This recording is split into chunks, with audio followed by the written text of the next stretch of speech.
Someone make it make sense. Probably a couple.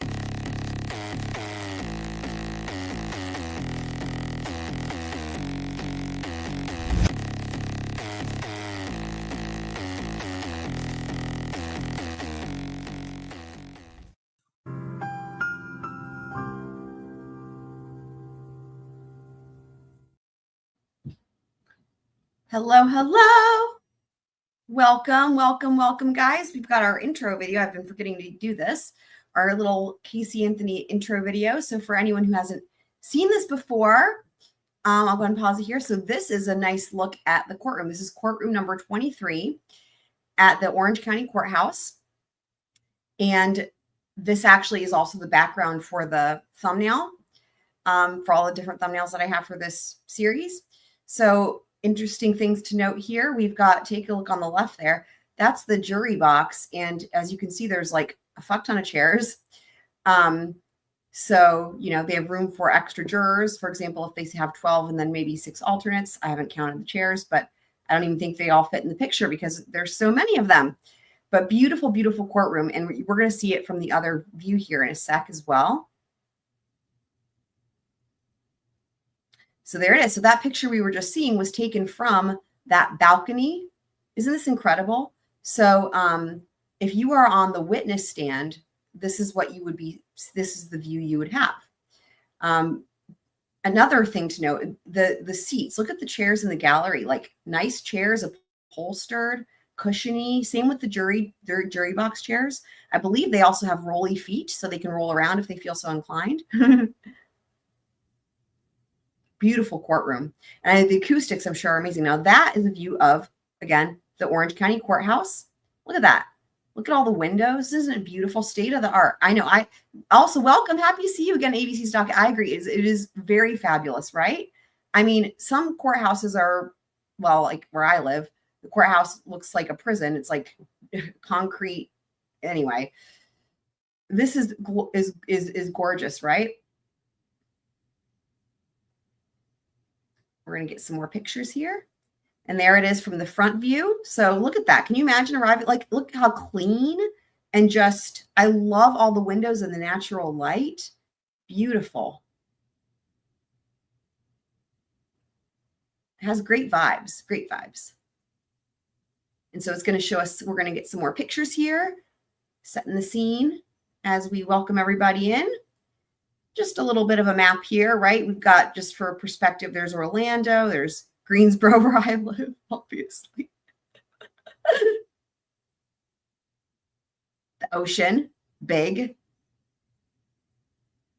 Here's a closer up view. Shout out to Clearwater, where Lawyer You Know and also Kane are.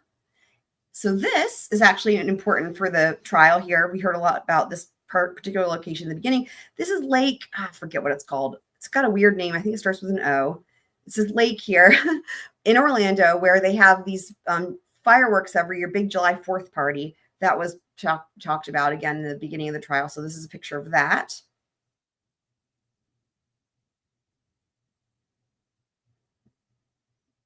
And there's another view of it, of the said lake, which the name I can't remember. Hope you guys also had a wonderful weekend. Apparently, we're supposed to be getting some more winter weather. I think we're supposed to be getting snow again in Greensboro here on like Tuesday or something.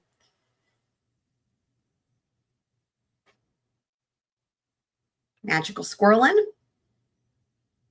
There's the Anthony residence there, where they still lived, but I think still live to this day. But they still lived during the trial. There's the Buffalo Wild Wings. I was making a joke the other night. I was like, Buffalo Wild Wings always comes into every trial. I forget which one it was where that came up the other day. There's the Sawgrass Apartments. There's the IKEA. Just kind of go through here. Again, we're back to the courtroom. So yeah, just to kind of, you know, it's nice just to have some nice visuals here. So yeah, so okay. So now we are going to jump on in to our recap from last time. So get everybody up to speed in case you missed it, as we always do. No scroll left behind, I will say. So, okay, so without further ado, we're going to take a look at our recap from episode 21.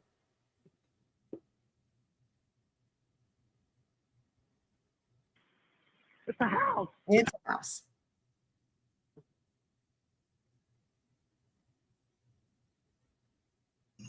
You may proceed, Ms. Baez. So, Your Honor, we were given this morning, which is the date, June 21st, 2011, some discovery that was provided to us by the state. In reviewing just a crude, rough peruse of what was given to us, it appears that many of the documents that were turned over were items that have just recently come up and certainly beyond the state's control as to being able to turn the items over, with the exception. Interesting. Okay, they were beyond the state's control. This would be like kind of like the GMC data coming in last minute in the Murdoch trial. Interesting. Of one compact disc. This has to deal with some material from the desktop computer from the Anthony home, specifically. Oh, fuck. Interesting. Ones that were taken from June 16, 2008. In reviewing this also, I also noticed some photographs that appear to be some. By the way, we have new commands, guys. For anyone who hasn't been here in a while, let me do this better. So let's get some of that going. So, okay, there's we got some welcoming here. Heather, awesome, love it. And I'll also put the commands as well. Y'all, we've got some new inside jokes as well on the channel. So blunt force trauma being one of them. And shout out to Iowa again. Awesome. Okay. So yes. So, discovery issues, it's an ongoing theme with every case, right? So that's no exception here. And that's what we're hearing about from last time. Internet searches for what would be considered, and this is just one example. It's not the brunt of our objection and issue. But it appears that there are photos of shot girls, which may have been at one time viewed on the Anthony home computer. We would object to any presentation having to relate to these items. By the way, I think Heather, so you guys have been missing each other, I think, a little bit, but I always talk about your channel, as you probably hear. I think Heather recently subscribed because she has a dog, Pitbullpotamus is his name. And anyway, he does love watching all the different squirrels and birds and stuff. And I believe, so anyway, I just was, you guys, I think maybe this is the first time y'all been in the chat together at the same time. So yes. Specifically referring to the computer items, not to what was disclosed previously or what was disclosed of recent events that don't appear to be relevant to this case. But we would certainly object to that. And I guess ask for a Richardson hearing on that. Richardson hearing. The state does not intend on using this newly found, well, not so newly found evidence. What? Richardson here. You guys remember that from Sarah Boone? Wait. Is that like a thing? How is that possible that there's two of you guys in this chat, part of the Squirrel Crew, in this chat right now that both have dogs named Pitbullpotamus or something to that effect? Is that like a thing? Or is it just great minds think alike? Could be either. The first several items on the notice of discovery deal with a brief investigation that was conducted at the end of last week. Apparently, a citizen called the Orange County Sheriff's Office, left some information about an inmate who may have had contact with Miss Anthony. So this is where we get into like a jailhouse snitch type of situation. Crazy. Point in time when the inmate was in the Orange County jail. Wow. That matter was investigated Thursday or Friday of last week. The report was generated. A statement was taken over the phone from. This is a hell of a thing of new information in the middle of trial. Wow. Sheriff's Office left some information about an inmate who may have had contact with Miss Anthony at a point in time when the inmate was in the Orange County jail. That matter was investigated Thursday or Friday of last week. The report was generated. A statement was taken over the phone from this witness. That transcript was produced immediately. I received all of that information yesterday. What was the name of the witness? The name of the witness is April Whalen. Apparently, her child died in a swimming pool and was found by the child's grandfather, who immediately administered CPR and called 911.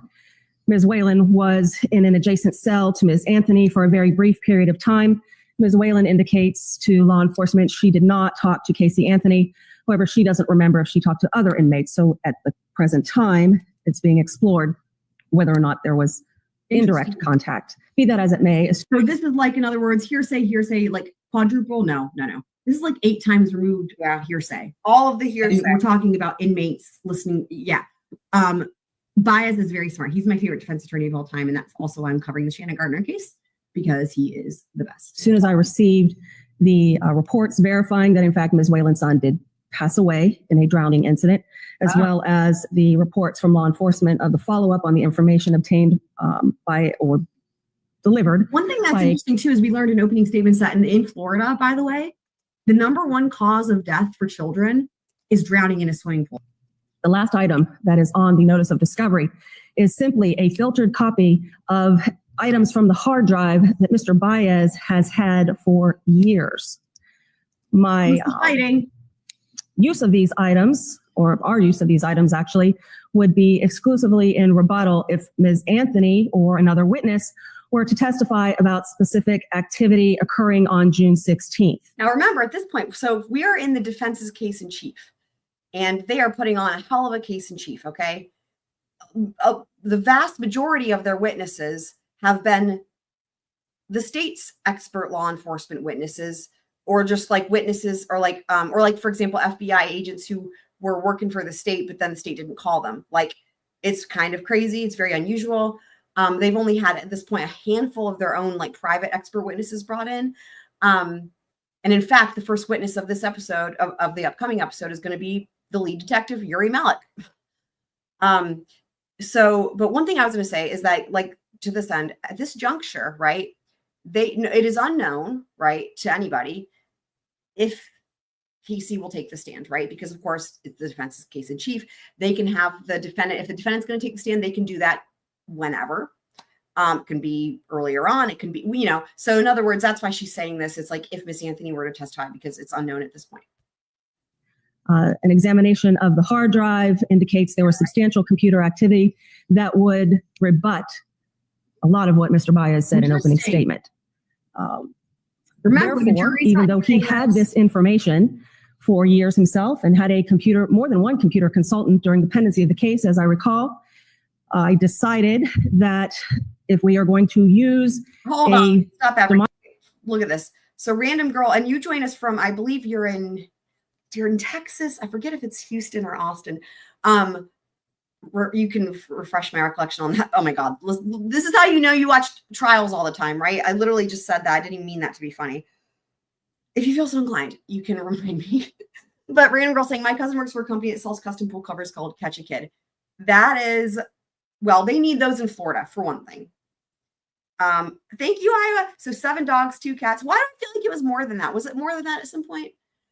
Maybe you had some kittens, and I know you had a kitten situation, right? Recently. 7 dogs, 2 cats, all adopted from rescue, except for the grandpup. Love it. Near Houston. Okay. Thank you. My recollection has been refreshed. Demonstrative aid during the course of our rebuttal, or even Ms. Anthony's cross-examination, that we would give that to counsel. And we have done so, rather than holding it for rebuttal. Do you plan to utilize Miss April Whalen? Based on her statement, I would say no. Yes. However, as that information is investigated, there may be something from it that would be suitable for a rebuttal case. But at this juncture, as I've told Mr. Baez, that would be no. As it relates to this date, the only thing that was issued by an expert witness was Sandra Kahn's testimony or report that states the hours of inactivity so cute. For the times of the computer activity on that day. That is who was on, not who may or may not have been on the computer, who may or may not have been home. It now appears that the state of Florida has decided to focus in on or use some evidence during the rebuttal case for which they had before the trial even started. Roger that, in Iowa. addition to that, there's no way when we retain someone, we retain someone to verify the work of the prosecution in this case. Is this not exactly like what we saw with the issue with the motion to compel with the experts in Idaho with that. Like, are you guys are hearing like this exact same thing? I'm sensing some weasel activity potentially from the state. If they're going in a different direction and they issue other reports, especially given Your Honor's admonition and order, that's the area that we ask them to focus on, of course. And after determining that we would not be in need of a computer expert, we withdrew them from the witness list. So here we are without an expert witness on our case. They've had this information for almost 3 years. And Ms. Drain Burdick's response is, we've had a copy of the hard drive, so therefore we've had the information.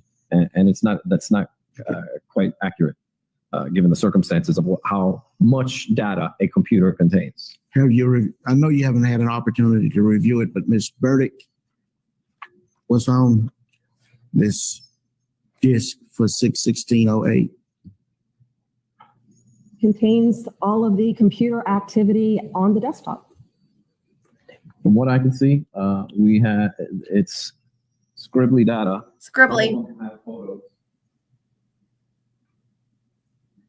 Items created and accessed on the on the HP, the desktop on June 16th of 2008. It matters. And it is interesting that this is happening now, right? So let's just recap what's happening here, right? So Kaylee went missing on, the last time that she was ostensibly seen was June 16th. Now that is coming from George Anthony. So take that with all of the salt in the world. 1 grain is not enough. Take it with all the salt in the world. Now we know that on June 15th, Kaylee was with Casey and Cindy, and they were visiting the grandfather in the nursing home and all that. That's the same evening where after that, Cindy and Kaylee, and Casey wasn't present for this. Cindy and Kaylee were swimming in the swimming pool, right?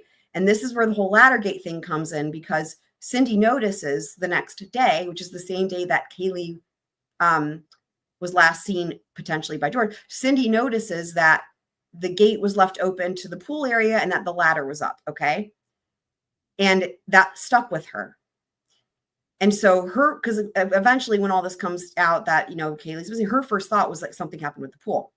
So that's the 16th. Now, George's story is like, it's in the morning and like he sees the two of them and whatever the fuck. And like at the time he's not even working. He's out of work. So he's at home. Right.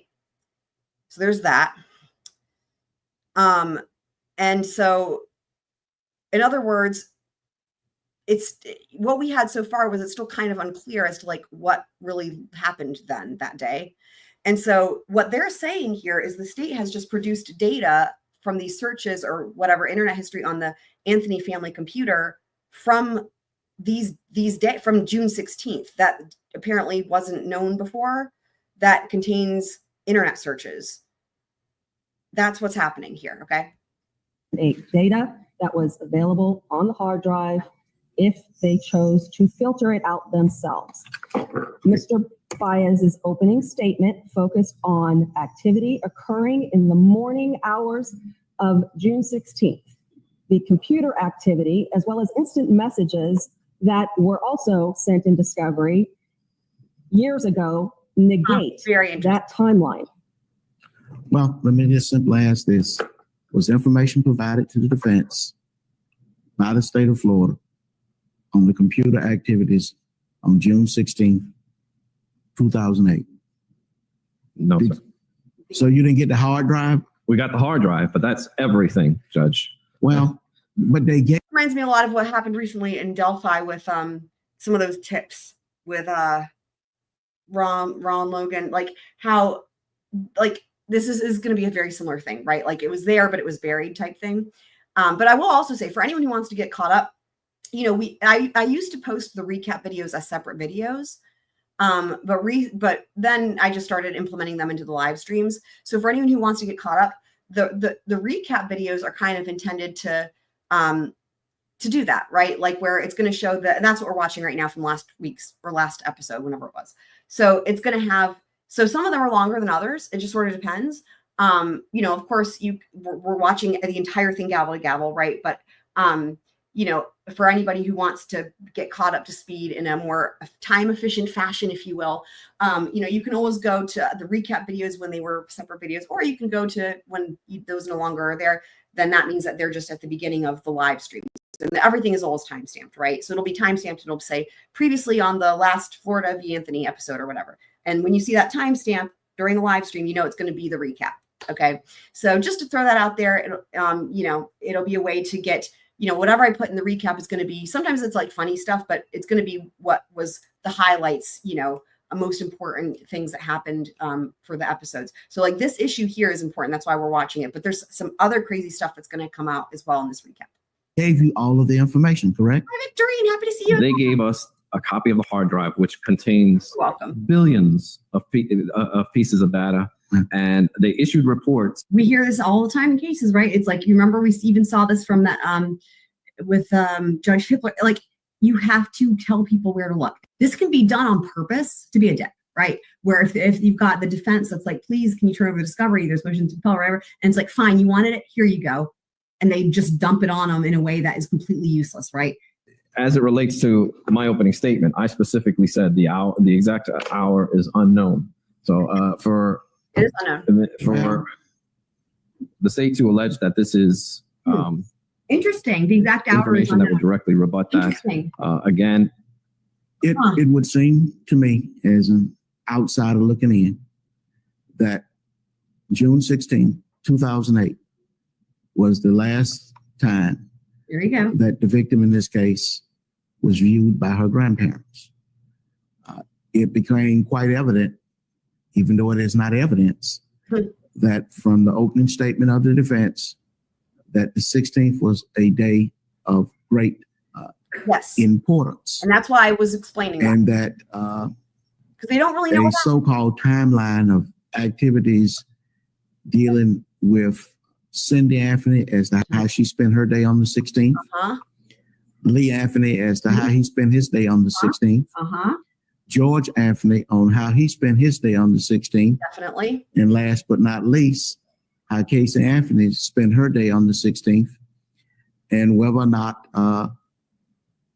what, if any, activities took place on the 16th of June, on the 15th of June, and on the 17th of June, both on 24-hour cycles. So I think what he's getting to is because to really even pinpoint the time when she went missing, because remember, it's really kind of up in the air, right? Because they're kind of relying on George's testimony, which is questionable at best. But even if you were to say, oh, it's credible, he's like, all he can say is the last time he saw them, right? Like, in other words, it's hard to pinpoint when someone was missing, because if they're missing, then they're missing, right?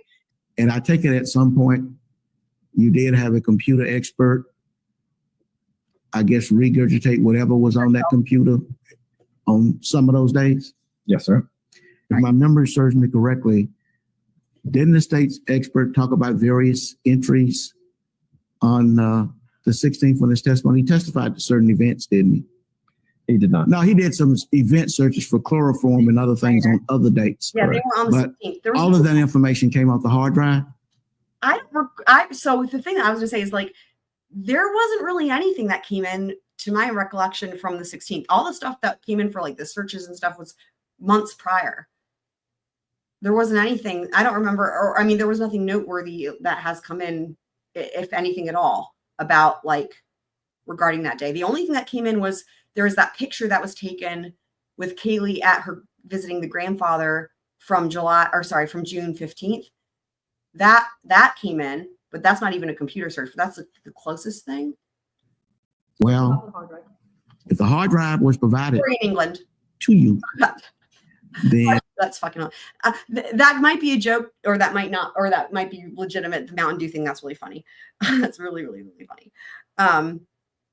So yes, chloroform.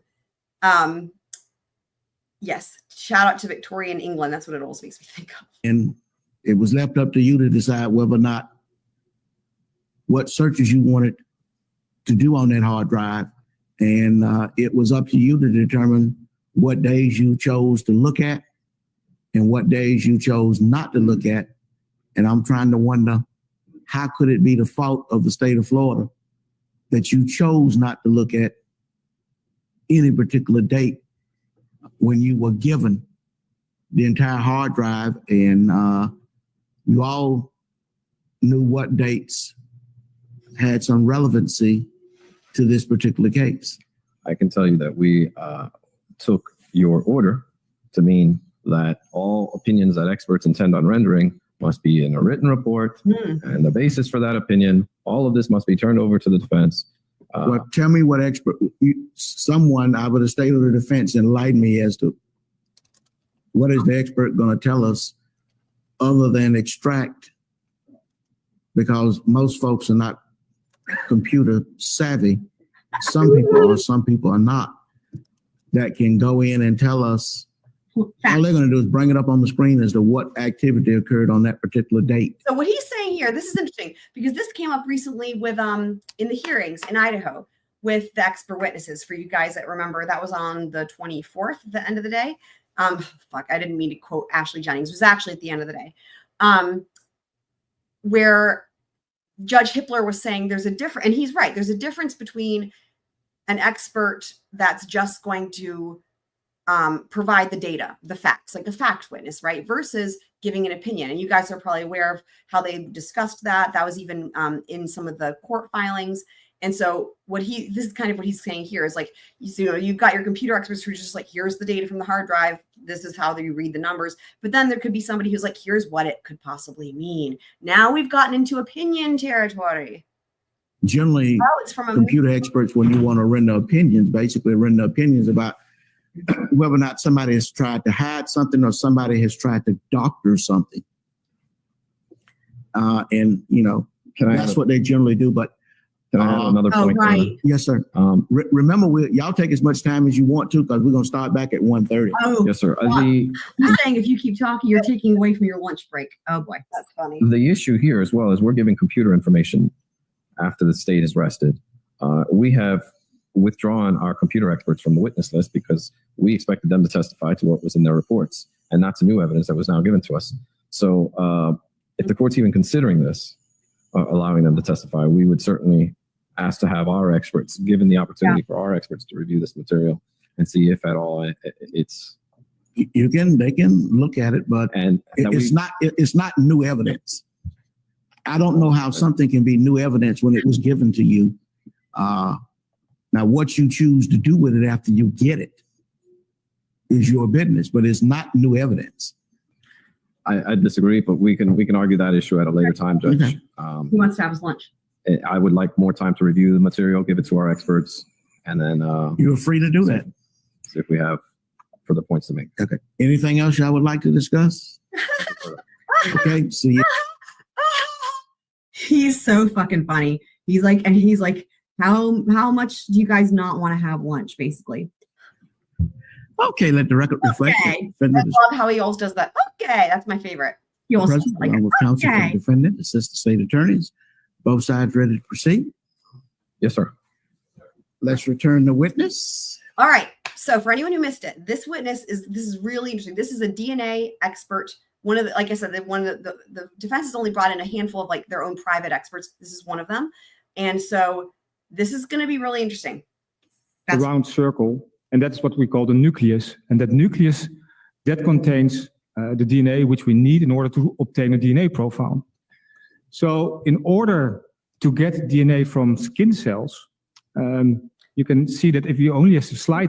I'm going to pause real quick just to say, I love it because with experts in trials, when you have a good expert, you learn things that carry over into other trials and maybe in life, right? But I don't know how many of us really need to think about the transfer of DNA in our regular day-to-day life. But if we do, great. But what he's saying here is, again, this is just like information that we can take to our other cases. And so it's very interesting. The chance of obtaining a profile is very, very remote. If I apply more force, and of course, that happens more often with violent crime than a casual contact where you just touch somebody on the shoulder or touch a doorbell. He's talking about touch DNA, guys. Then the chance of obtaining a DNA profile increases. The problem for the epithelial cells is that there's no test. So we get into a problem in detecting these cells. That's interesting. So remember, epithelial isn't just touch, as in it's not just from hands, right? Epithelial, again, lips, other things you guys heard. So that's interesting. No method. Now that I don't know, this may have changed since then, but at least at this juncture, right? He's saying that oftentimes, so epithelial cells, which would include all the cells we've talked about and would include touch DNA, so epithelial from your hands.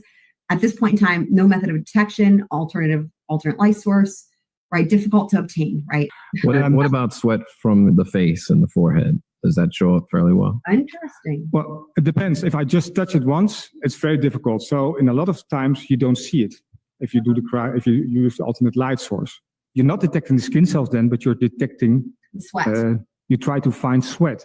That's a good point. Well, if you don't have that, and in a lot of cases we don't find that, then you have an alternative way of taking samples, and that's why you use a working hypothesis, and you look for locations where force was applied.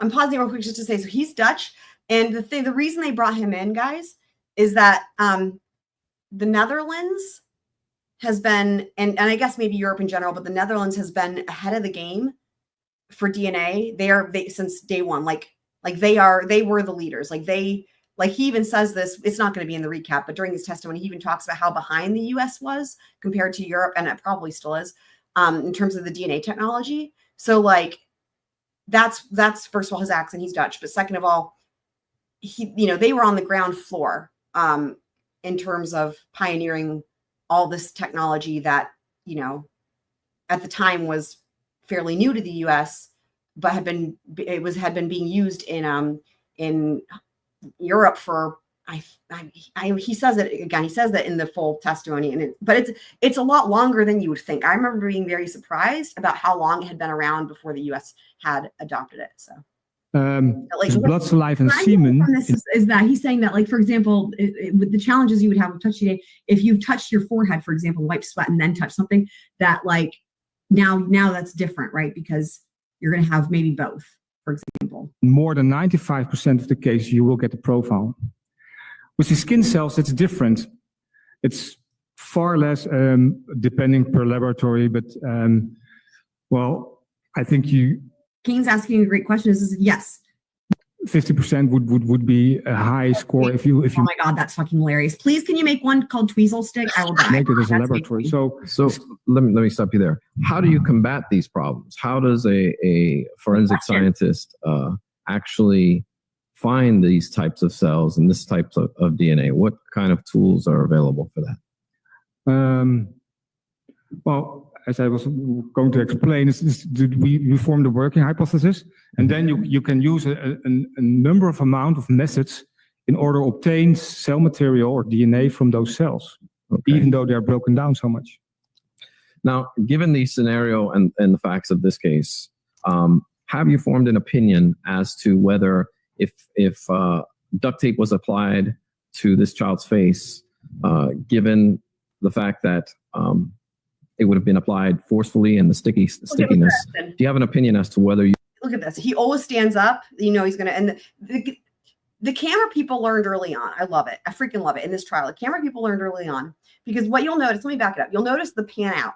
So it's here. So what's happening is the camera people are here in the courtroom. They see Mr. Ashton stand up. They know he's gonna object, so they go ahead and zoom out. It's amazing. Watch. It would have been applied forcefully and the stick. So we know he's gonna object. Stickiness. Do you have an opinion as to whether you think DNA could have been collected from the sample? Objection. Compound question, and there's no clarity as to what facts this witness knows about this case. That counts as that's not a legal objection, Mr. Ashton. Compound is the red. Y'all. Overall, Let me ask you it in this way: if you had duct tape placed over someone's face and mouth, and that person died and was placed in a wooded area, even with the elements of an outdoor area, would you still expect to find DNA on that duct tape? So at the start, of course, if you put it on the face, you would expect quite a lot of DNA there. Okay. Of course, the circumstances of which a sample is contained, and of course I'm talking about the whole duct tape now.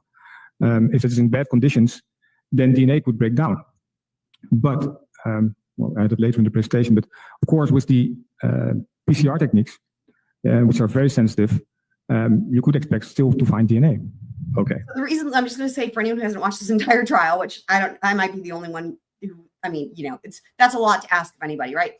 But what this is getting to, right, is that the whole thing with the duct tape. So the state's theory is like, well, they don't really have a theory of what happened, but one of the things that they've thrown into the mix is the duct tape that they think was on the face, which, just for anyone who hasn't seen it, the pieces of duct tape were not found over the nose or over the mouth. One piece of duct tape was like attached to the hair, kind of like on the lower part of the jaw, and the other pieces of duct tape were like 8 feet away from the crime scene. Okay. So while maybe one could say, well, maybe that first piece of duct tape was at one point on the face and then came off. The reason that they're talking about this is because what's so interesting is duct tape being sticky, right? Obviously, that duct tape did not have any of Kaylee's DNA on it. That's the point, right? Because if you put it over the mouth and you're breathing and there's saliva, as horrible it is to think about, right? It's like the thought that wouldn't have the person's DNA if it was on the face is hard to explain, right? If that was what happened. And so the lack of DNA, the fact that there was no DNA, well, the only DNA that was found on the duct tape belonged to an FBI analyst left there on accident, right? So, but there was none of Kaylee's DNA. So yeah, that's what they're talking about. There are basically techniques that you This is interesting. Are we getting into doubling the size, basically, so to speak? use that might amplify the DNA or make it a little bit clearer so that the computer reads it. Is that correct? Interesting. That's a poorly asked question, I realize, but I'm trying to. Well, I think it comes back to what I already described. The trace recovery is very important. Also, with DNA extraction, which I didn't talk about here as well, but DNA extraction, what kind of method you use, the phenol chloroform will not be able to perform as good as a cleaning action as, for instance, the Kaizen material. So certain filters, we use filters to clean the DNA, that would also make a difference in the chance of obtaining a profile. So it's the whole process from finding the stain till the end, or till analysis, in order to gain success with the DNA. It didn't match. So now it's playing across. So I'm going to say real quick, this part is nuts, you guys, with what's going to happen here with Mr. Ashton. But I just wanted to say, also with this particular case, because there's a Kaylee and a Casey, every single person, including the family, like every single person who's in this entire trial has at some point accidentally said Kaylee when they meant Casey, and vice versa. And I've done it too. It gets really, if you're talking, so in other words, I just wanted to say it's a good opportunity for me to say, if it sounds like I'm talking about the defendant, I might accidentally say Kaylee. And then if it sounds like I'm talking about the victim, I might accidentally say Casey, like, and vice versa. It's easy to do because it's just one letter difference. And yes, also different cases too. So, but this is what's crazy, you guys, with Mr. Anyone that anyone knew anything about. You would never know whether that DNA came from something related to the crime or some contamination, which is very, very possible with low copy number DNA. Isn't that true? What he is saying is literally, this is the state, right? This is literally what you hear with usually defense attorneys. What he's saying is like, essentially, how would you ever know if any of the DNA actually is related to the crime versus it got there some other way? Did you guys hear that? Let me back that up. I can't believe I'm hearing this. It's crazy, guys. Certain hypothesis. But my point is, if you got a result, an unknown result, a result that didn't match anyone that anyone knew anything about, you would never know whether that DNA came from something related to the crime or some contamination, which is very, very possible with low copy number DNA. Isn't that true? Low copy number DNA is more sensitive or prone to contamination. Wow. That's true. Wow. We see that in the case we work in with the Masters case, for instance, we had a lot of contamination, which makes the whole investigation even more difficult. Yeah. Having said that, I mean, isn't that we do insane? Like what he's just saying, and again, because this is coming from the state, is like, then why are we even bothering with DNA at all? Like on crime scene, like what? Unbelievable. Now is, and that's actually what the FBI also did, is testing that against all the persons in which you know who worked on the case, the crime scene investigators, lab technicians, everybody had contact with the evidence. You have a profile from, and I think in the United States also you have this database of profiles, not only from suspect, but also from lab co-workers. At least in Holland we have that. So everyone working on crime scenes or working in a laboratory has to give his profile and will be compared to obtain. That's what happened in this case with the FBI analyst who left DNA, accidentally on the duct tape. then of course it becomes more likely Nice. that it is in some way crime related. Well, but because this test is so sensitive, you can't ever know This whether is- somebody had contact with their wife and then got transferred DNA onto an item because it's so hypersensitive. You Oh, this is mind blowing coming from the state. just my can't ever God. really know. Oh my God. Isn't that We'll never really know. Oh, True. Well, Never really know. wow. no, it was low copy number. It's an issue which is He's more. doing it more. He's getting worse with it. This is crazy. So the other thing is this: there's an emphasis here on unknown, where he's saying that, in a way, he's implying a lot of things. But one of the things is that if you were to test DNA, and let's say it's an unknown, but then you can, at this point you can use IGG, right? And then it becomes a known person, right? He's saying that that person what he's saying is that, how do you know that person had anything to do with the crime? This test is so sensitive, you can't ever know whether somebody had contact with their wife That sounds fun. and then got transferred DNA onto an item because it's so hypersensitive. You just can't ever really know. Isn't that true? Well, Never really know. no, it was low copy number. It's an issue which is more common. Wow. Of course, the type of transfer you described now is a lab technician having contact with his wife and contaminating the DNA with the DNA of his wife, but then still you would expect more DNA of this lab technician than Wow. from his wife. So this is called secondary transfer. Right? It's all possible. I won't deny that's possible. Wow. Secondary transfer is described, and there actually is literature about it. But it is less likely than direct contact, and so contaminations are easier found. And we, in the case we work on, we regularly find contamination by police officers or lab Wow. technicians. There you go. But then we recognize those.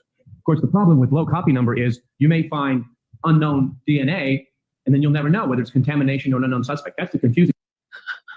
Well, guys, he keeps going with it. The only reason he would be suggesting this is because there's a possibility this could be George's DNA. I mean, that's what it is. Yeah. And so in a way, he's almost trying to blame law enforcement or lab technicians, saying that there wasn't just one FBI that accidentally left it. There were other people that also left, two other people that also left DNA, because to him, that's better than saying it could have been potentially George Anthony. Is that what this is? I'm just lost. It's the only explanation. But look at this. This is a great, I'm gonna take a screenshot. This sums it right up. Sums it up right here, doesn't it? His pose. Wow. It's possible that it is. I know, that you don't right? know. But it happens Literally, frequently, literally. where you get an unknown profile with low copy number DNA and you really don't know where it came from. That's possible.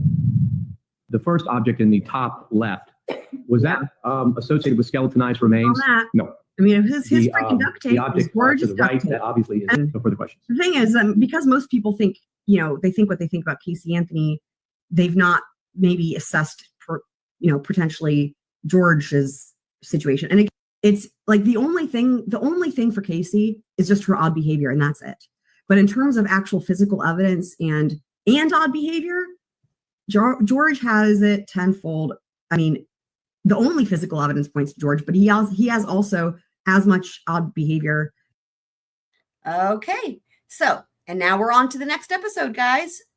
That's also an opportunity to wrap. Hold on. I think this in my head every time I say next episode, but I don't ever, just because I was rapping last night. What was I rapping? I don't even remember. Oh yeah, it was Ludacris Rollout. So yeah. Oh my God. Okay.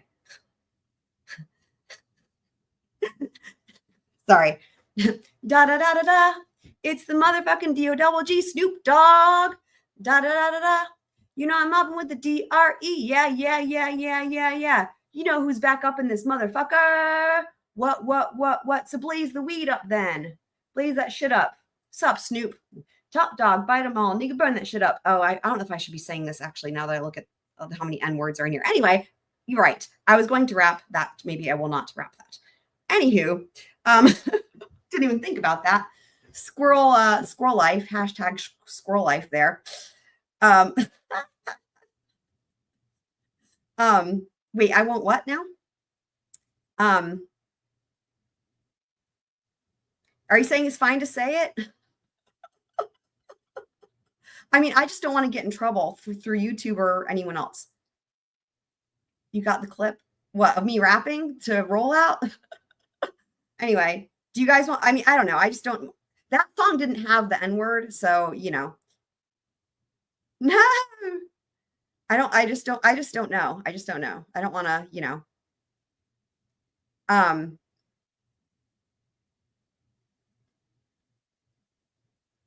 so, okay. But also, so this idea, so we can play a game. Yes. Let's think, do we want to have you know, certain circumstances, like when we want to make that prediction? Like what should the criteria be? Because, you know, with any game, you need criteria. You need some sort of parameters, right?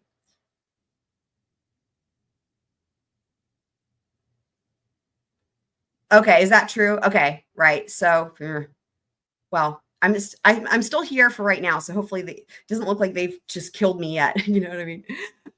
So, you know, that's why as soon as that happened, I was like, oh, wait, you know,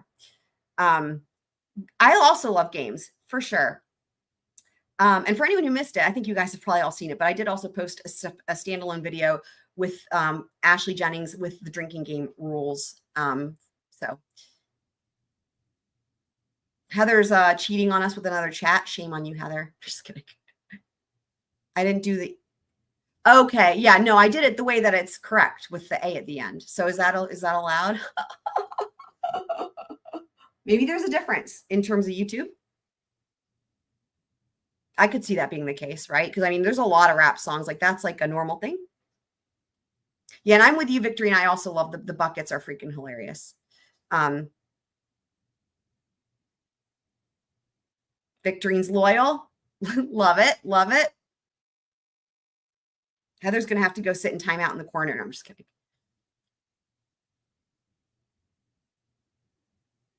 I don't know what TRP Orphans is, but coolio.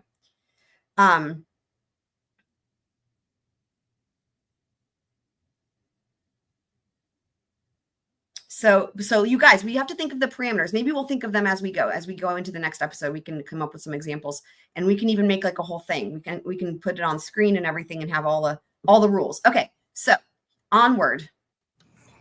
My name is Yuri Melich, YURI-MELICH. And just for anyone who hasn't seen him before, this was the lead detective for the state. He also is he's the one who interrogated Casey at Orlando Studios. Or Universal Studios, rather. Good afternoon, sir. Good afternoon, sir. You are the lead detective in this case. Correct. Okay. And as part of your job as lead detective in this case, Denise needs to be watching this because this is such good defense lawyering. so you have executed several search warrants of the Anthony home. Yes, Okay. And the first one was in August? I believe so, yes. Okay. And at the time that you did the search in August, did you find any papers dealing with chloroform in the home? I don't recall finding any papers in the home, no. No printouts from how to make it or any instructions on anything having to do with chloroform? This is literally the question that I asked. You guys, okay, for anyone who didn't see it, in the state's case in chief, whenever they brought in the thing with the chloroform searches, which was completely debunked in numerous ways, I won't even get into all of it. One of the things that I said was, you know what doesn't make any sense is that there's no follow-up. Like, it's not like there was a search for chloroform and then there were purchases made for supplies or any evidence that anyone intended to make it or tried to make it or actually like the implication that someone would search for chloroform and then because they were trying to learn how to make it at home, but then there was like literally nothing else. You know, I was like, this makes literally no sense. And but the state, of course, didn't address that. And now it's coming out here in the defense case in chief. They're asking him those questions that I had. No, sir, not at all. Okay. Makes Did you sense. find any containers that at one time or another contained chloroform? No, not at all. Did you find any rags that at one time were used to that had chloroform on them? No. Did you find any products that were used to make chloroform? No. Okay. Did you find any receipts on purchases of chloroform? No. Wow. Did you find any chemistry kits of the kind that might have been Excellent. used to make chloroform? No. You then executed a second search warrant in December, on December 11th of 2008, correct? Yes. And on that occasion, did you find any receipts of purchases of chloroform? No.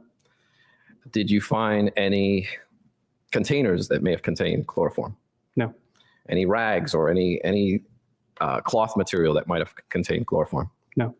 Any chemistry kits that might have contained chloroform or been used to create chloroform? No. Any of the other items that I previously mentioned? No, sir. Were you looking for that? I'd have to check the search warrant to see what was listed as far as the scope of Someone the just warrant. came in I clutch. But I believe, If I showed you a copy of the warrant, would that assist you? yes, please. Did you see that guy? Look at that. His probably his paralegal just came in clutch with that search warrant. Take a look. Any of the other items that I previously mentioned? No, sir. Were you looking for that? Right there. I'd have to check the Bam. search warrant to see what was Well listed done, as far as sir. the scope of the warrant. If I But I showed believe, if I showed you a copy of the warrant, would that assist you? yes, please. What are you guys talking about with pills of things? May I approach the witness, Your Honor? You may. Thank you.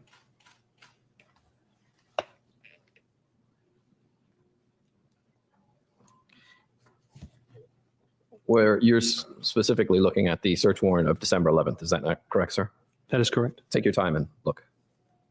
Let me see if I can find this exhibit. Yes, sir. Your question again? The question is, did you look for any of these items? Yes, in the search warrant we did. Okay. Now I'm going to show you the third search warrant that you did on December 20th, 2008. May I approach the witness, Your Honor? You may. Thank you.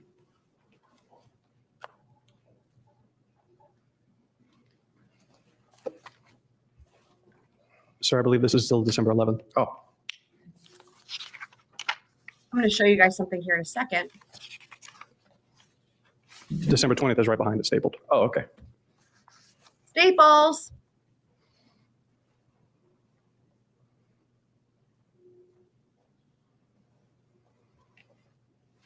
Did you, on your search warrant of December 20th, the third time going in there, did you also look again for chloroform items and all of the items that I just finished running down? No, sir. The scope of the search warrant didn't include anything to do with chloroform or items used to make chloroform. Okay. And the reason for that would have been? We already conducted the search for the chloroform products on December 11th. Okay. And you don't think you would have missed anything on December 11th through when you went back in there on the 20th? Not to say I wouldn't have missed anything. We just didn't include it in the scope of the December 20th search warrant. And would that have been because you did such a thorough job on December 11th? I wouldn't disagree. We had no reason to incorporate it in that December 20th search warrant. We'd already looked for it in December 11th. But if you had happened to come across a chemistry kit, you certainly would have confiscated it or photographed it. We would have done it legally and stopped it and gotten an addendum to the search warrant. Yes. Okay. Did you find any chloroform at any given time in the Anthony home throughout the entire time you've been investigating this case? No. I have no further questions, ma'am. Okay, that's actually perfect. Hold on. Let me show you guys this real quick. Just have to unshare, reshare. So for anyone who didn't know about this, this is where this whole thing came from with the chloroform, okay? So right here, just ignore the banner is not related to this picture, but okay, right here, this picture. So what happened, guys, is Casey's ex-boyfriend, not the one who most people know of, Tony Lazaro, but the one before, I can't fucking remember his name now at the moment, but the one before that. This is months and months and months and months before Kaylee went missing, okay? Months, like 6 or 8 months prior, okay? This is around the time of the chloroform searches. So they're on MySpace because that's what people did at the day, okay? And so he sent her this picture on MySpace. And it was right after seeing this picture that the first search was made, Google search was made for chloroform, and it was misspelled like 3 different times. So to me, what this looks like is if Casey made those searches, because it was the Anthony family computer, so it could have been whoever was home, right? But considering the MySpace, that she's like, what the fuck's chloroform? And therefore, also when she went to search for it, couldn't spell it correctly and misspelled it a couple times, right? But this picture is important to understand the context of why there's this search for chloroform, but then there's nothing else with chloroform that ever happens, right? No follow-up with that. Like no one's making chloroform at the Anthony home. So yeah, so I just wanted to show you guys, and I've been meaning to have this and have it handy to pull it up because it's an interesting, I don't really know why this exists. Like this is kind of creepy, right? Like maybe more than kind of creepy. I don't know, but it exists. So there you go. All right. Back to the cross-examination. Creepy things exist in life. You may retrieve items.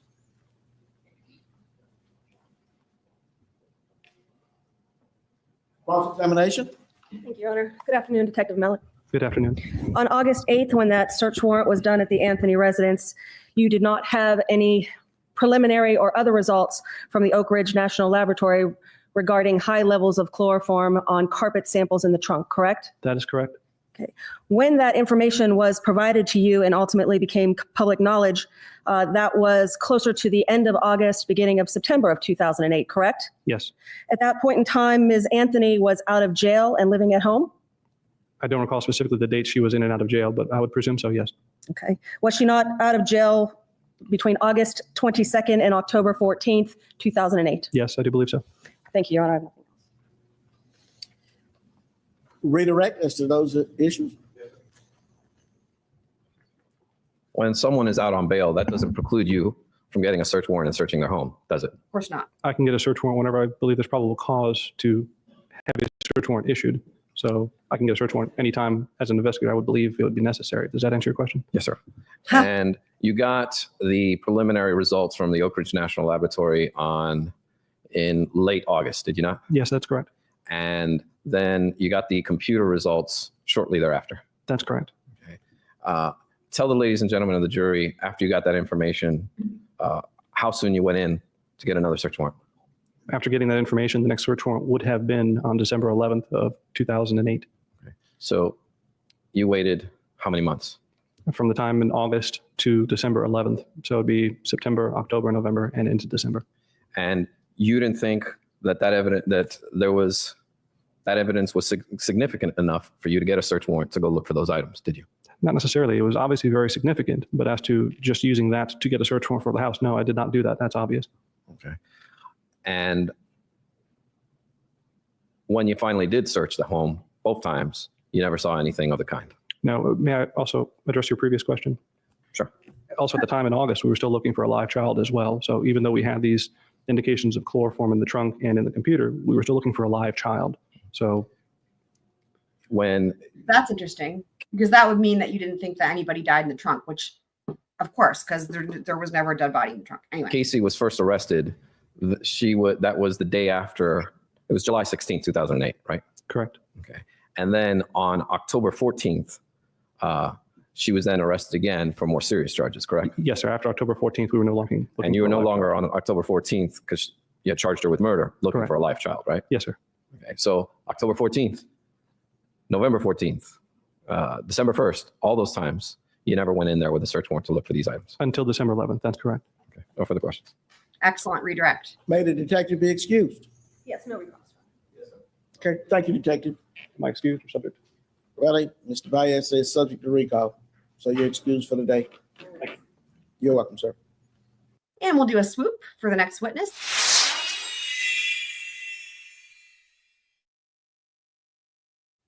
Okay. The defense may call the next witness. Yes, sir. I'm Marcus Bain Wise, MARCUS BAINWISE. Good afternoon, sir. Can you see me over there? Yes, sir. All right. Good afternoon. Can you tell the ladies and gentlemen of the jury what your occupation is? I'm a research scientist at Oak Ridge National Laboratory. Oh My boy. specialty is analytical chemistry and particularly the development of analytical methods and field analytical instrumentation. Okay. And can you tell us, sir, your educational background? I have a PhD in analytical chemistry from Purdue University, chemistry degrees, master's degrees from Furman University. Okay. He looks And very. do you have any additional training in the areas of analytical chemistry? That is primarily my education, Okay. plus my on-the-job training over many years. Okay. And how long have you worked for the Oak Ridge National Laboratories? I've been at Oak Ridge National Laboratory almost 27 years. Wow. And did you start that job right out of school? Yes, I did. Wow. Okay, well, that eliminates your job history. And do you belong to any specific types of organizations? Yes, I do. Which All ones? of them. I belong to the Boy Scouts of America. Professional organizations. I do not at this particular time. Oh. Okay. And have you ever published any articles on chemistry or analytical chemistry? Yes, I have. Okay. Well, How I can many already times? say that on cross, my guess is it'll be Mr. Ashton, and he's gonna try to tear them apart. And be like, how come you're not a member of all the professional? I mean, usually they are, and the reason they do that is literally just for this purpose, right? And that's the thing. They have to pay all these dues. I don't think that it really. My thought, whenever they're like, yeah, I'm a member of this organization, that right. My thought is just because they think the jury's going to be impressed, right? But I don't know that those organizations really, it's not like they really do anything. Like you pay dues, right? So and then you can rattle off a list so it makes you seem like you're more of an expert. I don't know that it actually really, means a whole lot, right? Because you can join anything if you pay the money, right? As long as you have like the right degrees or whatever. But anyway, also to that end, we will probably find out how many times he's testified as an expert. Because if he doesn't do this on the regular, it would make sense as to why he maybe isn't joining those particular organizations, because if they don't really do much for you except help you as an expert witness and you don't testify as an expert a whole lot, then, but again, we probably will learn that on cross. I don't know the number right off the top of my head. Okay. Can you give us a ballpark? Oh, probably 15 to 20. And have you lectured on the topic of Wait, was that the answer to my question? Hold on. Oh no, published articles. That's not testifying. Okay, I just wanted to double check. analytical chemistry? Yes, I have. Okay. How many times? I don't know the number right off the top of my head. Okay. Can you give us a ballpark? Oh, probably 15 to 20. And have you lectured on the topic of analytical chemistry? Yes, I have. And have you given any presentations in that area? Yes, I have. Okay. And what about any awards? Have you received any awards in that area? Yes, I have. I've won some awards in the past. Okay. Is this the first time you've ever testified in court? Yes, it is. There it is. Okay. You know what that was, guys? Fuck, there it is. There it is. You guys, see? That was one of these. Hold on. I need this. This was this.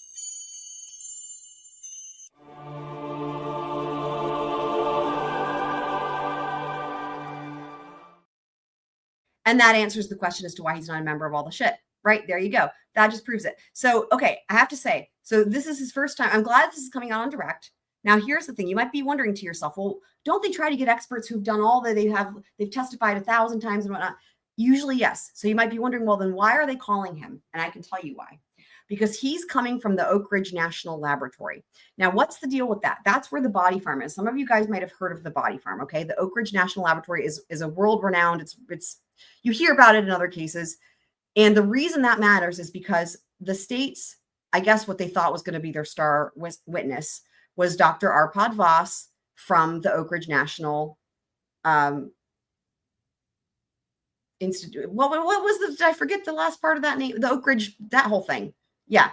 And see, now I'm thinking Oak Ridge. Yeah, Oak Ridge National Laboratory. See, there's also a military thing there. So my brain. Okay. Oak Ridge National Laboratory. Great.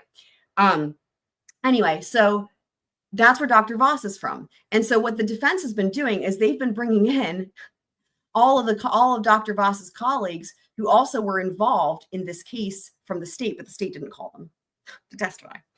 And so we don't know yet if this witness was involved in this case or not, but regardless, at the very least, he's a colleague of Dr. Vass's and he's coming from the Oak Ridge now. And so this is like a really clever way of giving the middle finger to the state. Like they tried to make such a big deal about Dr. Vass and he was a disaster and the whole thing. And when he was on the stand on direct bragging about the Oak Ridge National Laboratory, he was bragging about it for like 2 hours on the stand, right? So what does the defense do? They're bringing in expert after expert after expert from the same place.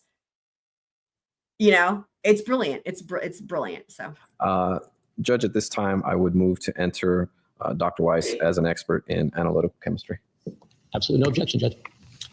And there you go. So this is the back and forth, right? He's like, absolutely no objection, because of course, anybody from Oak Ridge National Laboratory is highly qualified. So it's going to be this whole thing of like, look, guys, this lady here, can you guys see my mouse? She's laughing because of this. This is probably someone who's been watching this entire trial. Like I'm saying, this is the whole thing.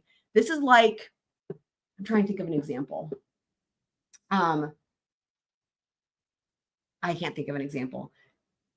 This is fucking funny though. This is really funny. Ladies and gentlemen of the jury, Dr. Weiss will be accepted as an expert witness in the field of analytical chemistry. You may continue. Thank you, sir.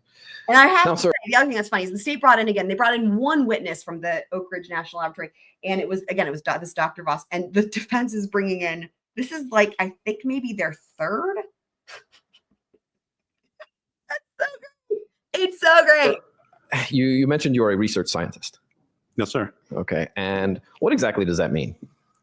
Research scientist works on challenging scientific problems that need Now, that's also what Dr. Vass called himself, a research to scientist. be addressed and solved in order to push the frontiers of science to the next level. Okay. What's the difference between a research scientist and a forensic scientist? A forensic scientist can be a research scientist. Their forensic scientist does a lot of research, oftentimes in the area of forensics. Okay. And when you say when we say forensics, we're referring to utilizing science in the courtroom, correct? That's correct. Okay. And the Oak Ridge National Laboratory, that is a research lab, is it not? It is a research laboratory. That's correct. Okay. And what is the difference between a research laboratory versus a forensic laboratory? Research laboratory works on very challenging scientific problems. We can develop techniques for forensics, pushing the frontiers of science and technology for forensics. We do not typically run routine forensic samples according to same protocol. So what this is getting to, and they might get into it, right, is like when you're dealing with forensics, right, those laboratories have certain accreditations and standards that they have to adhere to. They're what's the right word? You know, they're like not investigated. There's like quality control, and like, you know, they come and they do all they're assessed for their standards and the protocols and all that, right? There's a word I'm looking for and I can't think of it right now. But anyway, and they have to adhere to those rules and guidelines, right? In order to maintain their status to be able to be an accredited forensic laboratory, right? In order to, you know, for example, all these labs that are working with DNA, good example for that, right? So this is what they're getting at here is that, like, with a research lab or whatever, they're doing more than just forensics. So that's not their goal. So you can see where this might be going. Necessarily that a forensics laboratory would do. So is it fair to say that you're not used to handling items of evidence, whereas in a forensic science lab, that is commonplace? Overruled. You're allowed to lead an expert. Shut up, Ashton. Evidence type samples are not as common in the kinds of work we do. Okay. And in a forensic lab, another difference between the labs, or let me ask it this way, is the other difference in the labs protocols that are usually Literally what I was in place in a forensic lab that is not in a research lab? Basis of knowledge has been established. He's ever worked in a forensic lab and would be aware of that. Objection sustained. Establish a foundation. Yes, sir. As a scientist, you're aware. So that's really fine. So Mr. Ashton gave a speaking objection. The legal grounds there were foundation, and so that was fair that was sustained. But it's really funny because he gave a speaking objection, and then Judge Belvin is basically correcting him and saying, objection sustained, lay the foundation, as in that was the legal objection there was foundation. It's sort of like correcting Mr. Ashton in a way. Of different types of laboratories, are you not? Yes, I am. Okay. And you're somewhat familiar of their practices, are you not? Somewhat, yes. Okay. And one of the things that you're aware of in a forensic lab is that they usually have much more rigid standards as it relates to protocols. Objection, foundation, and hearsay. If I could approach, I could explain more. He's allowed to allow hearsay. He's an expert. I think the witnesses testified already as the foundation, and if it's within his area of knowledge, he can certainly testify to that. Objection overruled as to the last question, if the Here we witness can answer the question. I have not worked personally in a forensics laboratory. But you're aware that they have much more rigid standards because the evidence that they handle may someday end up in court. Objection, foundation, and leading. He's allowed to lead an Sustained expert, as the lead. Mr. Ashton. Are you aware, sir? And that's the other thing I should say for anyone who hasn't watched much of this trial. As I keep saying, you are allowed to lead next. Judge Belvin, okay. Judge Belvin, his last name is Perry. I call him Judge Belvin. Belvin's his first name because I love the name. He, you know, we see this in other cases, right? There's some judges that don't follow the normal protocols. They have their own rules, if you will. So Judge Belvin's one of those judges. And so that is one of the times where he's doing that, where he's saying he's sustaining the leading objection, even though earlier he overruled a leading objection. And I said, well, you're allowed to lead with an expert, which you are. And so he just picks and chooses basically. As to whether their protocols are much more rigid than a forensic lab, than a research lab, excuse me. I have not run forensic protocols, so I don't know just how detailed they are. Okay. Now, in a research laboratory, you do not have rigid protocols, correct? Much of the time when we're doing research and development, we are working according to protocols and methods that can be varied according to the needs of a particular analytical problem that arises. That makes sense. And that makes sense because they're trying to solve scientific problems. Imagine the limitations that would put on them if they had to adhere to those certain standards. It wouldn't make any sense. And so what he's saying, that makes sense, right? Because it depends on the particular problem. They don't want to have those extra constraints because it would limit their ability to research a new area, right? You are not concerned necessarily with protocols. And what I mean by protocols, that's written steps of what must be done in each and every case, correct? There are methods that we use routinely that are not written. We do it all the time. It's like driving a car. We do it as a routine part of our job, day in, day out, year after year. You just do them. You don't necessarily have to fill out any reports or anything like that. That's correct. Okay. And you do not have what are known as proficiency examinations, correct? We do not conduct proficiency examinations for forensic samples, no. And as well as what is called quality control. We will, in these cases, are not running a routine procedure. That is correct. And part of the reason for all of these types of standards is to prevent, of course, contamination. You're aware of that, are you not? Leading and foundation. Oh my God. Sustain. Are there any protocols in place in your laboratory to prevent contamination? We run blank standards samples to see if the instrument has a large background of contaminants in it. But that's for the actual instrument itself, correct? Yes. So I think that's why they brought him in. I think they brought him in just to explain how different the research lab is from a forensic lab. That's why they brought him in, I think. Something in place for an item before it actually reaches that instrument, correct? Overruled. And what are you referring to? Can you clarify that, please? Sure. If you have an item that you're going to test, there are no protocols or quality control measures in place that would prevent. You mean Mr. Baez? He comes in looking fly every day. Contamination prior to you reaching the instrument. And how do you mean that? I still don't really quite understand what you're saying. Well, that's what I'm asking. Do you have any quality control practices and procedures in place that would prevent any type of contamination in your research lab before it actually reaches the machine for testing? And how would it become contaminated? I still don't quite understand what you're trying to lead to here. Poor guy. He doesn't even know because this is not his world. Again, he doesn't understand the nature of the question because he has no, bless his heart, his first time testifying, and he doesn't understand what the point, because that word would only be, that's what you're talking about when it comes to forensics, right? The concern when it comes to all these different cases. Bless his heart. All right. Well, let me rephrase that then. Are you aware of any methods of contamination for your laboratory? No, I'm not. And that's because as a research scientist, you are expanding the boundaries of science. Is that not correct? Leading. Sustain. Mr. Ashton. As a research scientist, is it your job to expand the boundaries of science? Yes, it is. Okay. And that is your primary focus and goal, correct? That is correct, yes. Not necessarily to be alert or to be worried or concerned about contamination of items of evidence. As an analytical chemist, I am typically aware of major sources of contamination that could occur, which would be. And where you realize that is when you actually test the item, correct? Leading.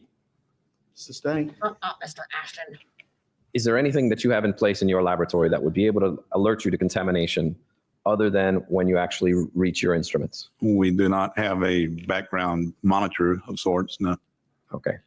Now, you were given items to test in this case, were you not? Yes, I was. I'm sorry? Yes, I was given items. Okay. Interesting. And how were you initially asked to? Okay, so never mind. He's not just there to testify about the difference between the research lab and the forensic lab. So he was given items to test by this. This is going to be by the state. Again, another example of somebody who was hired by the state, who the state did not call, and the defense is calling them. Test these items. Amazing. I was asked to run those samples by gas chromatography, mass spectrometry to perform a qualitative analysis to determine what was in them. Okay. Now, how? Imagine, guys, let's give it an example. Like take Idaho, for example. I know a lot of you guys are familiar and up on that case, right? So let's say the state, and I'm not saying that the state in this case, that there was fuckery with like the evidence or anything like that, because there really isn't any evidence. So it's not really possible. But just to use it as an example of what I'm saying here. So imagine like that the state, let's scratch that. Let's go with Karen Reed because there's an actual example of this. Let's go with Karen Reed because the Commonwealth and Karen Reed's retrial, remember they said they're going to bring in new experts, right? They're getting rid of Trooper Paul and they're bringing in, they're going to have their own crime scene reconstructionist and whatever, right? So we heard a couple hearings ago, we heard Hank Brennan mention the name Kenny Kinsey, who was the star of the Murdaugh trial, the best that there is, right, for crime scene reconstruction. Just, you can't get a more credible witness who's also he's just the best, okay? And so he drops the name Kenny Kinsey. But the way he says it was unclear as if they're going to call him at trial. It's entirely possible that they had Kenny Kinsey say that Hank Brennan said, "Hey, Kenny Kinsey, will you take a look at this and try to see what you think," right? And Kenny Kinsey will not testify if someone says, "Here's what opinion we want you to give." He won't do it. He'll just look at it and he says he's going to just look at it and tell you what he thinks, right? So, which any good expert would say that, or should say that. That should be the case. So let's just say, for the sake of the example, that Hank Brennan asks him, "Take a look at this," and then Kenny Kinsey's like, "Okay, here's what I think, blah, blah." And let's just say that he just looks at it and he's like, "Yeah, there's no fucking way that John O'Keefe was hit by a car. That didn't happen." Okay, just for the sake of example.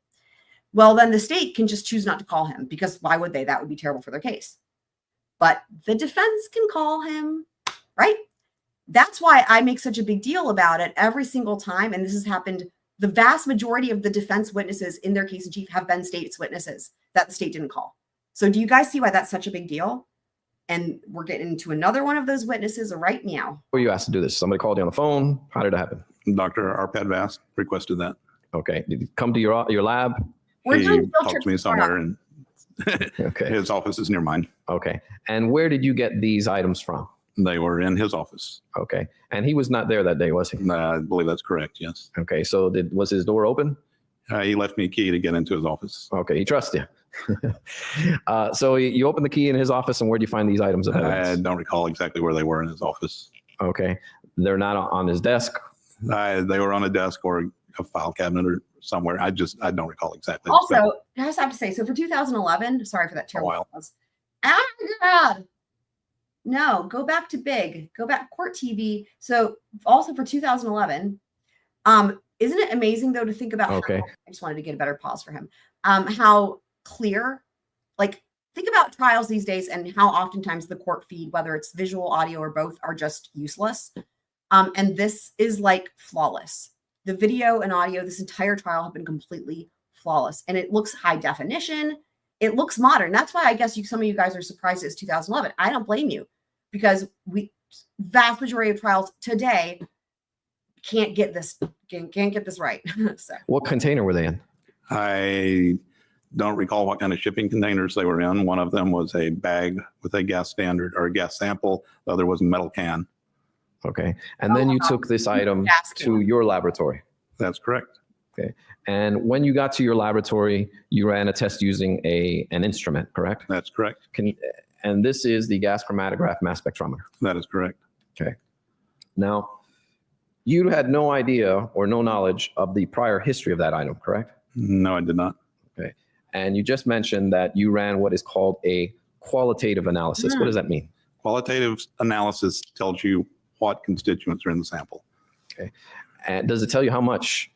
A qualitative analysis is not a quantitative analysis, which by definition tells you how much is there. Okay.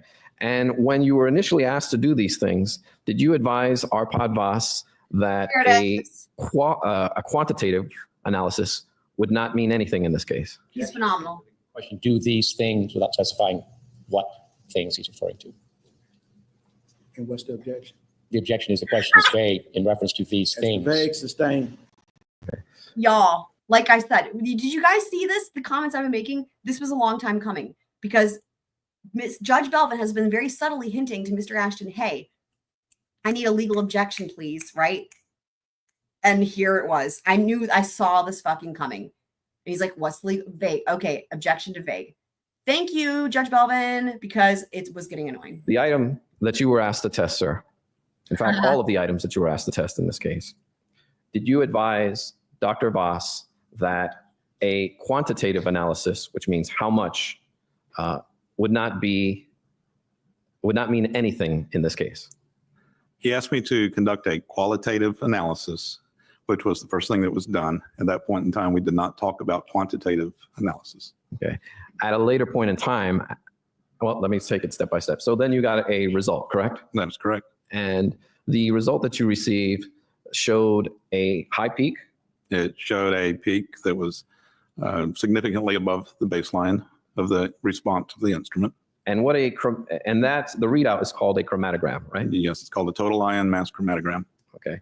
And what that tells you is it tells you the peak versus what the next chemical. You see him go looking around. He's probably, remember, this is his first time testifying. He's probably like, oh, wow, maybe he hadn't noticed the jury yet because the jury's to his right. Is he just noticing the jury? That's so cute. Is compared to how, let me rephrase that. That's a poorly asked question. It gives you a peak and then shows you the next peak and tells you, I guess, shows you the difference between what's there, what the different chemicals are there, correct? Objection leading. Sustained. Tell us what a chromatogram shows. A total ion mass chromatogram shows a series of peaks, can be as little as one peak or no peaks if there's nothing in the sample, but oftentimes there are several peaks there. The approximate relative height of those peaks is an approximate indication of the relative abundance of those compounds in that sample. And it does not tell you how much of that item is there. It just shows you a comparison from one chemical to the other, right? That is correct, yes. It's not a quantitative analysis. So it's just relative. It's like dynamics in music. Okay.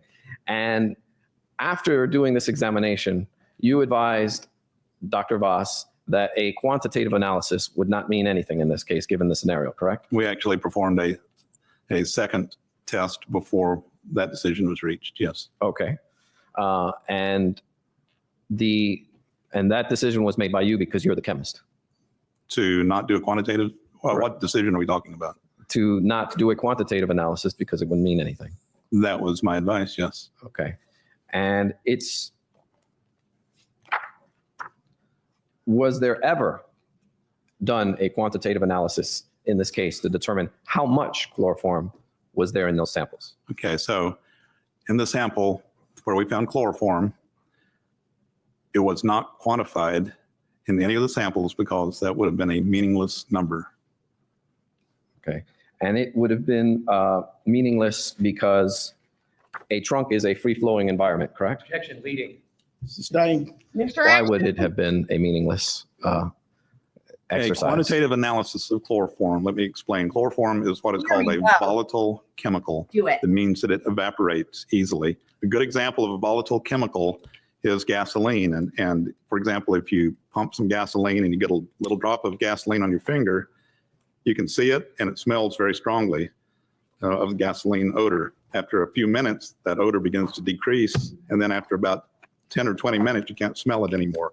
The reason for that is that liquid has vaporized. The molecules have moved from that surface of your fingers into the atmosphere and they're swept away. So the concentration on that surface is continually decreasing over a period of time to the point where you can no longer detect it, in this case, with your nose. Chloroform is that type of a compound. It's a volatile compound. And so if you put a drop of chloroform on a surface, starting off when you first put it on there, it's going to begin to evaporate. And over a period of minutes, hours, days, it's going to decrease. The rate at which that concentration on the surface decreases depends on a number of factors. One is the temperature that the surface is exposed to. The chemical nature of the surface is important. That will affect the rate that it evaporates. Whether or not the surface is exposed to flowing air or if it's closed up. There we go. All of those are factors that are going to affect how quickly that concentration decreases. Okay, I have to say a couple things. So what they're talking about is what Arpad Vass did in this case. This was the only time this has ever been done, to my knowledge, in a trial ever, is he tested air samples from the trunk of the car. So we're not talking about we're not talking about the actual fibers of the car. That was a whole different person that did the testing. We're talking about like the air samples in the trunk of the car. Okay, that's what Arpad Vass did. And so what's noteworthy here is like he mentioned gasoline being a volatile chemical or compound rather. Well, chloroform is in gasoline. Okay. Now noteworthy here is that one of the things that was stored in the trunk of that car for a period of time was George's stupid gas can. The gas can that had gasoline in it was stored in the trunk of the car.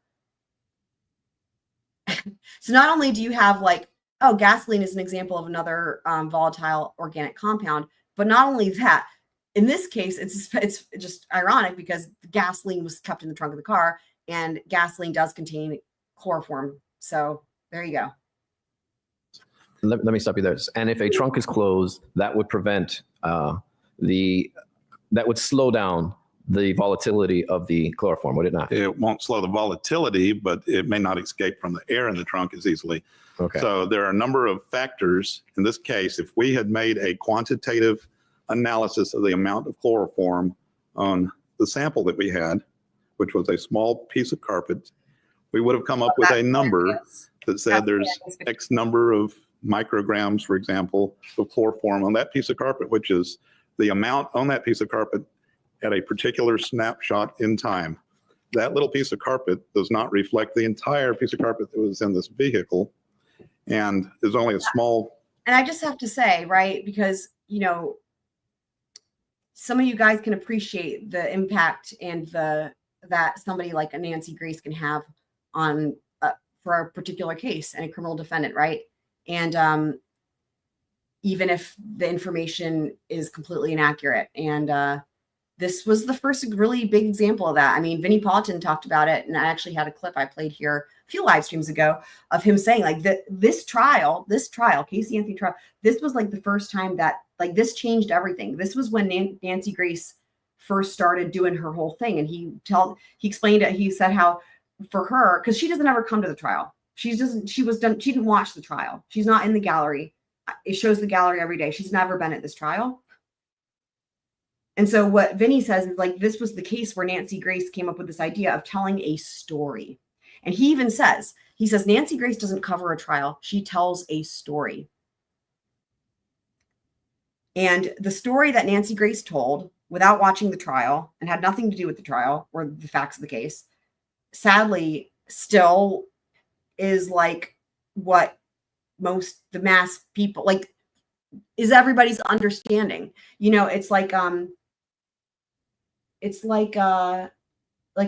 the Mandela effect or whatever? It's everybody believes these things to be true because they heard it from Nancy Grace or heard it, but through osmosis, right? It's even if you didn't watch Nancy Grace, your understanding of the case would be based on what she said. It's just, and that's still true today. And this is 14 years later, and Casey Anthony is still called the most hated woman in America.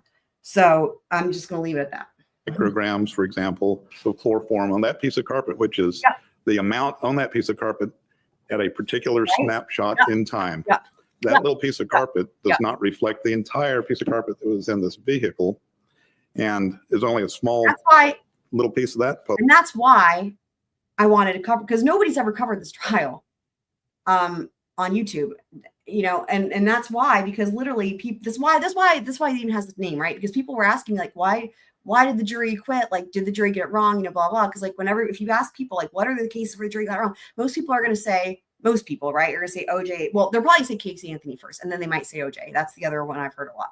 And I've never watched that trial, so I can't comment at all. I was only 7 years old when that happened. So, but this is the one where, again, Casey's the most hated woman in America. And so that's why I was you know what? I haven't watched the trial. I only know what everybody else knows, which is probably incorrect, but I don't know because haven't watched it.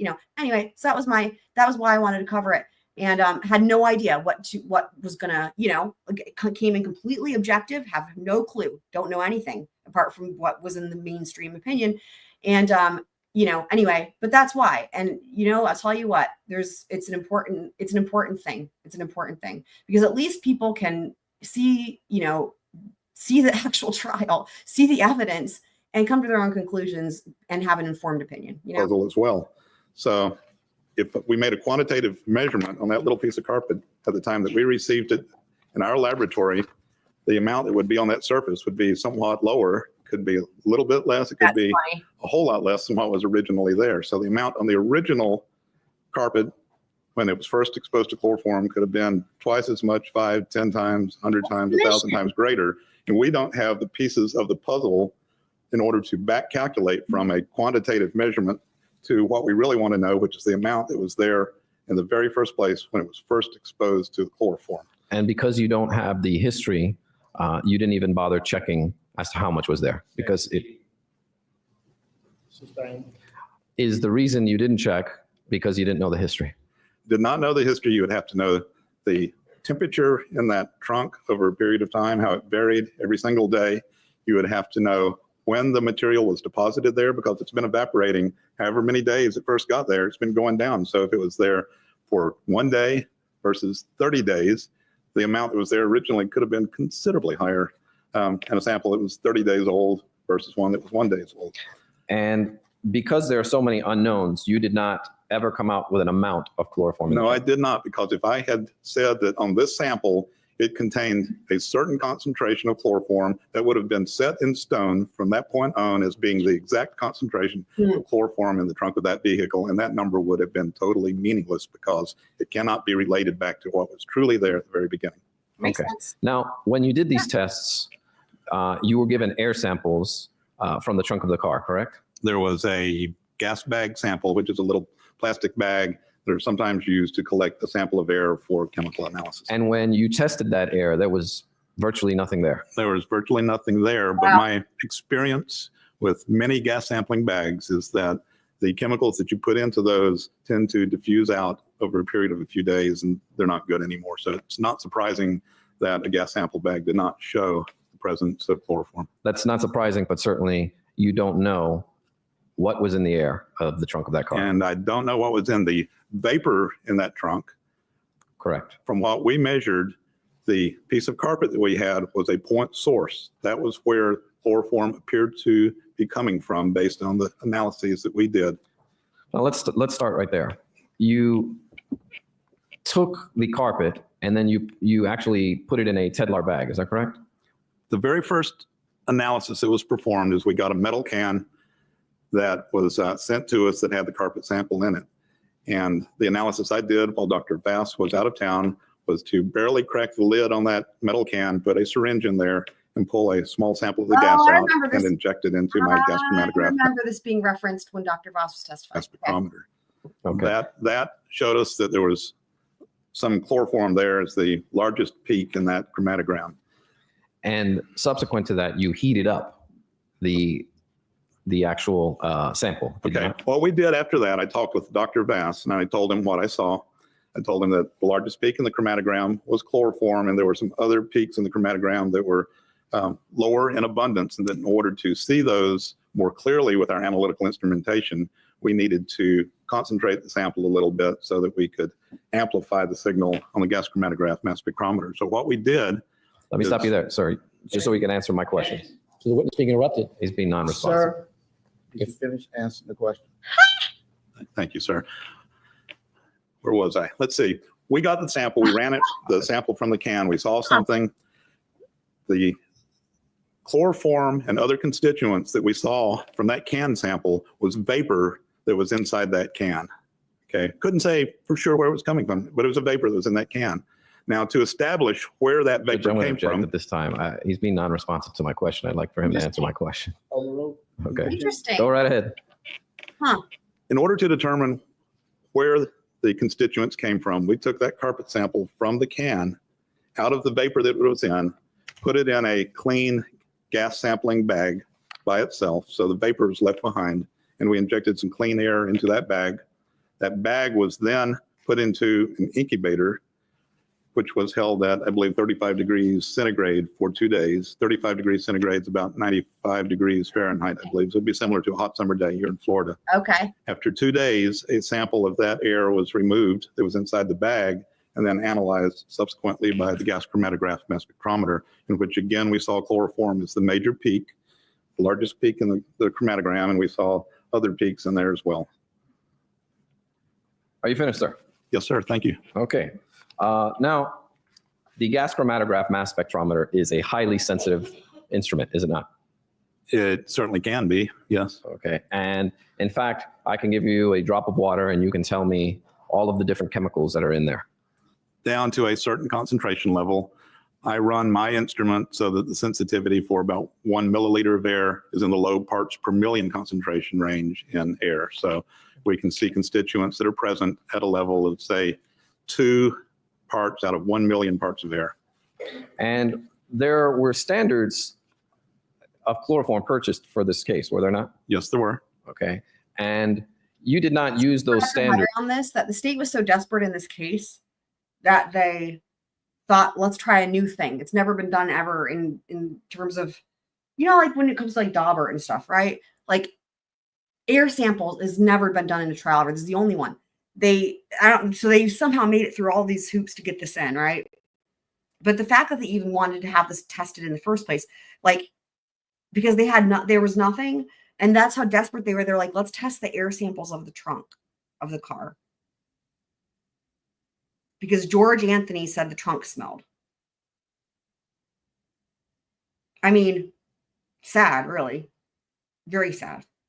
And the thing is that the air samples still didn't prove anything for the state. But they still brought Dr. Vass in and tried to have him sit up there and talk about all of his experience for like 2 hours to try to make it seem like, oh, great. Like, in other words, whatever he's going to testify to in terms of the evidence and his opinion of the evidence, like that was like the short part, right? But like, anyway, it's like, jury, look, he's you know, and he was an epic failure in my view. He was a disaster, but I think the jury probably hated him. But anyway, when it finally got to like what he actually did, it was like it just like everything, it really hurt the state's case and helped the defense's case, in my opinion. But that was the best they had. Anyway. To help measure how much chloroform was there, correct? That's correct. As I've already stated, we did not do a quantitative analysis for the exact reasons that I told you. A quantitative analysis would have been meaningless. It would not have made any sense to assign an absolute number to the amount of chloroform that was there. Okay, can you tell the ladies and gentlemen of the jury what you used the standards for? The standards, when we run a gas chromatograph mass spectrometer, what we get is a series of peaks. Those peaks correspond to the amount of time that it takes for a particular chemical compound to move through a very long, thin glass tube that's inside the gas chromatograph and get to the other end.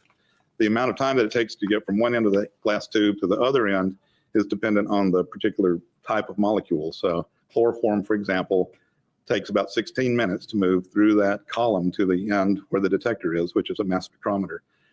And so when we run the instrument initially, we look at that peak, we find a peak that occurs, in this case, at 16 minutes, and we, with the help of our computer, take that peak and we can examine what is called the mass spectrum underneath that, which helps to identify the nature or identity of that particular compound. And we can do what is called a library search or a library match that takes that mass spectrum and says it looks very similar to this compound or that compound. That's called a tentative identification.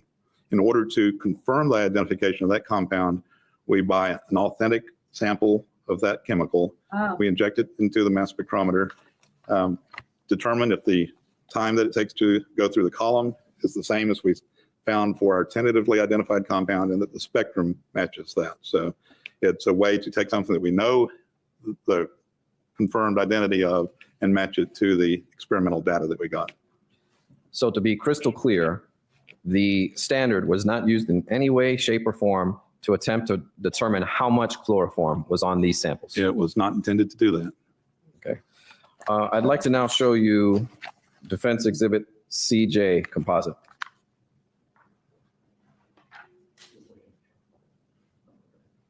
May I approach the witness? You may.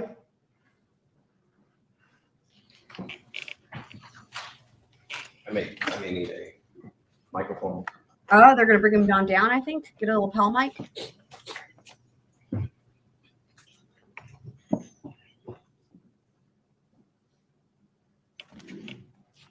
Can everyone hear me okay?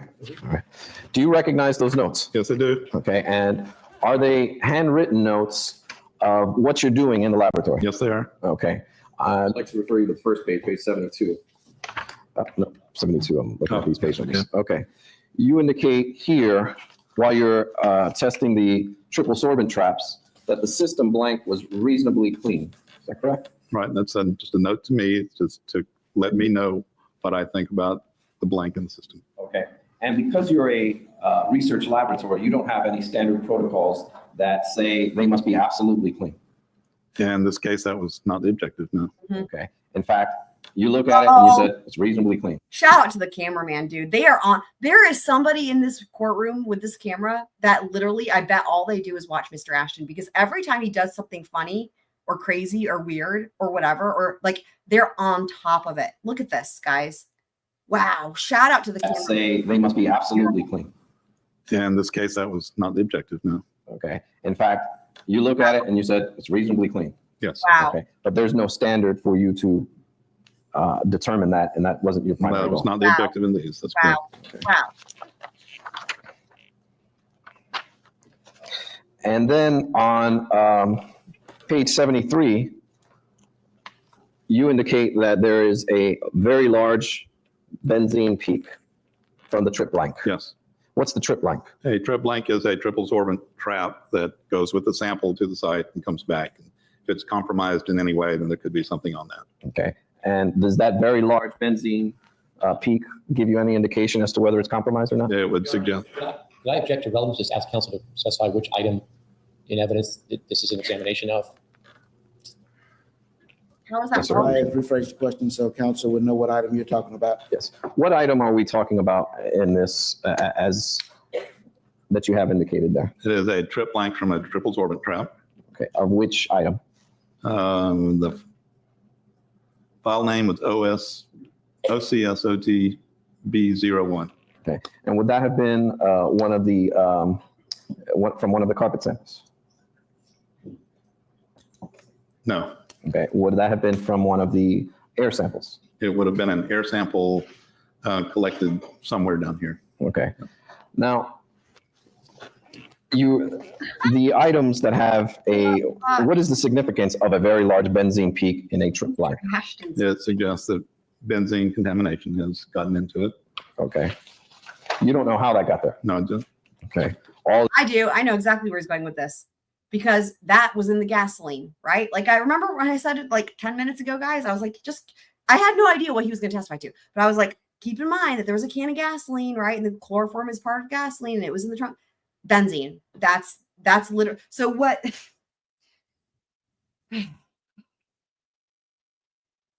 Remember, how did that can of gasoline get in the trunk? George Anthony put it there. I mean, really, when you think about it, right? Yeah. With George Anthony throwing Casey under the bus from the get-go, George Anthony's the one that put the gas can in the trunk of the car. It was his gas can. He was all possessive over it, right? It's even in the thumbnail. You can see the gas can because it's like the whole thing. And the gas can also had the duct tape on it, and it was the same duct tape that was found on Kaylee's remains, very specific duct tape. Anyway, the fact that like the chemicals that are in the gas are what was found in the trunk, and then the state tried to make it look like those were because it was a decomposing body. It just blows the mind. Just blows the mind. All you noticed is that you picked up on it in the middle of your testing. yes. Okay. No. Wait, what? No. I have not watched this. I've not watched this. This is my first time watching this trial, and this is my first time seeing this testimony. I have not watched this. I just watched I watched the witnesses like introduce themselves so that I can put it in the description and know what they're gonna like, what their job title is. I've not watched this. No.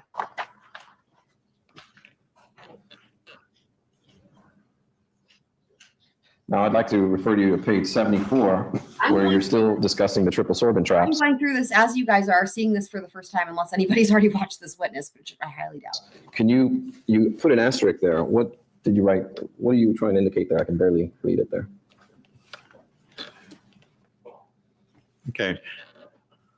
I've asterisked the fact that triple sorbent trap can absorb some water, and in order to avoid having that water No. plug the system up, try to purge it off. Okay. Nope. And was that a surprise to you? So that's what's cool about it is like, you know, how even though this is 2011, it's like for all of us watching this, very few people have seen this trial before, or maybe they've seen bits and pieces of it, but it's as if it's happening today, right? Like a current trial where everyone's watching it for the first time. And like, that's what this is like. I mean, we know the outcome, right? Everyone knows the outcome, but other than that, this is all new. This is like for, you know, so that's why I get genuinely surprised when I'm like, oh, wow, I got that thing right. Or that really happened. Or wow, that wasn't what it was. And, you know, so I'm just, you're hearing my thoughts in real time. I have no idea. No, it's not. That happens frequently with triple sorbent traps. Okay. And that's the reason why you indicate that there. Yes. Okay. Now, on the following page, you put that the trap froze. What does that Yes. mean? Can we approach? Oh my God, Mr. Ashton. Okay, members of the jury, we're going to take a stretch break Oh, from 20 minutes to allow about 7 minute stretch break. They're going to be outside the presence Okay. of the jury. That's my thought here. They're going to have they're probably going to say something on the record. You may be seated. State recognized president of the jury. Okay, so no, they argued outside. So they argued off the record. That's what happened. Now they're back. Defense, Yes, sir, we do. you may continue. May I approach the witness? You may. Dr. Weiss, the items that you have, I'm now showing you page 74, where you put an asterisk next to that, Yes. that portion of your notes. What do you write there? I'm writing that I'm trying to purge the water off the trap. I think it's important for the jury to understand what water in the trap is all about. I'm sorry. Okay, I may explain that. A Interesting. triple sorbent trap is a little 3-inch long stainless steel tube, about 1/4 of an inch in diameter, that is packed with a material that is similar to activated carbon. And in very simple terms, it is a chemical sponge that soaks constituents up out of the air so they can be concentrated and then taken out of that sponge and injected into the gas chromatograph mass spectrometer. The way that's done is heating that trap up, which vaporizes the absorbed materials Paper. and drives them into the end of the gas chromatograph. There's a 2-step process there. One is to pass a lot of air over that trap, which allows the air to go through, but causes the chemical constituents to stick to that chemical sponge. There's a lot of water in the atmosphere, particularly down here in the summertime in Florida. And so a little bit of that water vapor sticks to that chemical sponge. The second step in the process of analysis is to heat that chemical sponge up, the TST trap, drive the chemicals off of it, and to take those chemicals and pass them through a very short, narrow stainless steel loop that is immersed in liquid nitrogen. And so the chemicals are heated, they come off of that chemical sponge, the stainless steel trap that we're talking about, they vaporize, they pass into this little loop that has liquid nitrogen in it, and that freezes the chemicals right at the very beginning of that glass tube I was talking about, the gas chromatographic column. I'm sorry, and this is related to evidence, State's Evidence 122, correct? That's correct. What happens is that a little bit of that water, sometimes it vaporizes out of that TST trap. The sponge will get into that stainless steel loop. And over a period of a couple of minutes, very small ice crystals can form inside that loop and block the flow of air, in which case we have to warm that loop up just enough to melt the ice and to reestablish Wow. a flow of sample through. Why are you writing that down? What a step. Just to make sure that I know that it's there. If this were a quantitative standard or a sample, I Oh, would be concerned that maybe some of the lighter interesting. chemicals that would boil at a low temperature could be lost from that Okay. trap and not be there in as great of abundance as they might otherwise have been. So because this is a qualitative examination, your methods are a bit different. In this case, it was not quantitative. Do want to make sure that we know that it did freeze. But let me also kind of give this analogy. It does not mean that the sample is not a qualitatively pretty good sample here. Okay. If you take a glass, I have to just say too, think about it. Like this is a very specific field of science, obviously, right? You just have to give props to somebody like Mr. Baez, right? Who, when you know, sometimes there's evidence that is going to be common throughout all the trials, right? You know, there's certain things where it's like you're probably going to get pretty familiar with how certain things work with these different experts. But then there's stuff that's really specific like this. Mr. Baez has had to really understand what the fuck they're talking about here in order to ask these questions and understand what he's saying. And I just have to say, it's impressive. And put it on a table, fill it with ice and a cold drink. What happens is you see water condense on the outside of that glass. It's condensing the water from the atmosphere. That's kind of what's taking place inside the stainless steel loop. If you were to pour the water out of there and that glass warms up, the water doesn't all just go away immediately in the blink of an eye.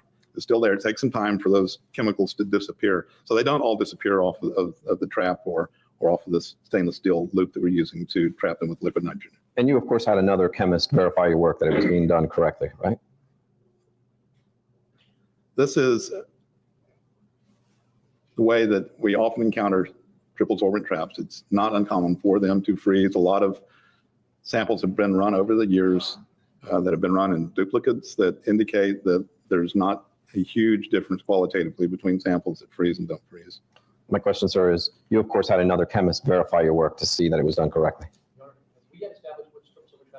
Yes, State's Evidence 122. It was announced into the record. Yeah, Mr. Ashton, pay attention. 122. It was announced on the record.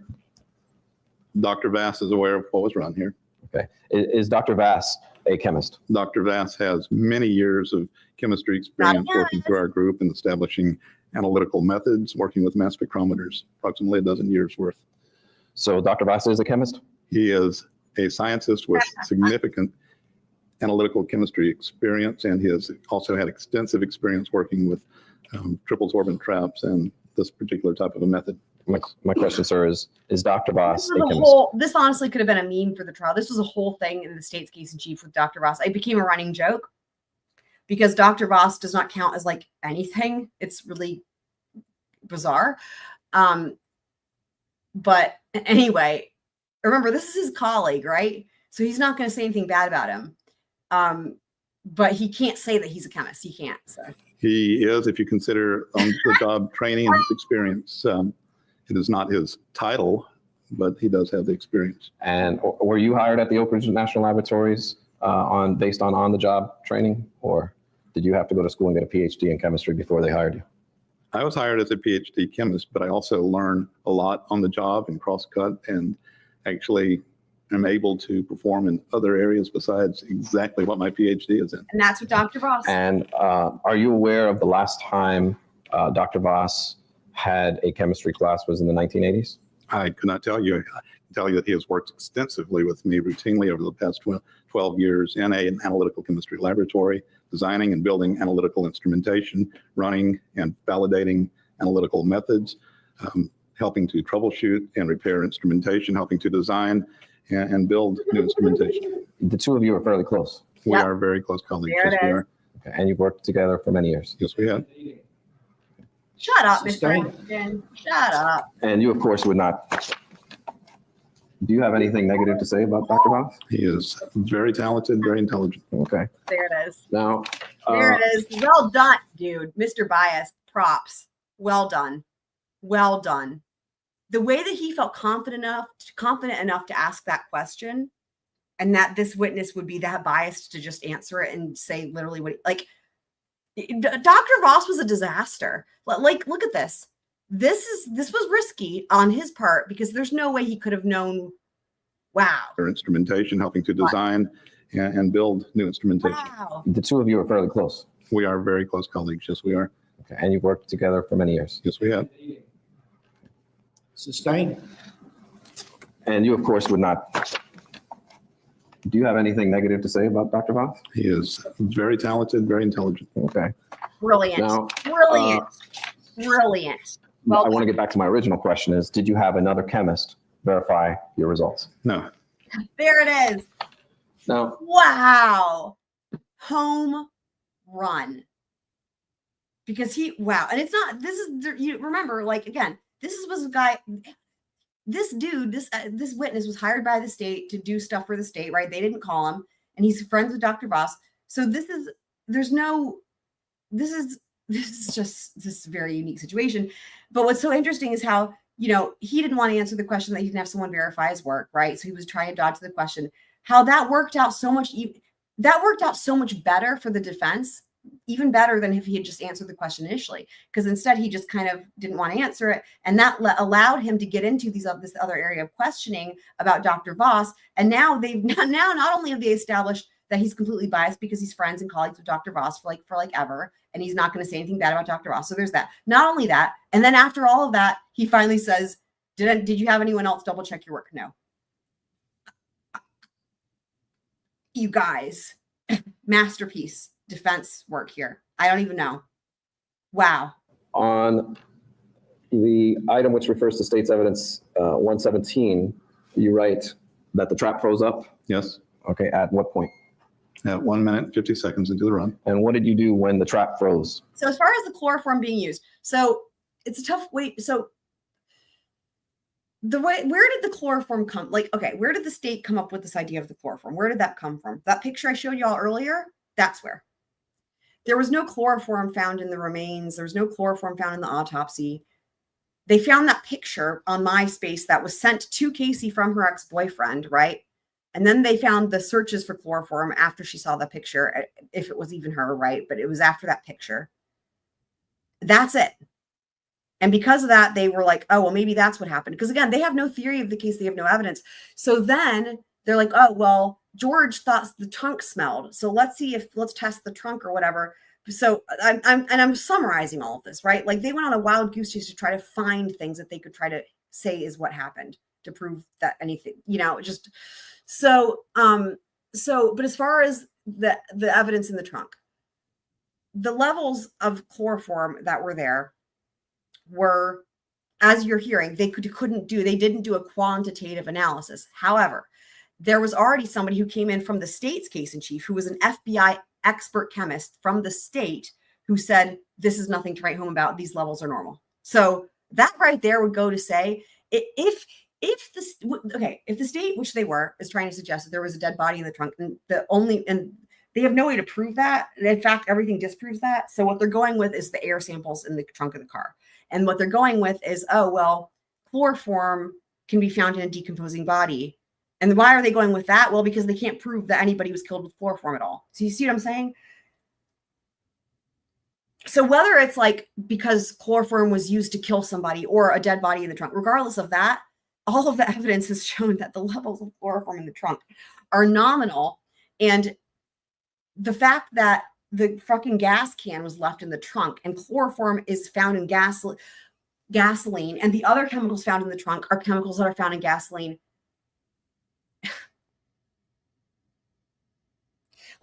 You guys see why the whole question, it's hard to even answer it, because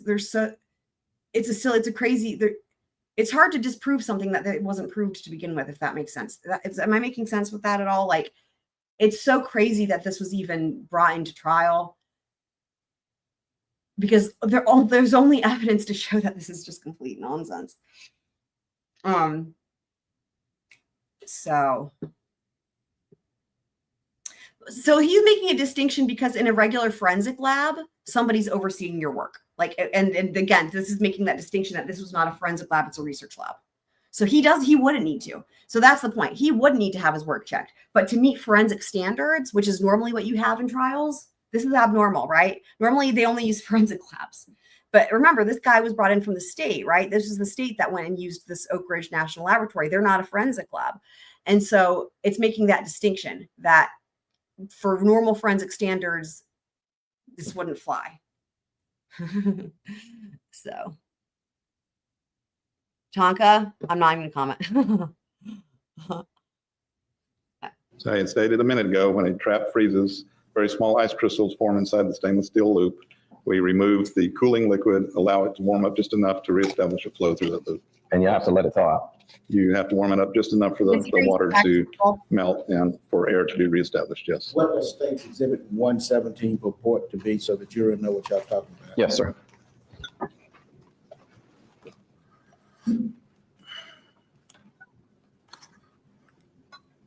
The triple sorbent trap air sample from the trash found inside the vehicle.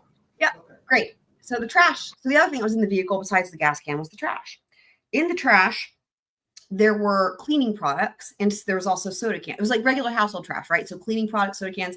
Guess what?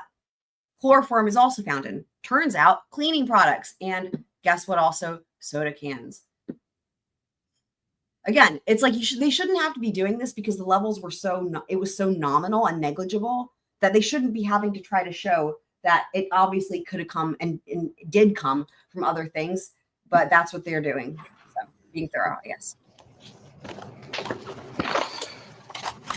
Now I'm referring you to page 76, where we're referring to State's Evidence 116. The sample froze up again, did it not? That's correct. Your Honor, we need specification. Which sample, what place that is, the numbers are different. 116, sir, relates to the air sample from the passenger area of the car, correct? Is that correct? If you want to look. What's this one? Okay.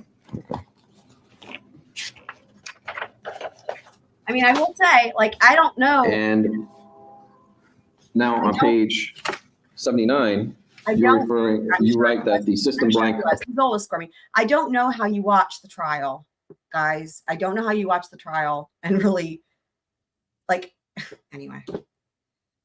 Yeah, I don't want to be a broker. Appeared to be clean. Is that correct? Yes, And that is for the standards, correct? that's correct.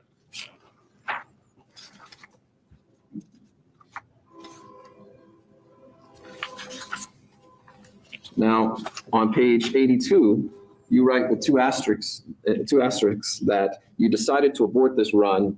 And On evidence, unless it's impeachment of some Sustained. sort. are there any issues that you run into with this item? First, describe what it is you're doing and the issues that you have. I was going to run a blank on the system, and after I started the run, I just noticed that I had not changed the computer program to set the conditions to where I wanted them, so I stopped it and I reset the conditions. You caught yourself in the middle of an error. I did, yes. Okay. And because you're a research laboratory, you do not have standard protocols or a checklist. There you go. Hey, ABC's docket. So again, that's echoing for your question that you had. It was a great question. This is another question that he's asking of this witness that's highlighting kind of the point I was making. It's no fault. It's no slight to this witness.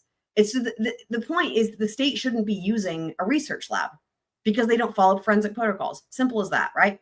It's nothing against this witness. It's not this witness's fault. He's doing his job correctly. But there's a reason why there's forensic standards when it comes to trials, right? Mr. Ashton. So let's just hear that again. I did, yes. Okay. And because you're a research laboratory, you do not have standard protocols or a checklist that would prevent this from happening. You have to rely on your own self to catch your own errors. Leading. Overruled, you can ask the question if you can. I've already stated this was not run according to a numbered or lettered protocol. That's correct. George, We understand that, but I just, y'all, if y'all watch, maybe we should go back at some point and watch some of these video jail calls. If you guys see, or his testimony, any of it, anything with George, watch his testimony or his video jail calls. I swear, like, you guys would probably be less fair to him than I was. I really tried. I gave him the benefit of the doubt. Again, I came in completely objective, right?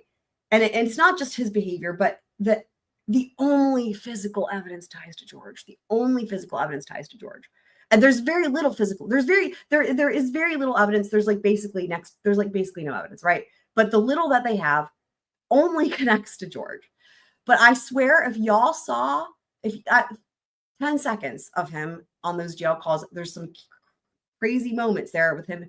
Y'all would be like, I would be shocked if you thought anything other than wow. Like, it's, yeah. Again, it takes a lot to say, like, okay, like, let's still give him the benefit of the doubt. And I totally did. It wasn't easy. But tell you what, anyway. Yes. okay.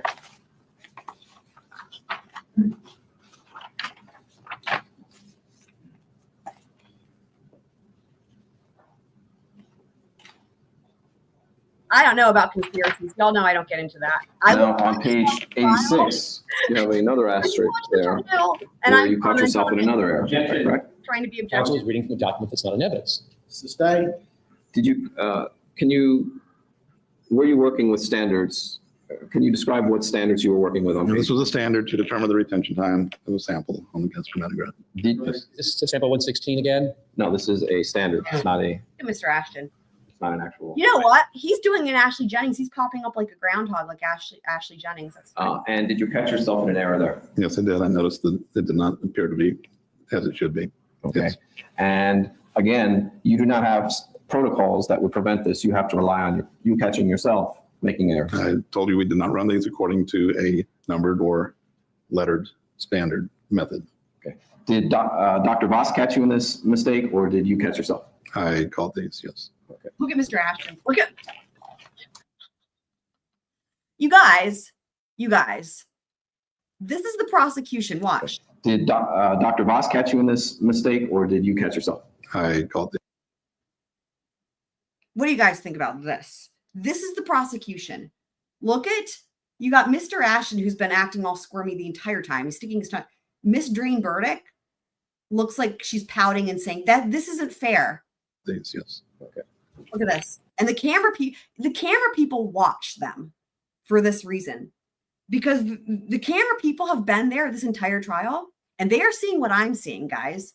They're seeing what I'm seeing, and they are really in tune with the state and the state's doing certain things at certain times, and they were ready for this. And look at this.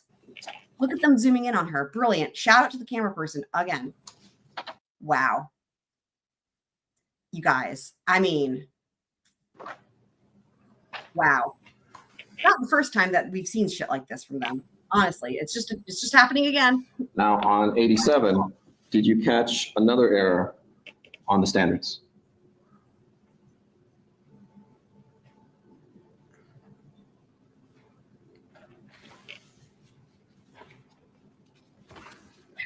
That was a continuation of the prior. Oh, okay. And did you change something Like what? in the middle of your process? This again was running a standard of a compound that smelled really bad. And so, yes, I changed the way it was injected to keep from smelling up my laboratory. Yes. And because you don't have specific protocols, you have to adjust what it is that you're doing to get the desired results, correct? Objection, leading. Sustained, rephrase the question. Yes, sir. I just wanted to say that they're allowed to zoom in on the attorneys because they don't get distracted. They don't have any rights like the defendant. Did you have to change your procedure in the middle of your examination? I changed it voluntarily to keep from smelling my laboratory up. Yes, but it does not affect the determination of what I needed to determine, which is the retention time and mass spectrum of that sample. Okay.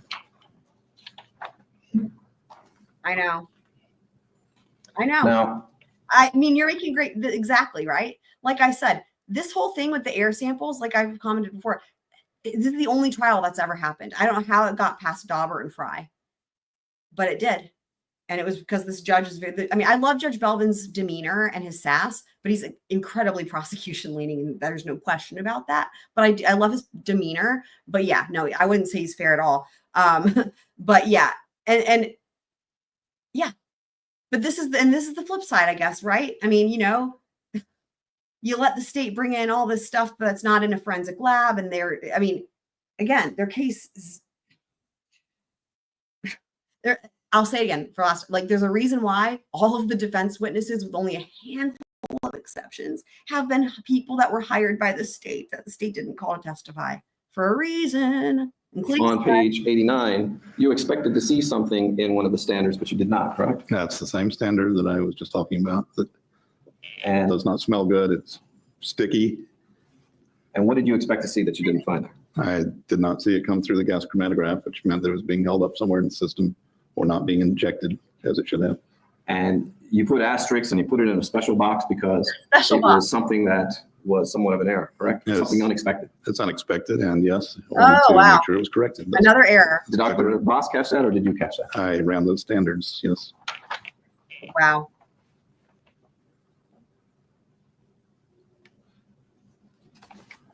On page 90, did you make an adjustment because you didn't see certain things there? Wow. This again, it's the same standard that smells bad. I I did did not expect this, guys. This is a lot of errors. And again, you can't fault him. It's not This is not their purpose. They're just there to do. They're there because they're pushing the boundaries of science. That's what they do. Now it's been made abundantly clear. Again, you can't fault him. You can't fault the lab. You can fault the state. And I feel bad for this guy having to sit here. I mean, again, he probably doesn't, because this is his first time testifying, he probably doesn't really quite understand that this is nothing against him, right? Having to sit here and admit to error after error. But that's, I mean, Mr. Baez is doing this in the most polite way possible. He could really try to make it look like this dude sucks, and he's not doing that. And it's not necessary. He knows the jury's with him. It was to get it into the instrument as cleanly and easily as possible to get the retention time and the mass spectrum of it. Okay. This is, You had to make adjustments in the middle of these runs. but they're not adjustments that would affect the information that was to And be there's a reason. obtained. I'll tell you guys, there's a reason why during the state's entire case in chief and during the defense entire case in chief, you only ever see positivity coming from the defense side, unless it's like they're, unless the state has done something shady outside the presence of the jury. But even then, they're very polite. The only squirminess or like, you know, crazy faces and shit, like it all comes from the state. Even during their case in chief, it's pretty wild, you know. In other words, if you were just to even judge like from the attorneys, like because they're looking at the jury, right? And when you look at the attorneys and you're like looking at their level of confidence and their behavior, that can give you an insight into what they're thinking the jury's thinking, right? So from the get-go, that's my point. From the get-go, all of the attorneys' demeanor would reflect that the jury was like, hey, state, like this is BS. But the state deserved that. And for that particular sample. My question, sir, is you had to make adjustments in the middle of the run. Asked and answered. Overall, can I ask the question? You had to make adjustments in the middle of the run. I made adjustments voluntarily to get the sample run, yes. And that's because you did not see dimethyl trisulfide. I could not see it under that prior conditions, yes. You didn't see it where you expected to see it. It would not go through the inlet because it's a heavy material and sticky. So the answer to my question is yes. Yes. Okay.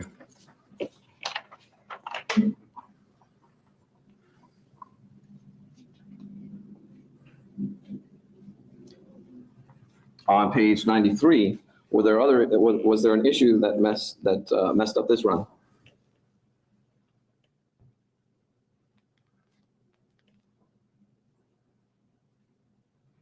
Amazing. Again, he has to be Yes, able it's to a closed valve. understand all that. And did you catch yourself in an error there? Yes, Item this is involved with. This is involving a stamp. it's a retention time standard. It's the same one. Even this witness is not having it for Mr. Ashton, you guys. He said it's the same one. Look. This witness is not having it for Mr. Ashton. Wow. Yes, it's a closed valve. Okay. And did you catch yourself in an error there? Yes, Item this is involved with. This is involving a stamp. it's a retention time standard. It's the same one.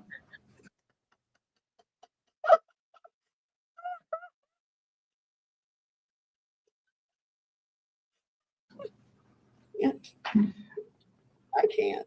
I'm dying. And on page 94, do you note that Dying. you continue to have problems? Yes, And was there any time during the process of inspecting these items that your instruments broke down? I don't recall. Okay. You don't recall, or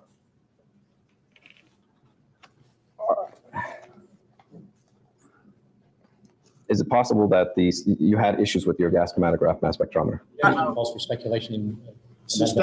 What? How does that call for speculation?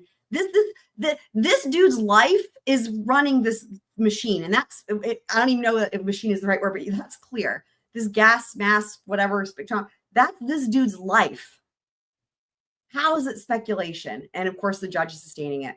I'll rephrase the question. Are you aware, sir, that your gas chromatograph mass spectrometer broke down while studying these samples? Look at this. Look at the state. Look at the state.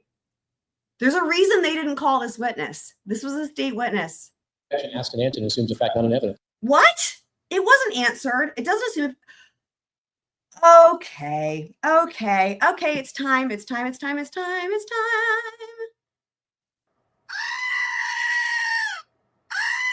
This sound goes perfectly with what we are seeing on the screen yet again from the state. Look at this. Look at this.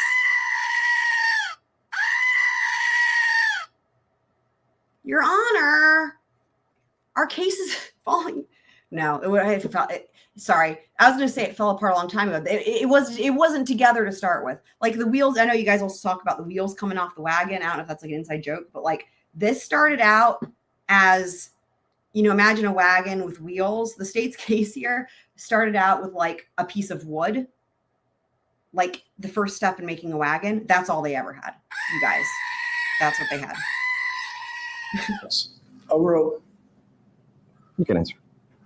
It did not break down. No, there was looks like there's And because there was a lot of media coverage and publicity, right? loop on the front end during running that standard was dirty based on the prior experiments, which was troubleshooting and finding the source of that issue. And you do not have any quality control methods that would prevent this from happening when you're actually working a forensic case, do you not? Sustained. Do you have any quality control standards that would prevent this from happening? Objection. Same question, still leading. Not leading, Judge. Sustained. Do you have any quality control methods, sir? In these cases, the quality control is to look at the sample and determine whether or not the retention time is the same for the authentic standard that is injected.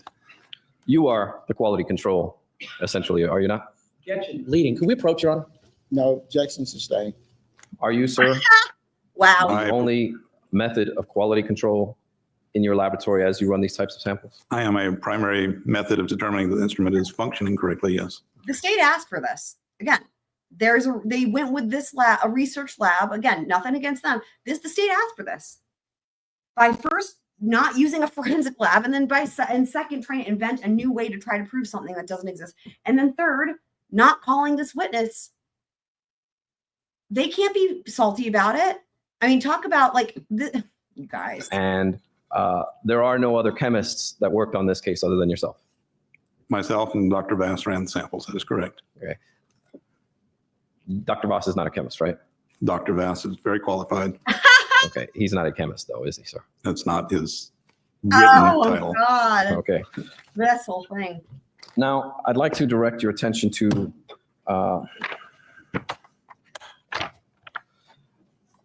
did there ever come an occasion where you worked on a case where you issued standard protocols for the collection of volatile of soil samples for analysis? No, we did, yes. Okay. May I approach the witness, Your Honor? You may.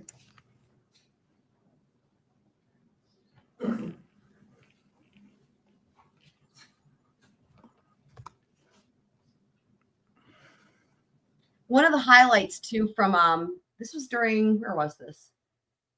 This is a couple episodes ago. There was a highlight where Mr. Ashton was like, "Can we dig through the bag of trash?" And like literally, you guys, the courtroom theater was just another level.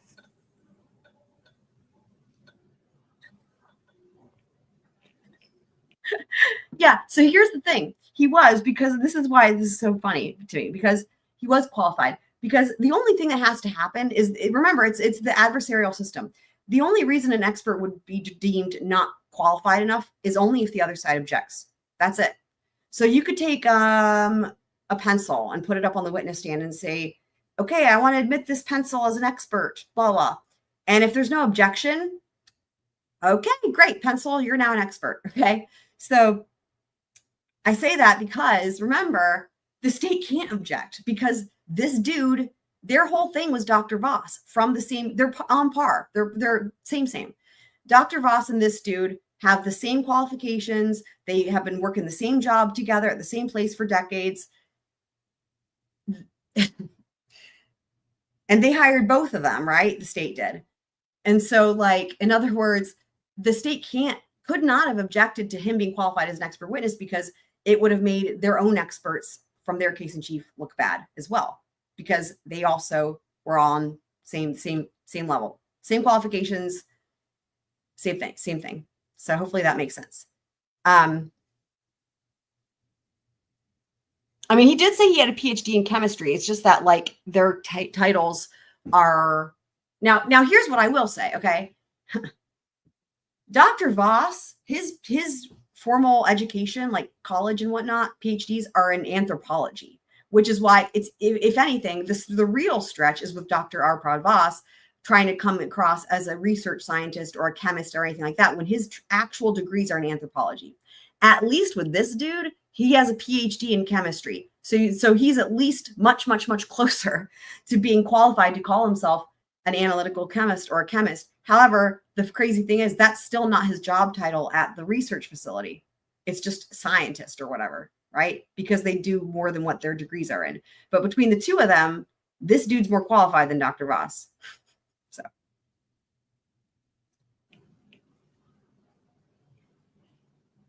That's cute.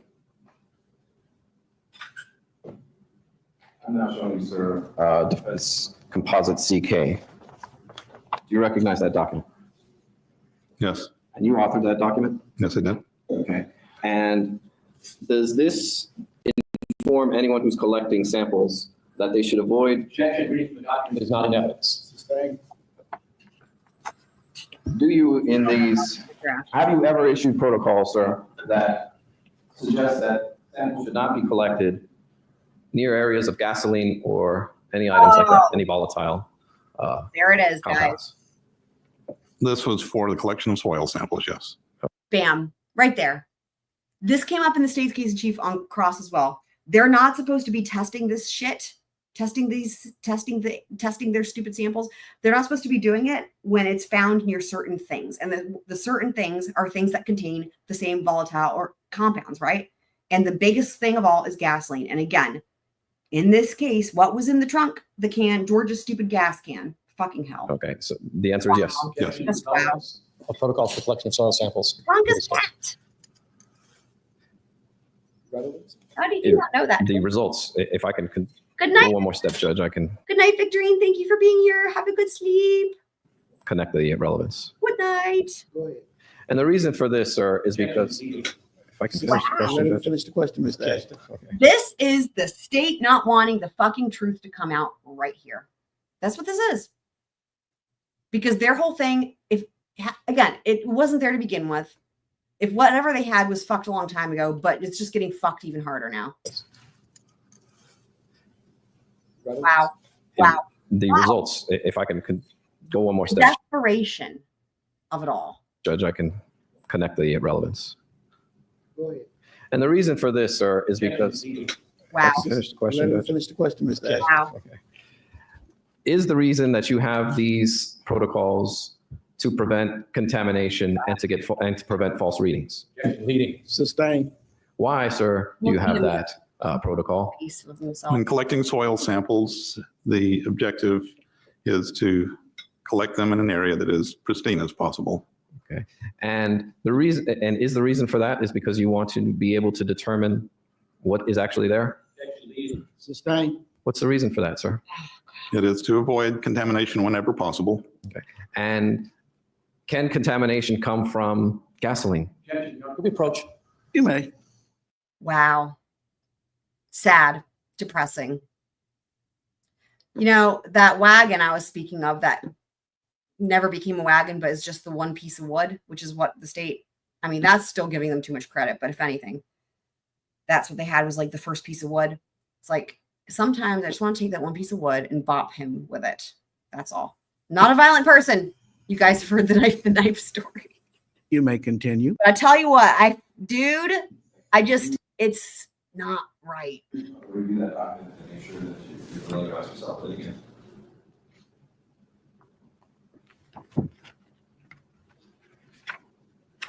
Yes, this is a document for the collection of soil samples to Here test it them is. at a later date for the presence of volatile organic compounds. You know what it's going to say. You know what it's going to say. This is their instructions that he's supposed to, you know, it's going to say, don't test things around gasoline because it contaminates it.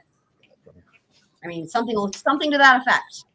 Again, I haven't seen this, but that would be the obvious conclusion here. Do your protocols, sir, recommend Here we that the go. collection locations should be free of trash, debris, and obvious sources of chemicals that could result in false?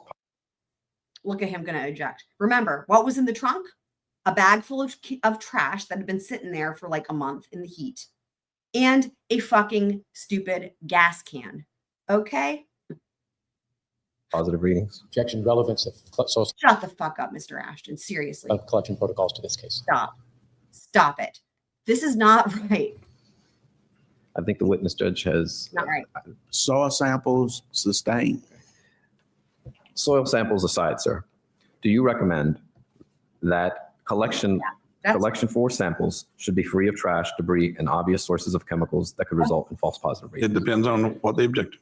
Literally all of the things that you're not supposed to have are the things that were in this trunk. Objection, what type of sample is counsel asking about? Water, air? Any samples, Sustained, rephrase the question. sir, when running samples, Mr. Ashton, the legal objection you were looking for was vague, sir. regardless of the sample that you are running, do you recommend that the locations be free of trash, debris, and obvious sources of chemicals that can result in false positive readings? It depends on the objective of the analysis. In some cases, the sample is part of a trash heap, and therefore it is necessary to collect it in the presence of whatever is there.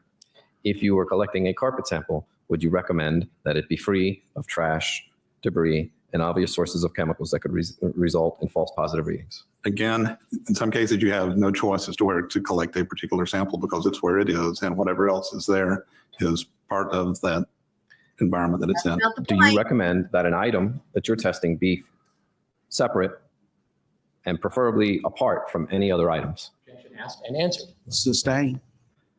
I don't believe he's answered the question, Judge.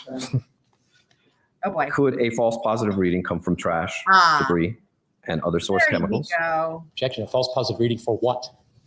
Sustained, False positive reading for your mom, Mr. Ashton. How about that? rephrase the question. Yes, sir. Any items that you test, could you get a false positive reading for trash, debris, and other chemicals? Same objection, Judge, a false positive reading for what? I've made it a very general and broad question, Judge. Sustained. When running air samples, sir, do you recommend that trash and debris and obvious source of chemicals not be part of the sample Sometimes that's exactly what you want to monitor. if you're not testing trash? Sometimes you cannot separate the two. It My question depends on to the you, sir. objective of the analysis. My question to you, sir, is if you're not testing trash and you're testing a specific item, do you recommend that This is the it. trash, it not be near any trash? Sustained. We've asked this question numerous times in various fashions. Move on to another area. Who's NG?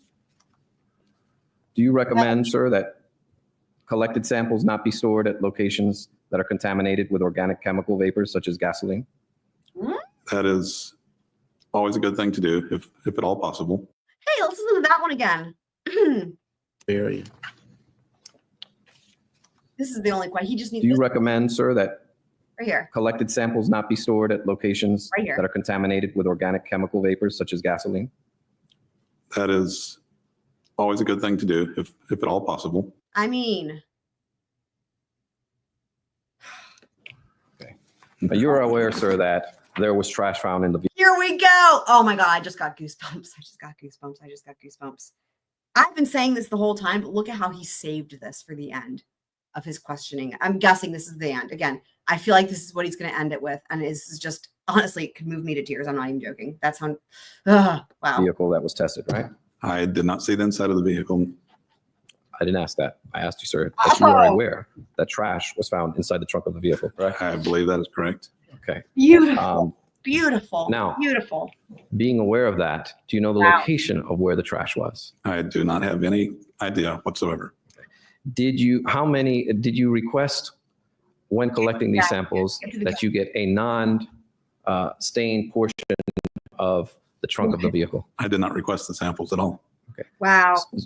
Would a non-stained portion give you an identification as to whether your sample was coming from the stain or another non-stained area? You need to rephrase that. I don't understand. Okay. You tested a piece of carpet that was allegedly stained. Isn't that correct? That I got a piece of carpet. I assume it was stained based on what I understand. So Yeah, did you say, The stain is if I want to compare yeah, this, something like that, right? The stain. You would be a normal person, like obviously there's either stain or there's not. This is a rarity. This case is a rarity because literally the state tries to suggest there's a stain. There's no evidence.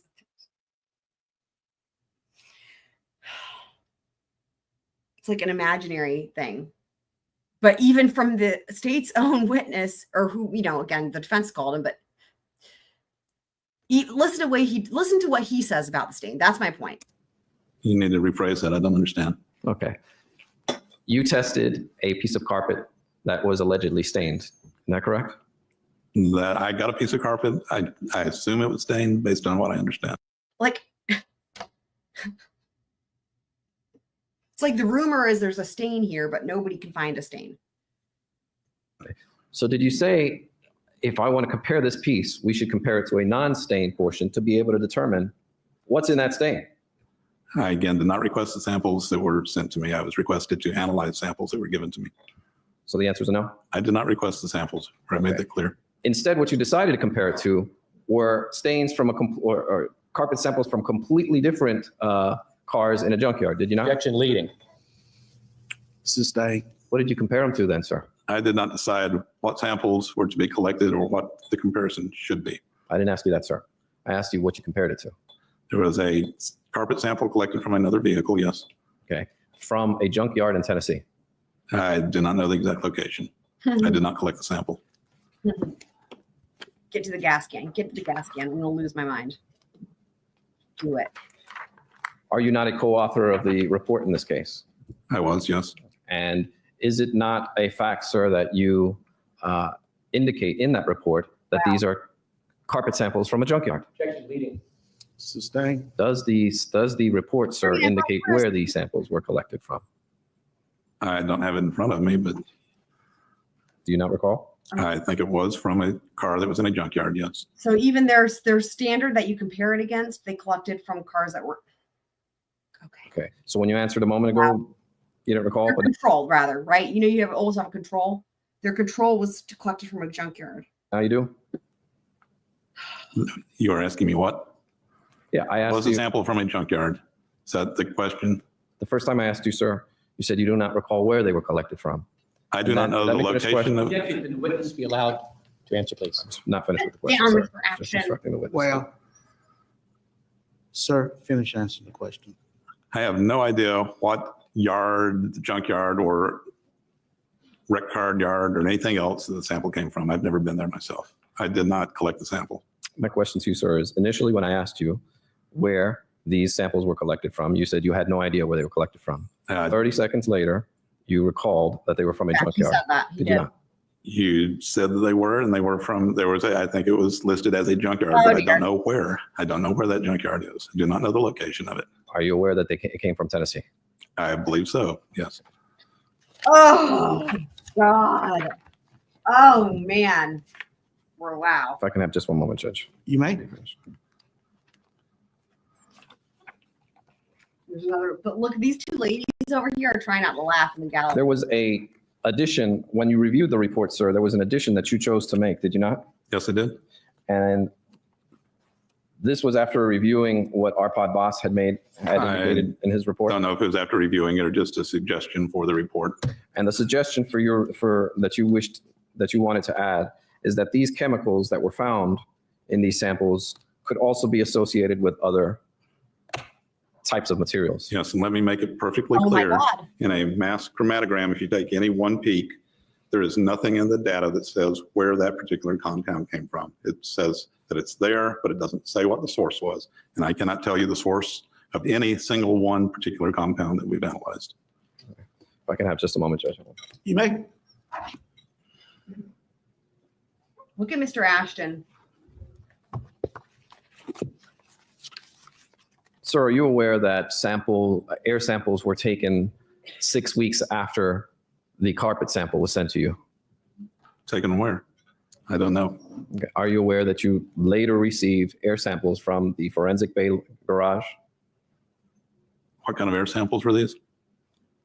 Samples of air, triple sorbent traps from the forensic bay, No, we've talked about the triple sorbent traps, yes. We've already talked about as those. well as the passenger area of the car, Yes, as well as the trunk of the car, yes, as well as the trash that was found in the car. yes. And you are aware that these samples were taken 6 weeks after the car liner was removed. That's correct. Okay. I believe that's what I've been told anyway. And you would agree that the air 6 weeks later, depending on the environment, would be significantly different than what it would have been previously. Sustained. Is the air the same Would the air be the same in the forensic bay garage 6 weeks later? I have no way of knowing that. Would the fact that it has a garage door that opens and closes make a difference? I have no way of knowing how the air has changed over a period of time. Okay. And what about the trash? Do you think that the trash would still have the same air 6 weeks later? I have no way of knowing what the changes, if any, are. And in your experience, there's no way you can determine that. Sustain, rephrase the question. Is there any way of knowing that based on your experience, sir? I have no way of knowing if and how much it has changed. No. No, I've shown you, Twiz, what do you mean here? I don't know what you mean. Who was better? I don't know. Are you, can you clarify? defense exam. Asking for clarification. See, again, is like just trial verbiage in real life happens. So, like earlier when I said I needed to have my recollection refreshed. Anywho, clarifying, please. With CJ, and you had a chance to review it, correct? Which is, May I approach? You may. yes, okay. And Okay, Mr. these are your Ashton. notes? Yes, they are. Do they accurately reflect the notes that you took when you Yes, took them? yes. Judge, unless there's any objection, I would move CJ into They evidence. knew it. They knew it. They knew it. You say it also, These camera people have learned to read him like a fucking book. He wasn't even, they could tell from whatever his little hedge, they were like, he's going to object. Wow. appears to contain Wow. certain interlineations or highlighting. Okay. So Twiz, I don't know yet because we haven't, are you talking about Brian Kohberger? Because he hasn't been to trial yet. So, I mean, I know you know that, but I'm just saying, I don't know if you're talking about somebody else because you can't, there's no way to assess it. You're talking about Brian Kohberger, I can answer that after the trial. But I will say that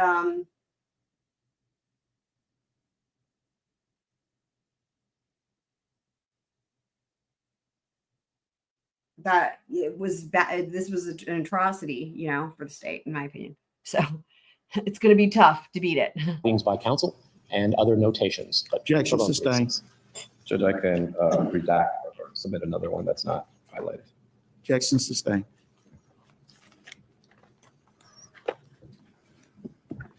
Just one more moment. You may.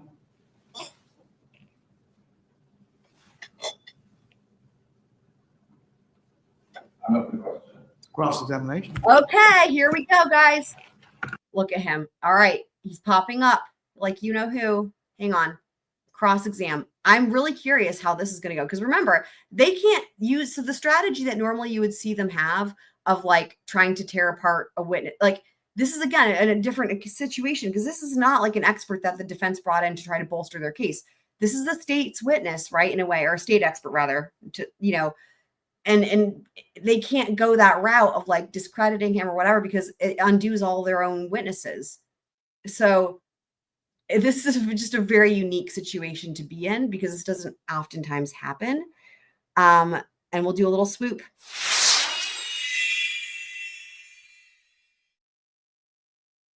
We're going to also just do another little swoop. I ate a lunch, like I had a whole delicious lunch. Okay, on to Vass. I've made a bunch more Wendi, by the way.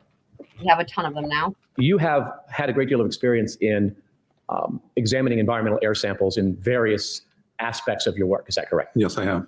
So the route again to what the strategy he might go with is to try to bolster to follow up with that because to try to bolster him because now the damage is being done to not just there's a lot of damage being done here in terms of because of Dr. Vass, right? Again, I don't think the jury bought into that anyway because he was a disaster, but to the extent that the state thinks that they did,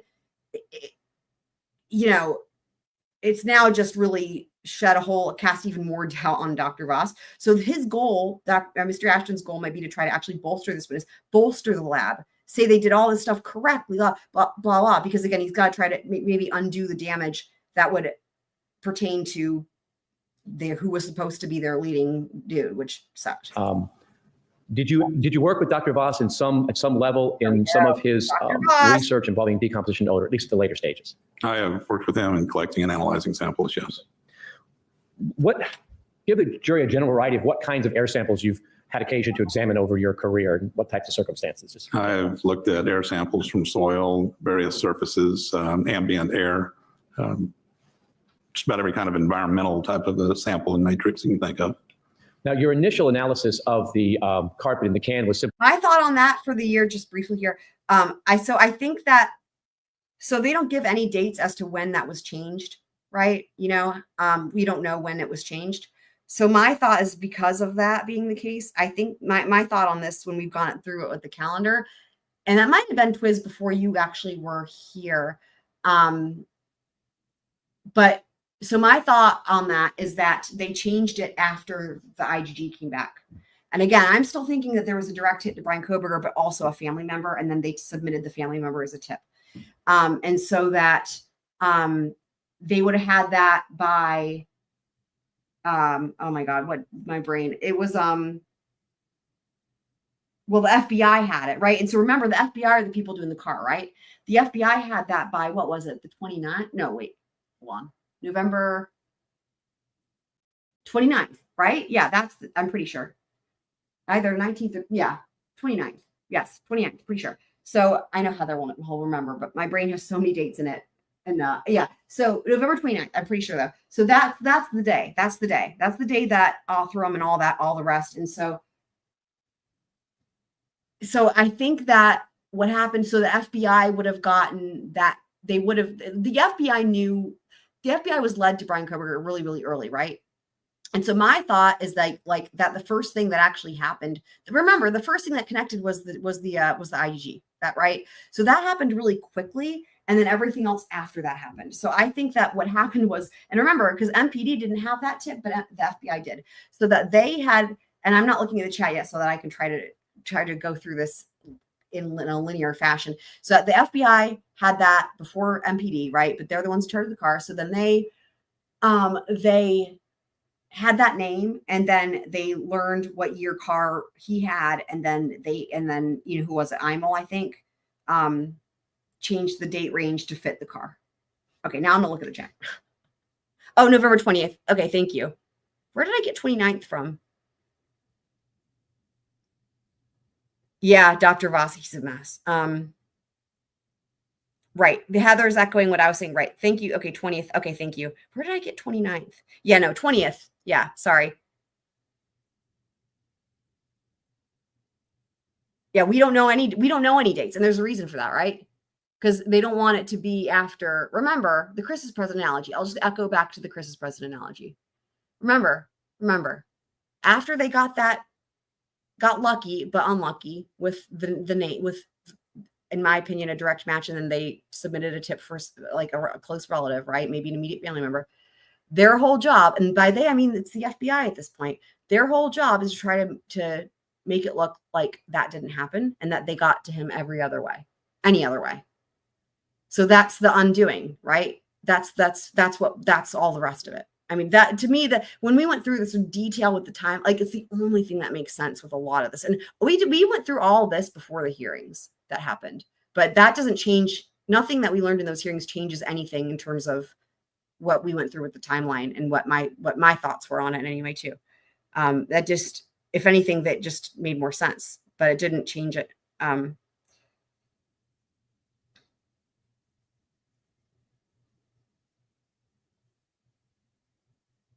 don't know what that means.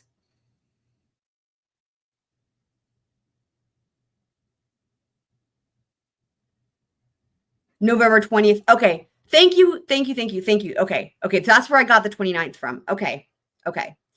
So the 29th is the date that I had speculated, or that was my thought. That was the thought that I had as to when they were finished with like the IGG. Now we learned in the hearing, because Ann Taylor says it, that's the time, that is when Othram was done. And then we learned about that middle lab, right? Where it doubled. So I guess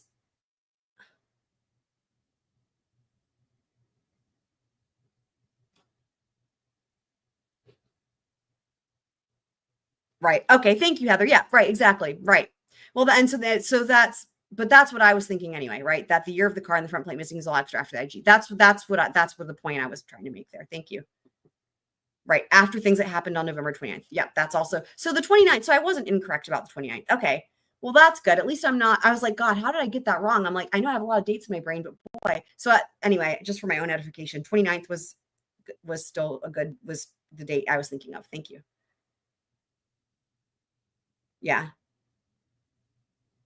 Same, Heather, maybe not as long as you, but also, you know, you guys were there. Heather, you were there when I started scrutinizing that timeline and came to these conclusions in real time, like live. You know.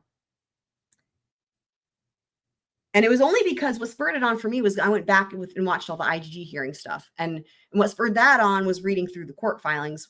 I forget which batch it was. It must have had to do with the motions to suppress. It's like in real time, I'm like reading the court filings, like, huh. Now I have a question about this thing. And then I'm like, huh, well, that leads to it. And it's like one thing leads to another. And before you know it, you're going all the way back and looking at all this other stuff. And then that's when I was like, huh. And then, you know, just one thing led to another. And then, you know, yeah. That's funny. You guys are funny. Yeah. Everything. So that's my, it looks like Heather and I both have the same thoughts. And I guess Ann Taylor as well, that like, in terms of changing the year, all that happened after the IGG. That was my thought from the get-go once I started breaking it down. And then Anne kind of confirmed that timeline in the hearing. The thing that was new was the part about the middle lab, but that doesn't change anything. It just makes the whole thing more fucky. That's okay. We welcome people in all states, mental states. Right. That's what I'm saying. Thank you, Heather. Heather's saying, I'm still betting Brian was included in one. Yep. 100%. The number of times I've gone back and watched those parts of the hearing, and even though we've already watched them together live several times, the languaging is very careful. And the more you listen to it and you listen to the judge's questions and even the way the state goes around and says it, it is almost like they're saying it, but not saying it. It's really crazy. I did it again today, actually. I went back and watched it again today. And I'm like, just because at this point, I'm like, am I like in my mind, I'm like, oh, I haven't watched it in a couple of days. I just want to make sure that I'm not imagining things. Nope. It's even worse than I thought every time I watch it. I'm like, wow. And like every time I watch it, I catch even more examples of it, of where there's languaging that's very specific and very careful that points to the fact. It's like a big red light. Like, yeah, you know, so. Right. I mean, and that's the thing. And so the tip submitted like I was saying before, like, it seems like what happened was maybe the whole family did it together, or there must have been a really close relative in order for them to still get that tip quick enough. Like that they have the direct hit, but then like in other words, what I mean is if they had a direct match, but then they still had to build out a whole family tree, it still would have taken months. Right. So the timeline still just means, and it was my thought from the get-go, right? I was like, oh, it's going to be either Brian or an immediate family member, right? But what the thought that hadn't occurred to me until we heard those hearings was, oh, it could be both. A direct match to Brian, right? But then also maybe an immediate family member, and then that's the name they give over as the tip. And what made me think of that was something Denise had said, which was that the state has the tip and so does the defense. But both of them are saying it as if the way that they in the hearings, it's like they both have the name of they have the tip, right? They have that name, but yet no one's saying that he didn't anyway. So, yep.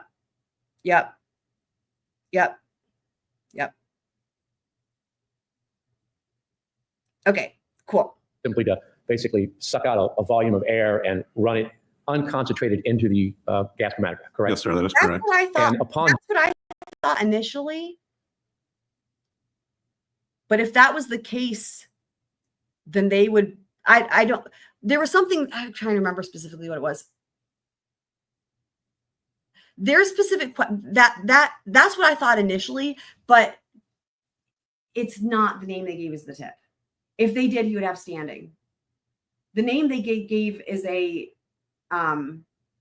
and that's not what they're supposed to do anyway. Like if they gave his name as the tip, that would be a problem. The name, they need to turn over a name that is not him and then be like, this is your tip, right? It's supposed to be a lead. And something Denise had said in one of the live streams is what made me think, oh yeah, of course, duh. But also like, I forget exactly what it was specifically. I could go back and try to find it. It's probably timestamped like me. But anyway,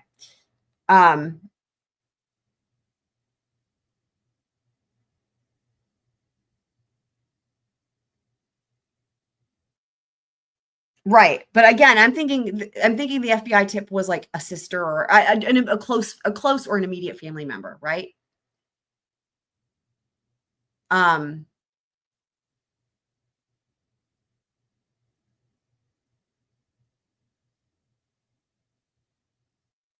Yeah. Doing that, the biggest peak you found was for chloroform. That is correct. The most abundant, the tallest peak in that total ion mass chromatogram was chloroform, which indicates it is a major, if not the major peak. And while you cannot, you also saw peaks consistent with gasoline fumes. Oh, we did in the sample, certainly the one that was concentrated. Yes, we did. But the peak for chloroform was far greater than the peaks for gasoline. The relative abundance in the total ion mass chromatogram for the chloroform was greater than the peaks for that would correspond potentially to gasoline vapors. Yes. Now, you wouldn't have been surprised to have found evidence of gasoline vapors in the trunk of a car. Absolutely not. I've analyzed many samples that have been collected in and around vehicles that have fuel or fuel exhaust vapors associated with them. And the amount of chloroform you found even in this initial run surprised you. The witness has already testified that this is not a quantitative analysis. Mm-hmm. I don't believe that's true.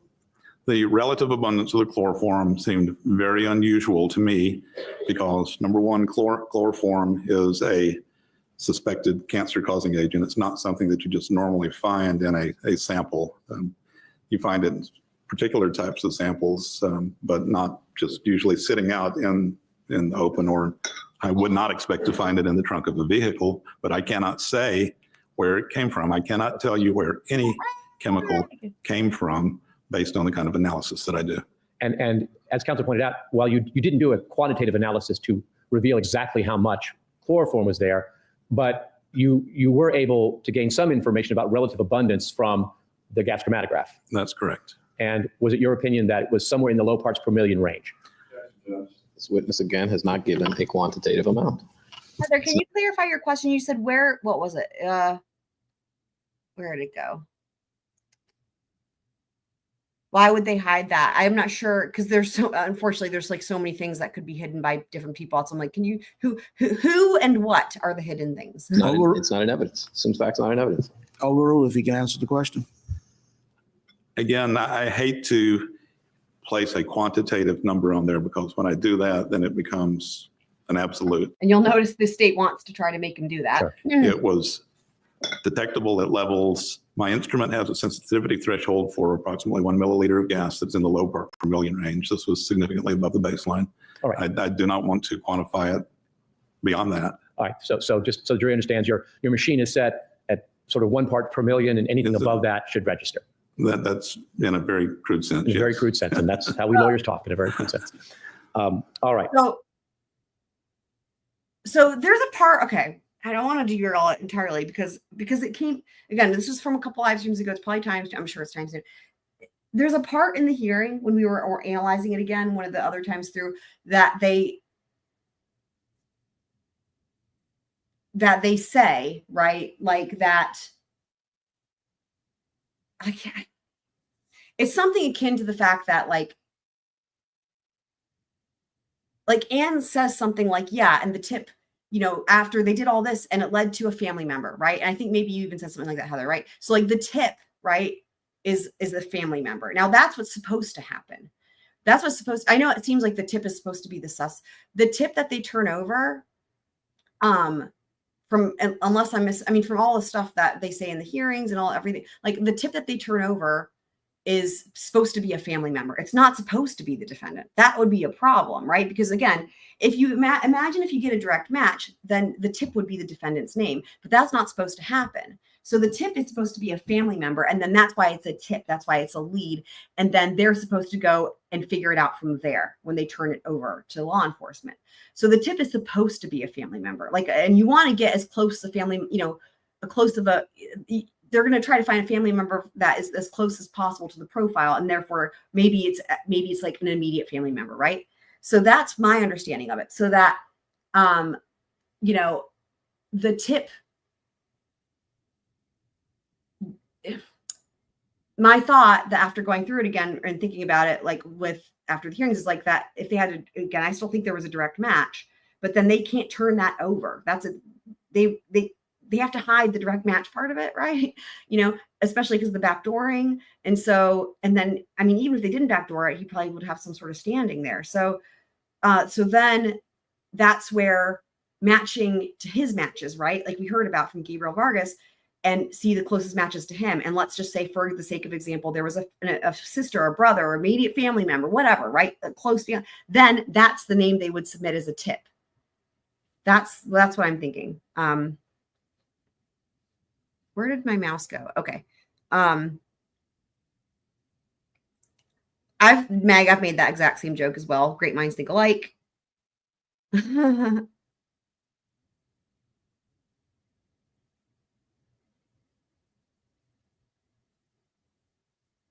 Right. I know. Exactly, Heather. We're on the same page. Right.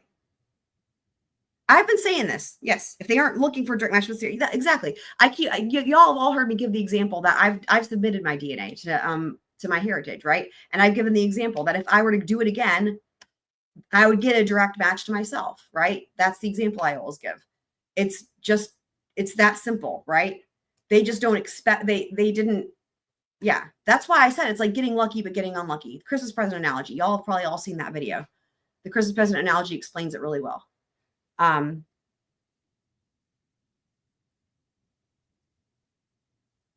Okay. The dad trash was a separate thing because that was just from the trash pull. So it could, but I mean, it's entirely possible that the tip could, like, let's just say for the sake of example that BK's dad also submitted DNA. He could have been the tip, but then also he could have been dad trash. We know that that's dad trash, right? So that's, but you know, or it could have been another immediate family member. Yes, that's what I'm thinking. Yeah,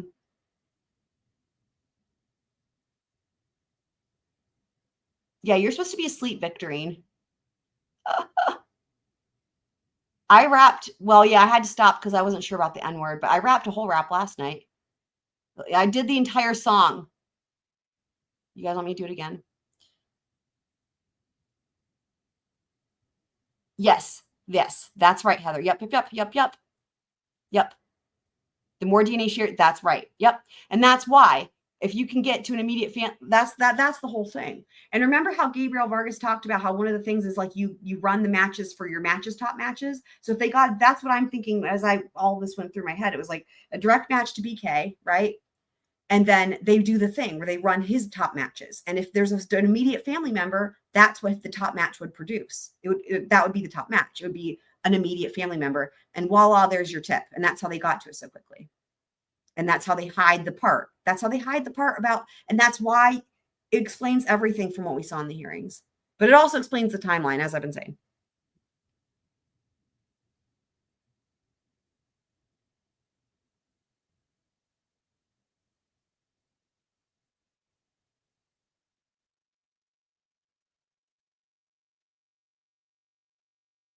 I think they definitely had it.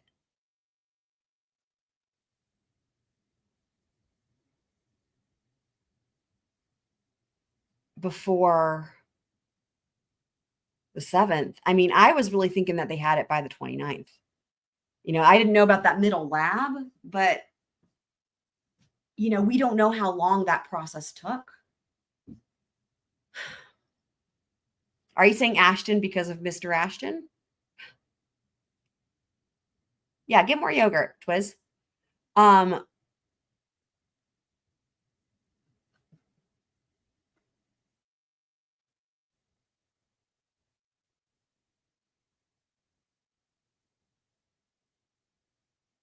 No, the tip, they call it a tip. The tip, let's not get confused. The tip that we're talking about here is they call it a tip. It's from the IGG though. So let's, I'm not, that would be separate to any other human, like, I mean, I don't think, I don't know. That's what we're talking about is the IGG tip. That's what they call it, or a lead. Yeah, get yourself some yogurt.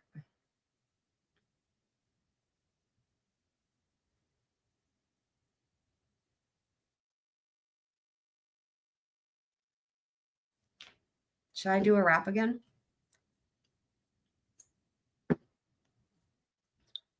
Should we do rollout again? I don't know that I can say the N word. I was doing the next episode, Dr. Dre. Can I swap? Maybe I can swap it with something. Let me just think.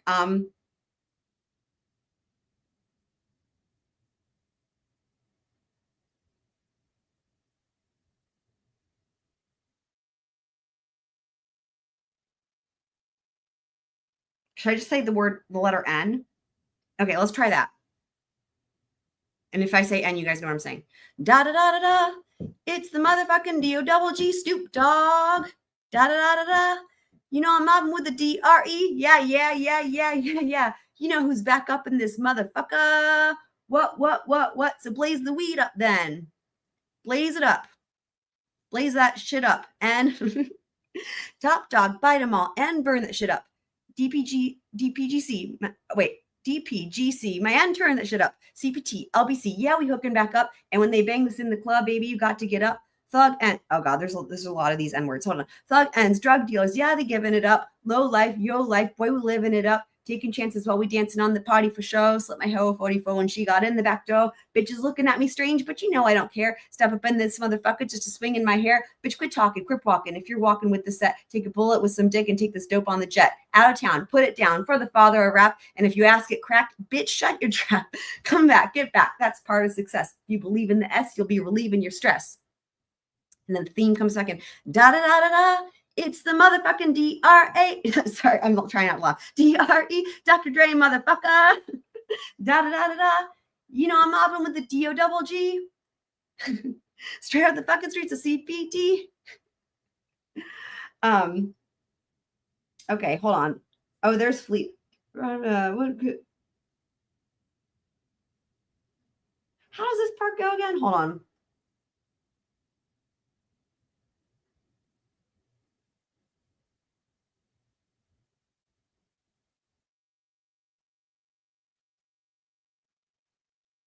Hold on, I'm trying to remember how this part goes. Inglewood. Straight. Oh, okay. Now I remember. Right now I remember. Straight off the fucking streets of CPT. Okay. King of the beats. You ride them in your Fleetwood. Wood Coupe de Ville rolling on dubs. Right. How you feel? Whoop de whoop, nigga. What? That's right. This part's a little bit different. Okay. Drain Snoop chronic out in the lack with a doc in the back, sipping on yak. Clip in the strap. Dipping through hoods. What hoods? Compton, Long Beach, Inglewood, South Central out to the west side. It's California love. This California bug. Gotta end gang of pub.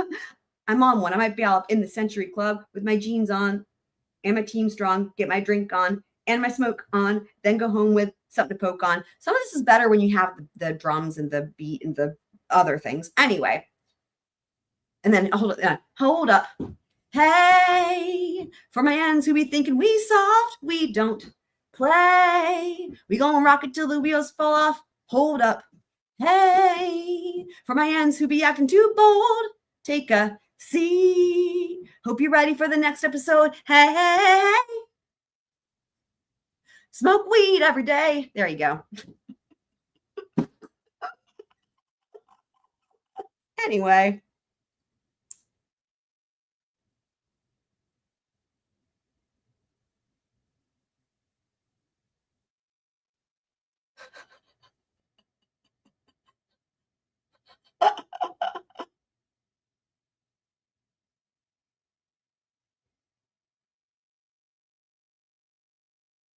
Go to sleep, Victorine.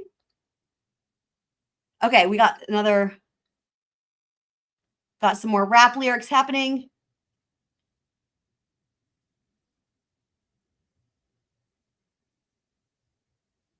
Should we do rollout again? That was fun. What was the other one?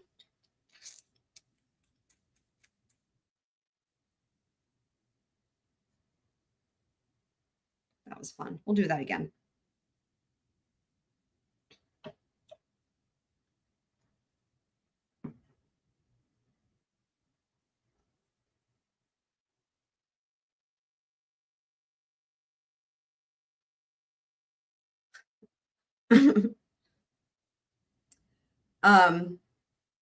Twin Glock 40s, cocked back, me and my homies.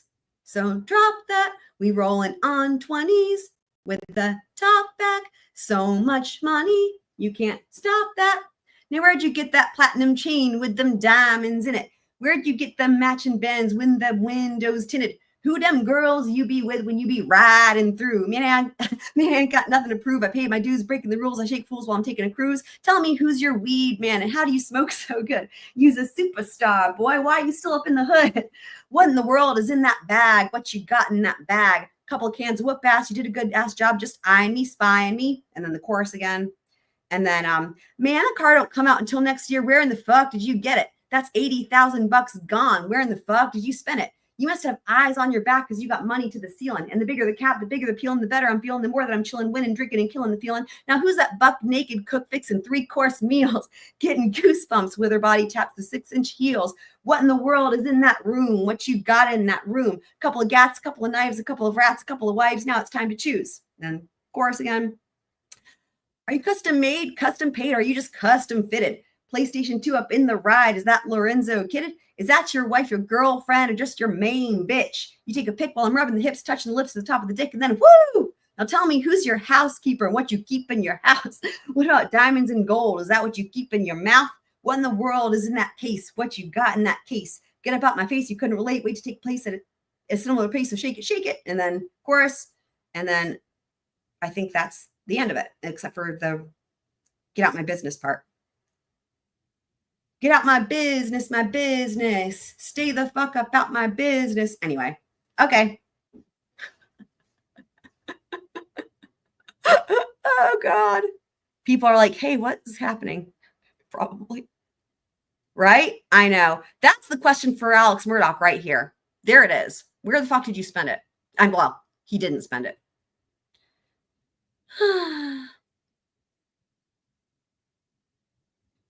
Oh my God. Nightbot can already rap because Nightbot can do anything. He's a miracle of a little guy. Oh God, freaking Wendi. Hold on.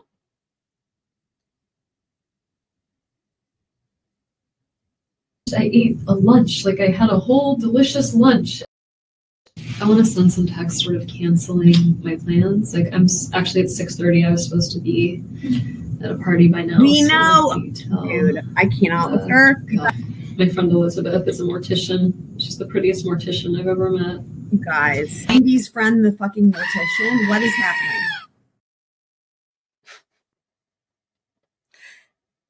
Alarm went home safe and sound. So I didn't know you were driving, ABC. I may have missed that in the chat, but I'm glad you're home safe. Probably time to go to bed though. But you're not alone. There's several people who've been, I guess, procrastinating going to bed, which is really funny. That's Wendi, freaking dude. We're gonna do some Wendi here soon as well.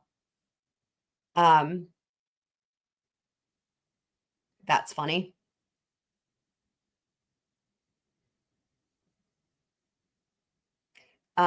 Let's see. We got I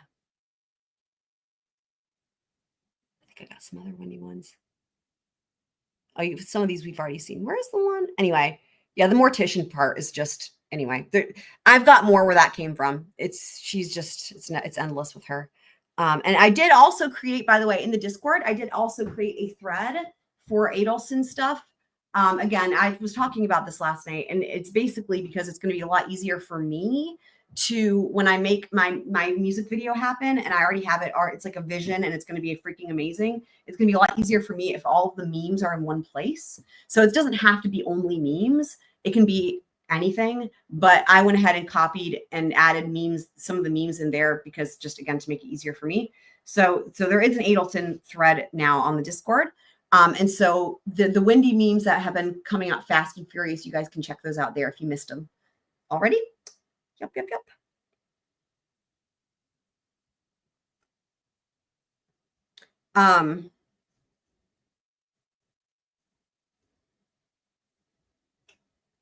It does. It is. Yep. It just goes on and on. It certainly does. Pretty crazy. Pretty crazy. And it's amazing that it's all the same people on the case, right? Same, it's, I find, I just really, it's commendable, right? When you look at, Pat Sanford, Ibsen, like all the same detectives, all the same law enforcement, all the same attorneys. They've been there since day one all the way through, and they're still testifying. And it's just really unusual because usually people, at least it's not, law enforcement, right? They get promoted or they get transferred to another agency or the different, it's really crazy that they're all still here. It's like, they're just, but I love it for the consistency. It's so much better for a case. It's just unusual to see that.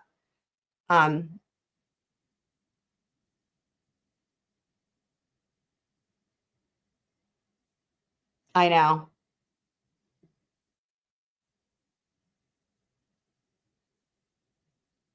It is crazy. So but you guys, for anyone who didn't hear it, the music video is going to be amazing.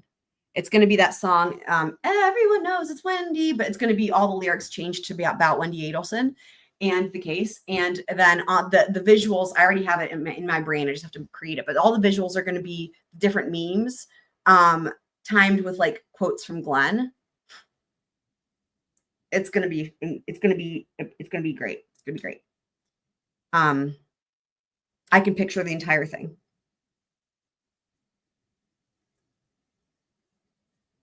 Yeah.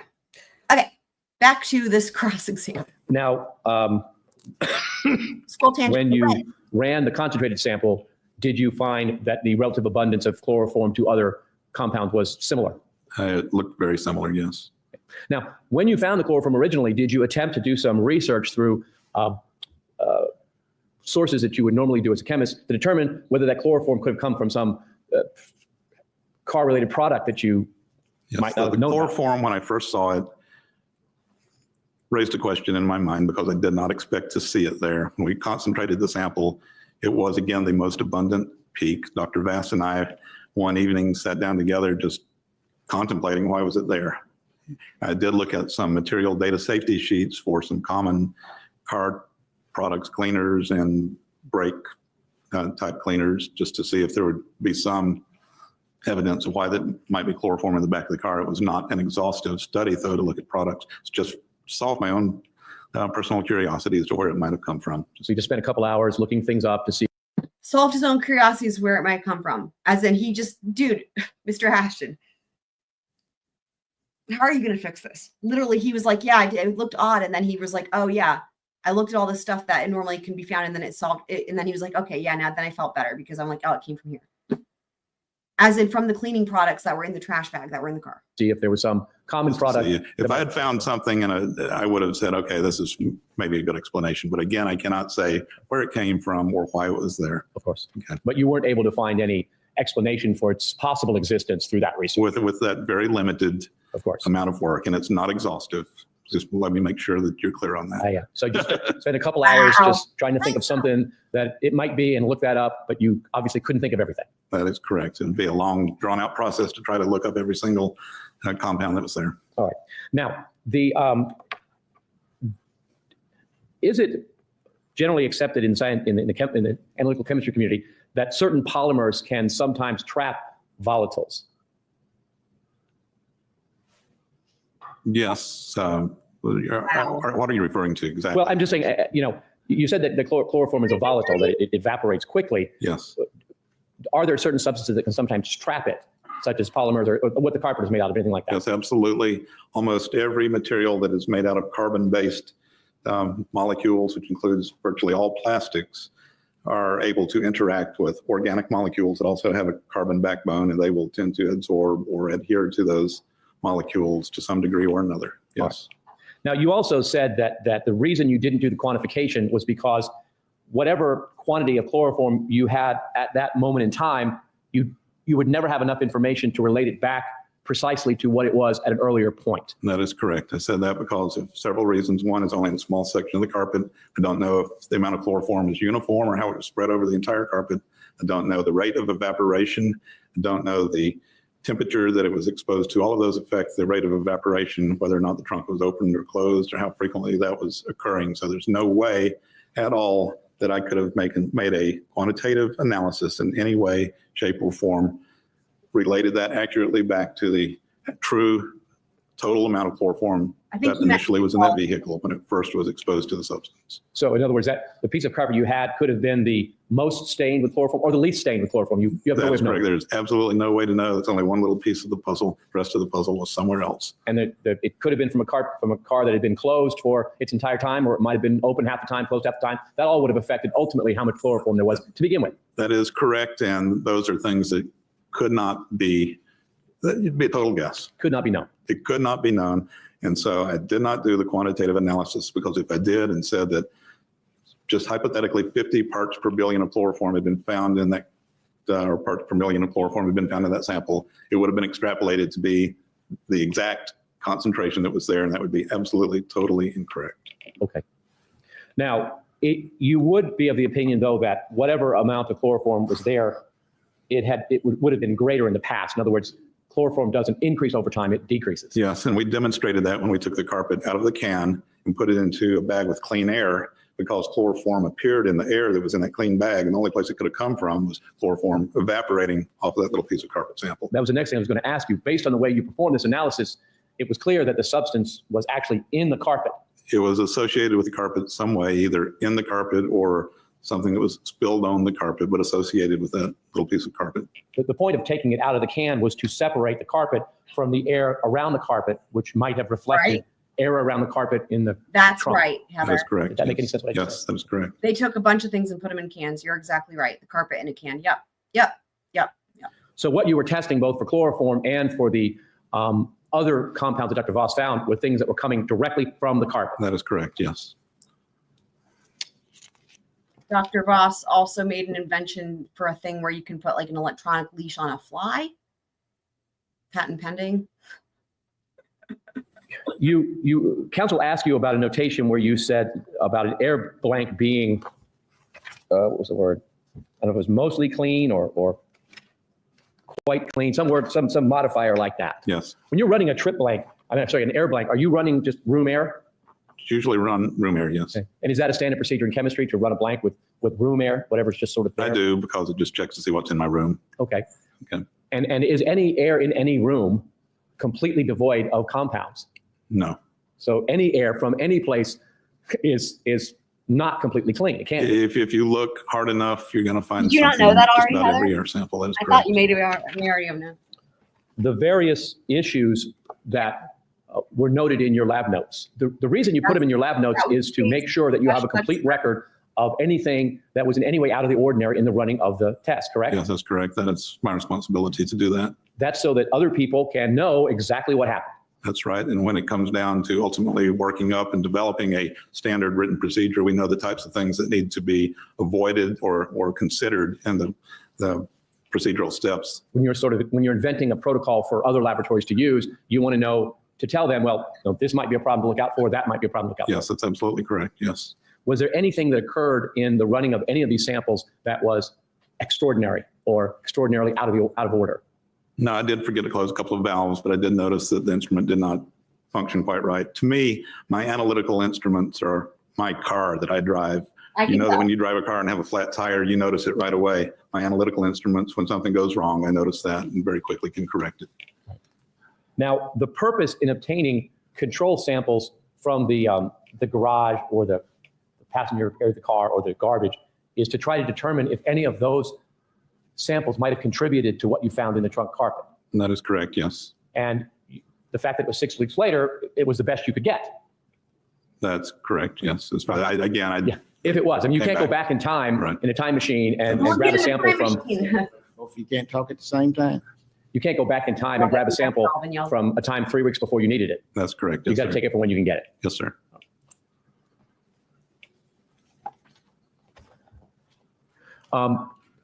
Mr. Baez has asked you at length about Dr. Vass and his qualifications. How long have you worked with Dr. Vass in doing studies related to chemistry? Probably 12 or 13 years now. Now, in the Oak Ridge National Laboratory, Are you each simply limited to your own specialty, or do you work together and sort of move into each other's areas? A national laboratory is a national resource of scientists that interact together all the time so that we can take advantage of each other's specialties and expertise and learn from one another to broaden our horizons.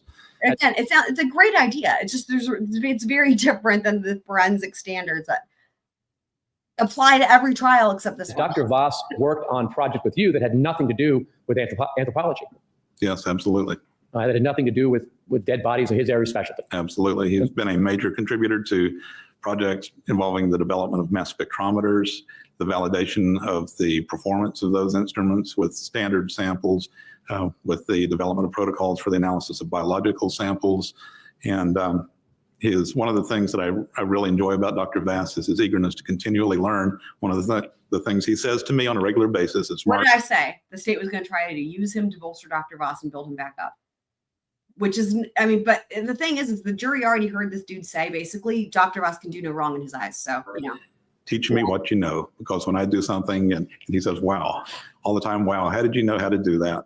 And so he comes in, he wants to work with me and learn, not just from me, but from other people that we have in our group and other locations around the laboratory. And has that been his continuing method of learning over the last 16 years? I think you said before. It's Proper bolstering. Right? She's saying we've covered that enough. All right. No further questions. I knew it. Wow, what a short cross. That's crazy. Okay, redirect. Redirect. Just briefly, Judge. Mr. Ashton asked you about the different projects that you work with Dr. Vass. One of those projects is the Labrador, is it not? That's correct, yes. This is And that's it. that hand This, I think, oh, no. This isn't the fly leash. This is another one of Dr. Voss's inventions, though. held sniffer machine that is currently patented. It's not patented yet. Okay. And the application for the patent, you are also one of the beneficiaries of that patent, are you I not, am sir? a co-inventor, but not really a beneficiary. That's what the fly You would leash stand is. to earn royalties if that machine is validated and sold across the country, would you not, sir? All scientists at Oak Ridge National Laboratory are required to report any inventions. Most of those patents, including Labrador, end up being assigned to the company, and only a minimal royalty would be received from that if it were ultimately sold to non-government users. So the answer is yes? Absolutely minimal. Yes? Minimal. Yes, minimal. Okay. Wow. I'll take that. This Now- okay. Sir, so this project that you had, all the work you did in this, you billed it to the Labrador project, did you not? Oh, boy. Every field analytical instrument requires the analysis of field samples in order to determine what kind of constituents are present in the kind of environment that that instrument will be operated in. If you don't know that ahead of time, you end up building an instrument that will not function in the presence of interferences that are present in the real world. So running field samples. I don't know how. You mean the state? The state has no actual theory of the case. It changes all the time.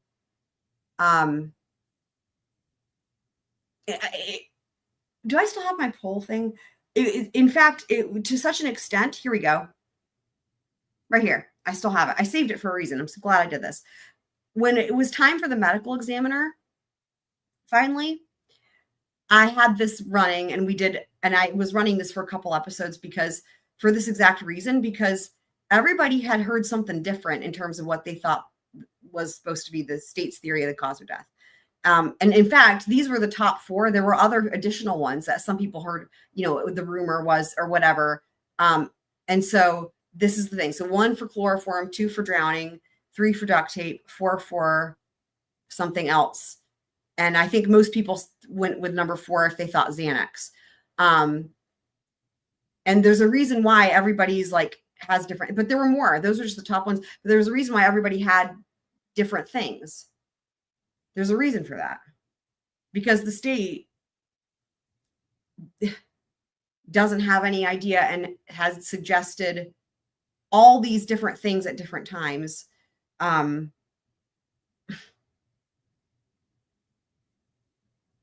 So to answer, if the state is trying to suggest that Kaylee was killed with chloroform, kind of, they're not really committing to anything for good reason, because all of it is bullshit and there's no proof. Not only is there no proof, it's only disproved. All of this is disproved except potentially the drowning, right? I still think that's a possibility, but that would be a George thing. Like the state, like in other words, the state's not offering drowning. The state's offering the other things. The defense is offering, I guess is offering drowning, I think. But it's funny because at the time that was what I thought it was. I thought the state was saying she drowned, or that Kaylee drowned. And apparently I think the state did say that initially, and then they walked it back because they wanted to be able to blame Casey. Because again, the first thing that happened was Cindy Anthony came out and said that she thought something happened with the pool because of ladder gate, as I call it, the ladder being up and the gate being open. So ladder gate. Anyway, I don't know, Twiz, because it got a lot of media attention. It's just like with anything else, right? Like where it got a lot of media attention and Nancy Grace, like I think there was so much pressure and everybody wanted, I would say because of Nancy Grace, everybody wanted to just hang Casey at dawn, as they say, right? I mean, it was just right off the bat. That whole thing, it's just, and remember, guys, in case anyone hasn't heard this jury was brought in from out of town and was sequestered for the entire trial. So they were brought in from Clearwater, Pinellas County, brought in 2 hours away, sequestered for the entire trial. So they went Monday, they worked 6 days a week, Monday through Saturday. The state has not answered this. In fact, I will tell you guys, the motion for a directed verdict, we should watch it. Maybe after this witness.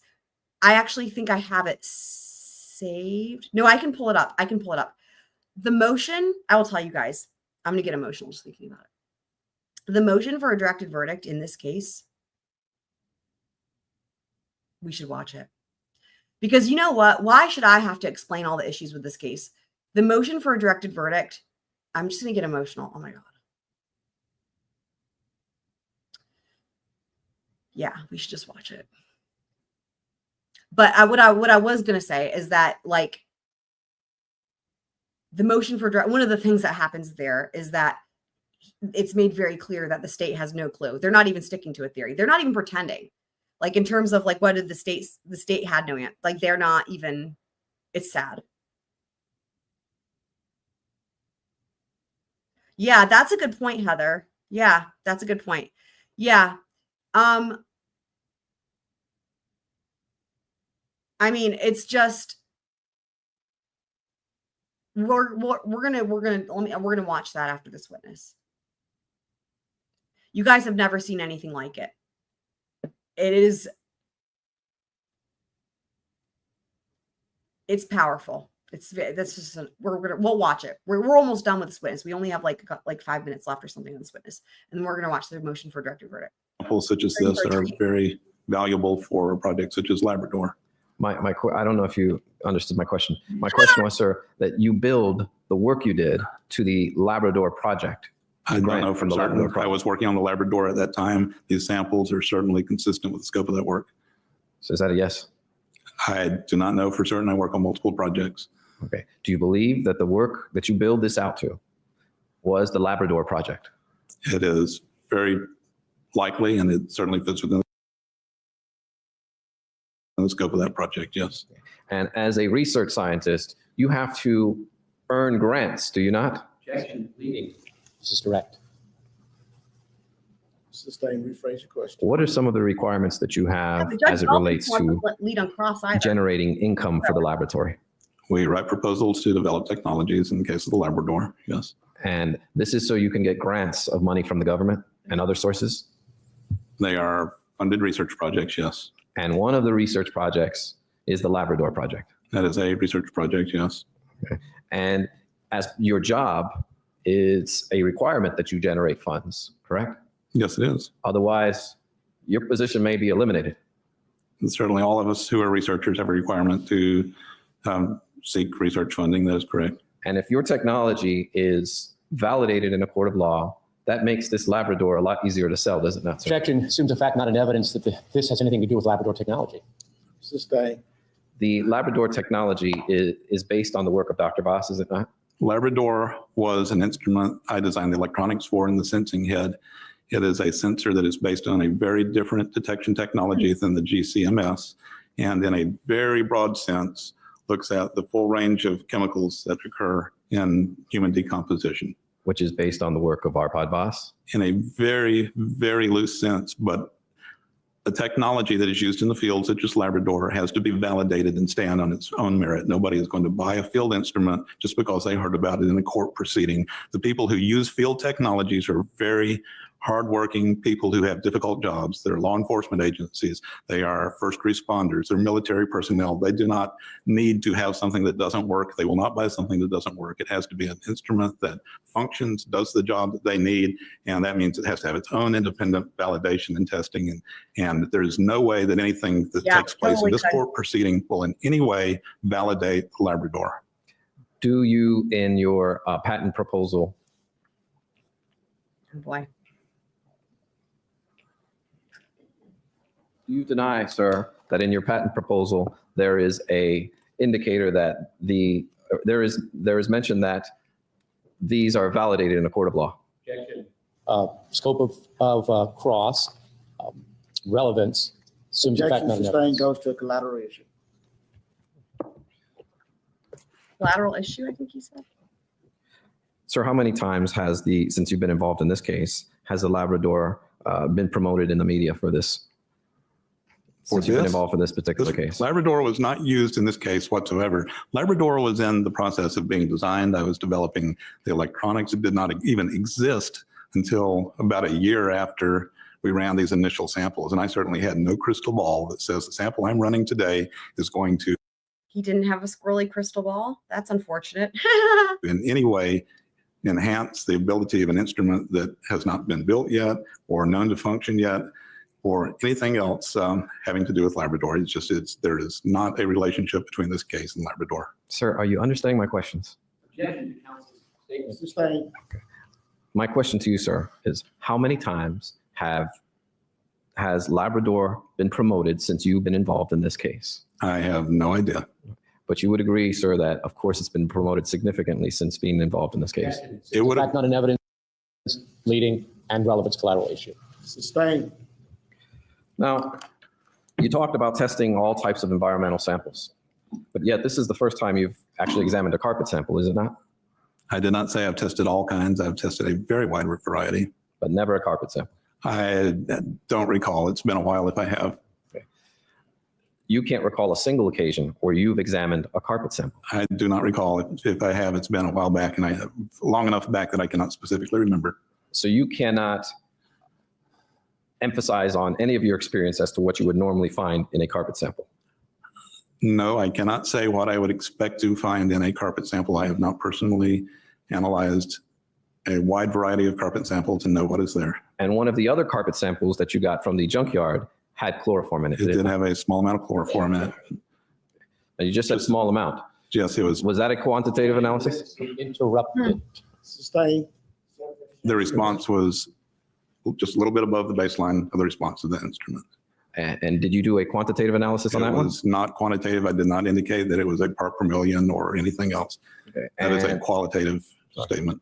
Okay, sir. And Mr. Ashton pointed out that you did research to find out about the possible explanations of chloroform. Do you recall that line of questioning? I did look at some material data sheets, yes. Okay. And what your research basically consisted of is you Googled a few items, right? I looked up some material data sheets. I said it was not an exhaustive study by any stretch, just some common product that you might find in the back of a vehicle. You Googled a few products, right? That's right. It was not exhaustive by any stretch. And you spent about an hour looking up, Googling items? I don't recall exactly how long, no. Okay. And you would certainly not base or render any opinions based on that limited amount of Googling, correct? As I have indicated, I cannot tell from my data where any chemical comes from. I will not say that because this chemical is here, that it came from this source or this source or this source. I cannot make that determination. And you are aware that chloroform can be found in cleaning products as well as adhesives. Are you? I do not know where all chloroform might be. I do not have that information. Did you find any of that in your Googling? I did not see anything that had any chloroform in it in what I looked at. No. And did you my question is, when you Googled, did you find cleaning products that contain I chloroform? did not do an It's exhaustive answered. study. Good point. Yes.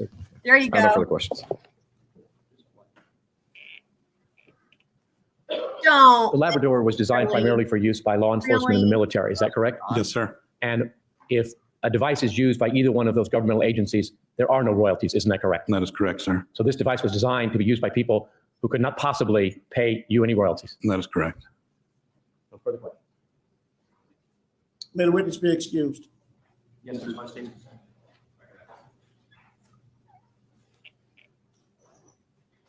Okay, they're going to excuse this witness. Here's what we're going to do, guys. Get excited. Get excited. Oh, that banner was still going. Here's what we're going to do. Okay, let me pull up to the hood. Wasn't that one of the rap lyrics from earlier?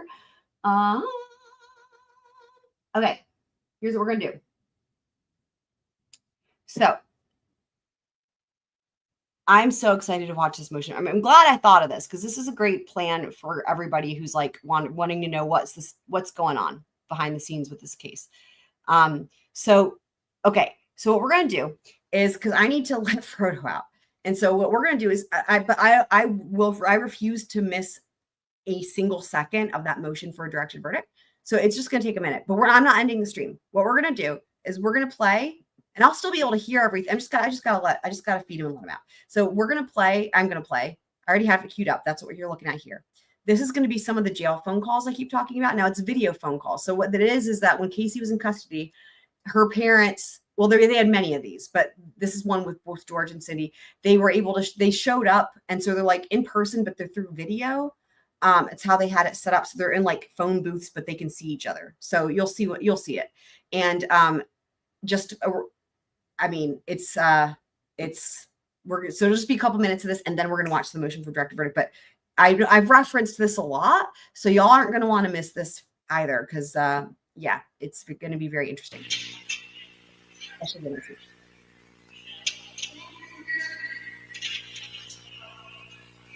Y'all will be surprised.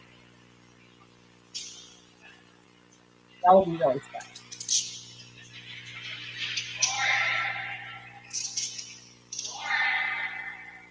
They're about to bring her in. All ready? I'm getting sick though. I feel like.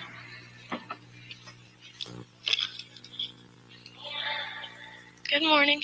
Good morning, beautiful. I love you. Hi. He starts every call with her, by the way, with either hello, beautiful, or good morning, beautiful. Like that. I love you too. Why is she crying already? Because we haven't seen you. I know. Hey, hold on 1 second. Miss Baker. Oh, where'd she go? I'm going to try to get them to turn this up a little bit. Go ahead. So how's your day starting out so far? I was asleep.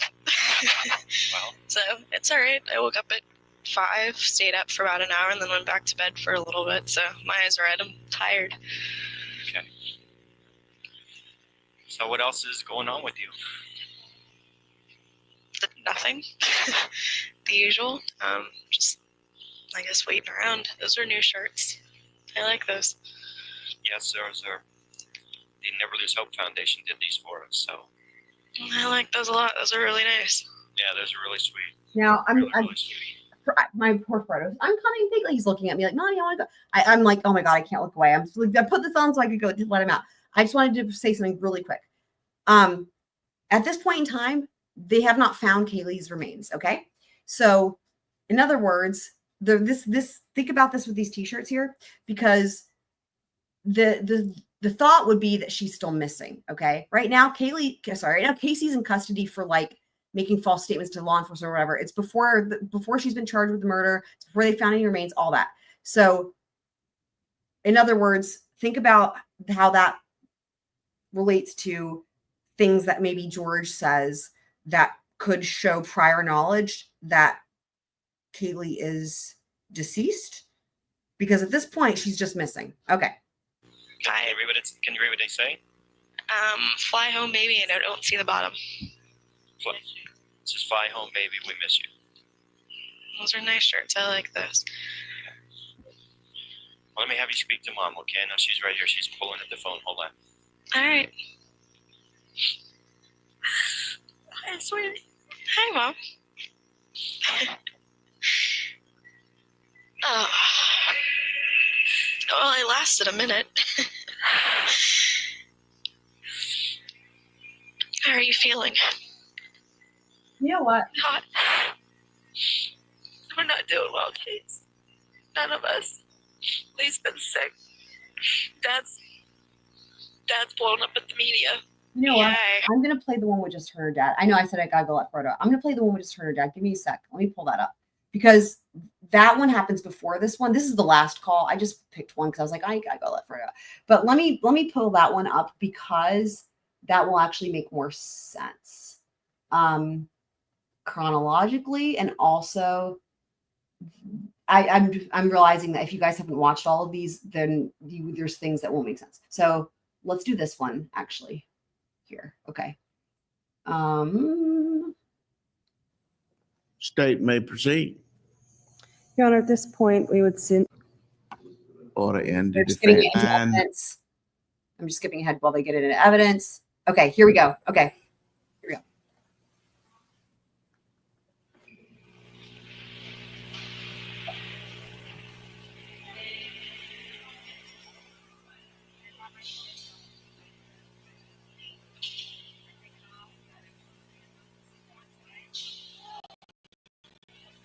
It's George, Anthony. Yes, Heather. Yes. Correct. Correct, Heather. Correct. Yes. Hi. Hey, good morning, beautiful. How are you? Good. How are you? I'm doing better now. I got a chance to see you. So, Oh, how did God, everything go? I love you. I miss you. I know. I miss you too. Mom loves you. Lee loves you. Oh, God, family, your grandparents, everyone loves you so much. Your aunts, uncles. Everyone just wants everything to work out here as quick as possible. I know. So do I.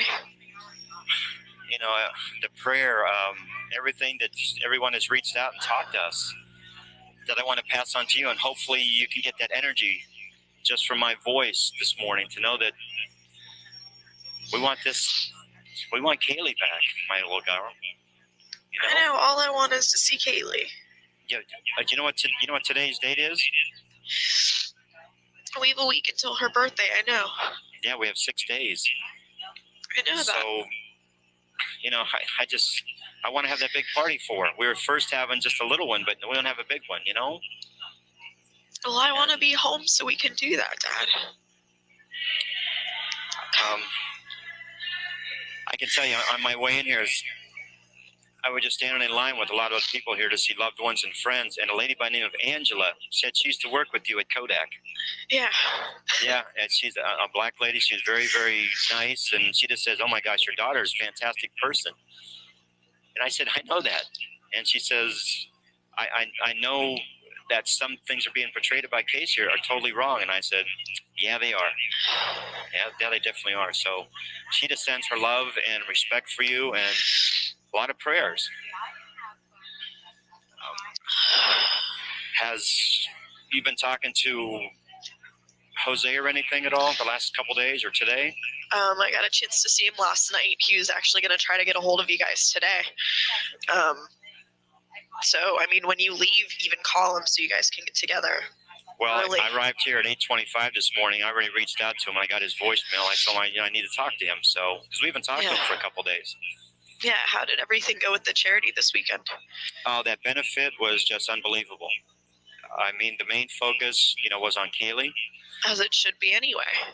But there are so many other missing children out there, and I wish you could have saw some of the TV coverages and other stuff, how it was all handled very, very nicely. Yeah. Very compassionately, and just to know that everyone's working very hard to bring your daughter, to bring our granddaughter, to bring Kaylee home. We're exhausting every avenue that we can. I mean, donations, foundations. Uh-huh. This little girl, your daughter, my granddaughter, has captivated the world. not just locally, but internationally. I get a call from a gentleman as I was coming here today that called me from Washington that wants to help.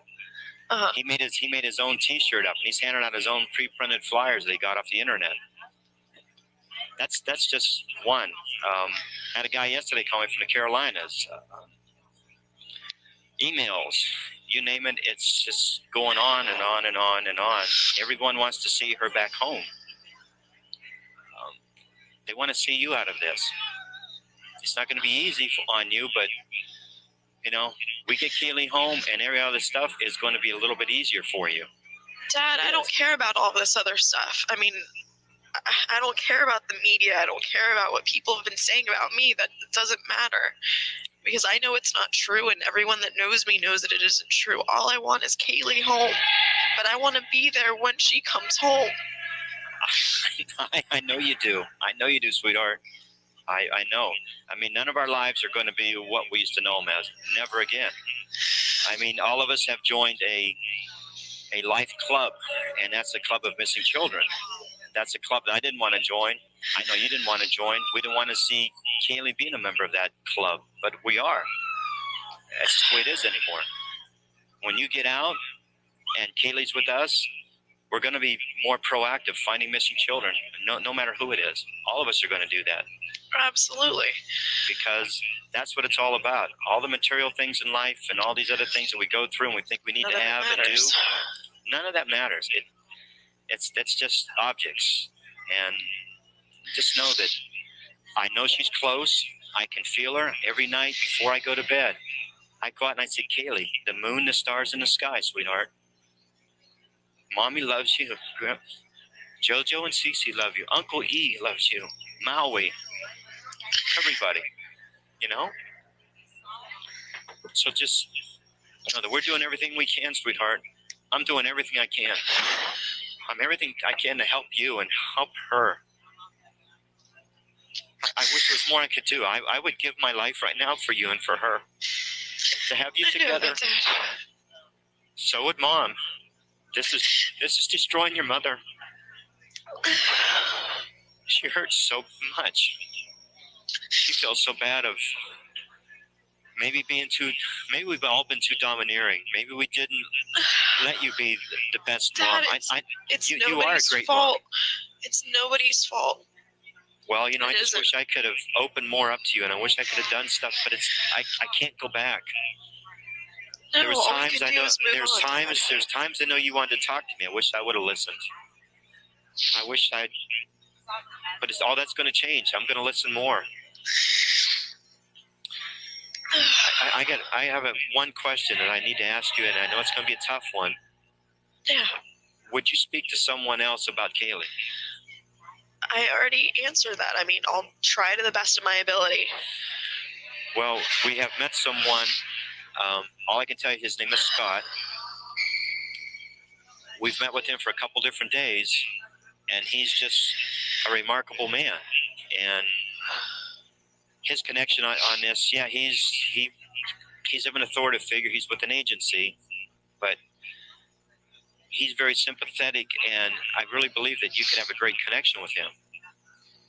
I mean, I'd be willing to set that up with him. I mean, if you want to have, Jose there, that's fine. But, you can also talk to someone without Dad, Jose I being there. understand all of that. I know I could do all of that. But again, things would be so much easier if I wasn't still here, if I was home. I want you to understand that. I mean, I feel that more every day. All I want is Kaylee home. I want to be there when Kaylee comes home. I want to be there with our family when she comes home. I don't want to have to wait 3 days, 4 days after that happens to see her Believe again. me, Mom and I have done everything we can financially to help with this. If we could do more, we would. I've even reached out to some relatives and asked for help, and that's hard to ask. Dad, I understand that. I mean, I want you to realize everything that happened in your court stuff, that was already predetermined before you got there. I'm sure Jose told you. I knew that going into it. Because years ago when I did the thing that I did, I don't want to go into this too deep, but everything was already handled within a judge's chambers or within a conference area before you went into court. It's just the way it is. But It's usually how stuff is. but just know that this is reality for us, for you, for our granddaughter, for your daughter, and I wish there was something more that I could say and do, and you know, I would give everything for her, for you. I really would. Are you eating? As much as I can. Where you're at, I know it's not the best stuff. I know you like certain things, but I realize coleslaw and bologna and maybe coffee and a donut or something like that is not a lot, but you got to keep yourself up. I have been, Dad. It's not easy, and it's not getting any easier. But I'm doing what I can. Are you allowed to write? Do you have pen and paper and stuff? And It has to be supervised. I did with Jose last night. That's another reason I want you guys to all get together today. That I even asked him last night. He left here. It was almost midnight. Okay. That's why I want you guys to get together as soon as possible.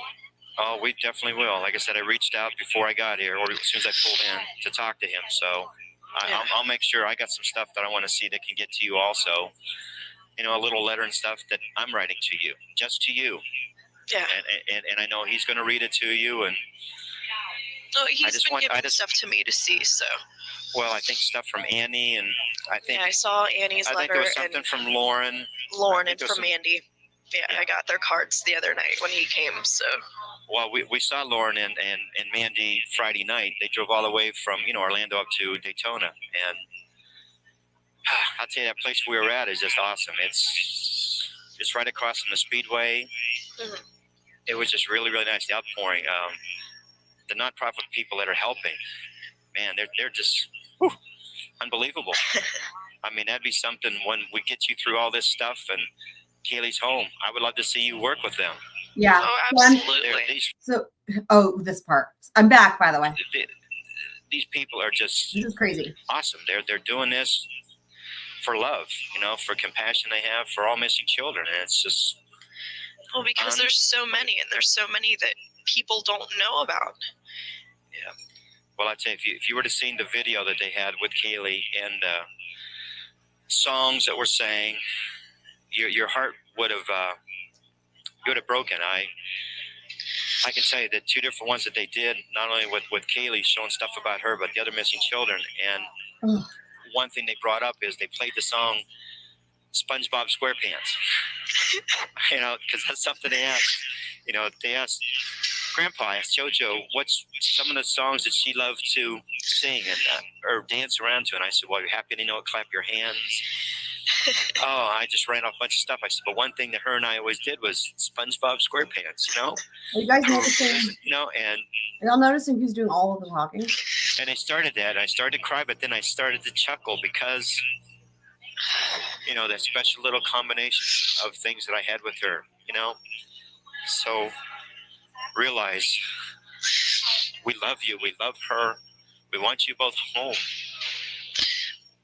We want you home. Whatever you can do to.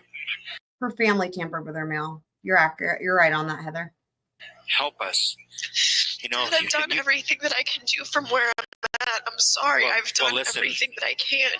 Listen, we can go into protective custody. All of us can be placed in an area, and the agencies can come up with a plan to get Kaylee safely. Believe me, that can happen. That can happen within a matter of hours. So we just need all the cooperation we can get, sweetheart. I've given you guys everything that I have, and did he already try to bribe her to go and make a false confession? I don't know if it's gotten to that part yet. But at one point, he tries to bribe her by putting money on her commissary to make a false confession, and she turns down money for her commissary. Literally the only time you'll ever see that in your lifetimes, that an inmate will ever turn down money on their commissary. I've done everything that I can, whether it's been with Lee or with you and Mom, with Jose, with whoever. I can only do so much from where I'm at, and I want to do so much more, but I can't. Okay. There's probably going to be another hearing, I guess, this week. Hopefully there's going to be something come up from, I don't know if it's going to be the Supreme Court of Florida. What about getting your bond reduced? stuff Oh. like that. So hopefully This part is interesting. This is where we hear that he was also incarcerated at some point. Jose's going to have information about that. Yeah. I hope that the compassion he says that he has and stuff is being genuine.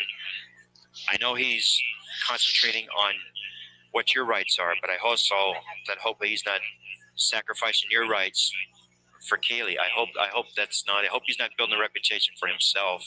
He's for not, something Dad. else. His concern is getting me back with our family and getting me home and proving to everyone that that everything that people have been saying about me isn't true. Well, That's his goal. That's what he's trying to do, and I know that. well, I want you to know everything that's happened up to this point from day one when all this stuff unfolded up till now, it was never out to cause you any pain, to cause our... Remember, day one, when law enforcement showed up, after Cindy Anthony called and said there's been grand theft auto, and then turns out after that, it's like, oh, sorry, no, it's actually a missing child. Anyway, and then law enforcement's about to like walk away from the house, and George Anthony says to them, I think you need to look into Casey. She's hiding something, blah, blah. Anyway, just... Our granddaughter pain to cause our family any pain. Realize we want everyone back in our lives the way it's supposed to. The other thing too is they refused to pay her bond. So because she was initially brought in on those minimal charges, her bond was not high, and her family refused to pay it. And so I think that's also what he's referencing here. That he's like, it's not against you. Supposed to be the way it should be. I understand that, Dad. And it hasn't been because of you or Mom or Lee or anything that anyone in our family has done that's made things the way that they are. The media is going to spin things. Also, I'll just note that there's plenty of times when Cindy comes to visit too. And Cindy tells Casey, essentially she tells Casey, I wish I was where you're better off because it's so tough on the outside because of the media. She literally says that like Casey's the lucky one being in custody because it's so awful being on the outside. And I think part of that is like trying to gaslight her to feel like they didn't pay the bond so that she could be so lucky as to stay in custody because it's better for her. I don't know. There's so much weird gaslighting manipulation. It's a lot. It's a lot to sort through. Things the way that they want, and other people are going to say what they want to say. I understand all of that. Let me ask you, has anyone threatened you or threatened our family? But I will say this. I can't talk to anyone. See, I've got to just stop this or we'll keep watching. So we can almost watch these again. These video jail calls are crazy, insane / crazy. That's my brain because it's like there's so much. But right now, we'll back to the initial plan. Let's go to the motion for a directed verdict. So this is what I was saying, guys, that this is going to show what the state's case is and what is going on. And also it's just very powerful. And this motion for directed verdict is, oftentimes it's sort of like done. They always do it, right? This is very different. I've never seen it like this. And this, by the way, is Heather, you said something about Scott, a psychic. That's really funny. So this is Mr. Mason. He's one of the other defense attorneys. He's going to be giving this motion for a directed verdict. You guys are in for a real treat here. Defense's pleasure. I have not seen those. Finish with this and let you take under whatever lies you think necessary communications. Okay. All right, you may proceed.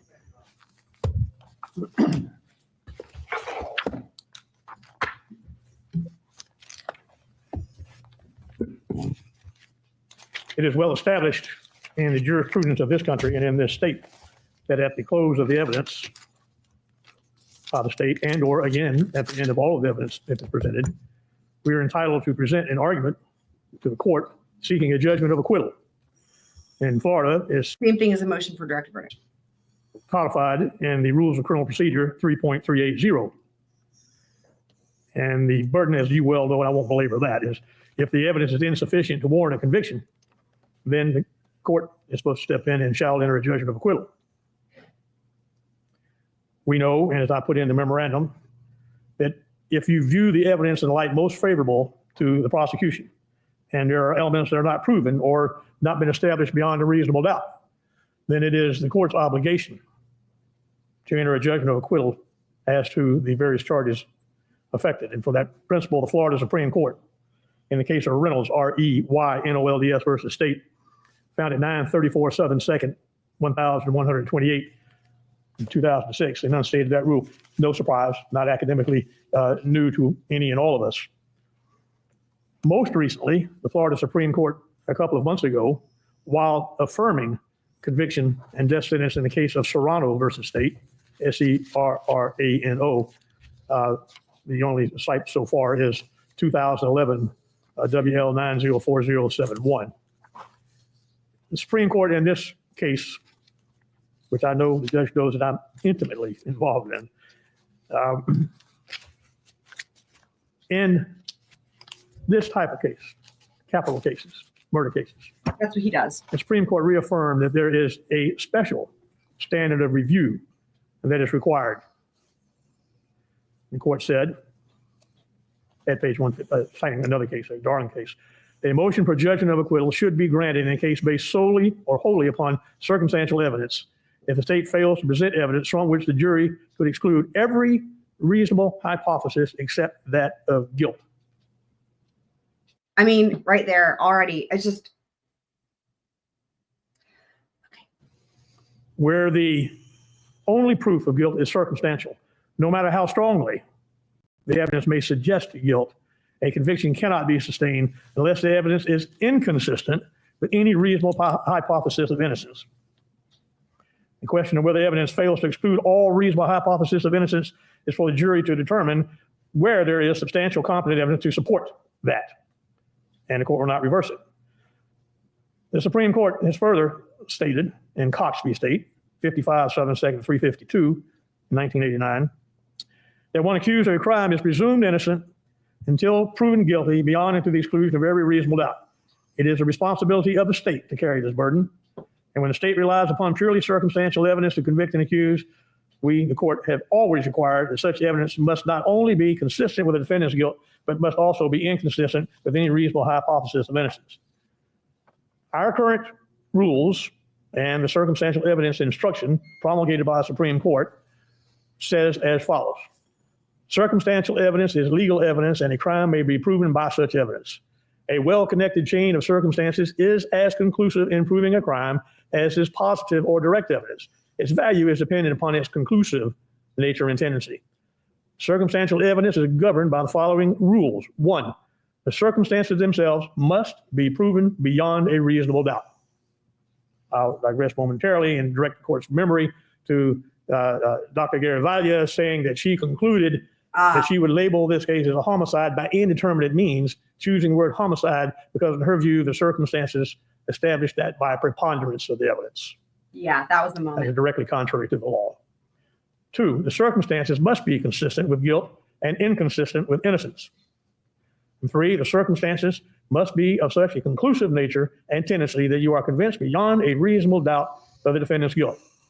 If the circumstances are susceptible of 2 reasonable constructions, one indicating guilt, the other innocence, you must accept the construction indicating innocence.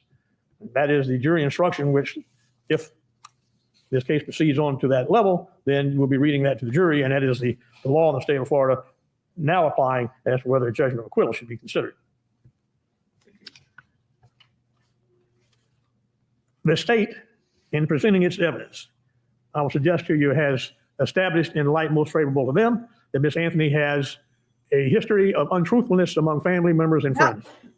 And apparently the untruthfulness and representation. This is a joke. I've seen you talking about George. Yes, George is the dad. Oh my God. For whatever necessary reasons to her Oh my God. regarding the existence of a nanny began in 2006. And that's another thing right there that people don't seem to understand. I mean, it made sense given what was in the story in the media.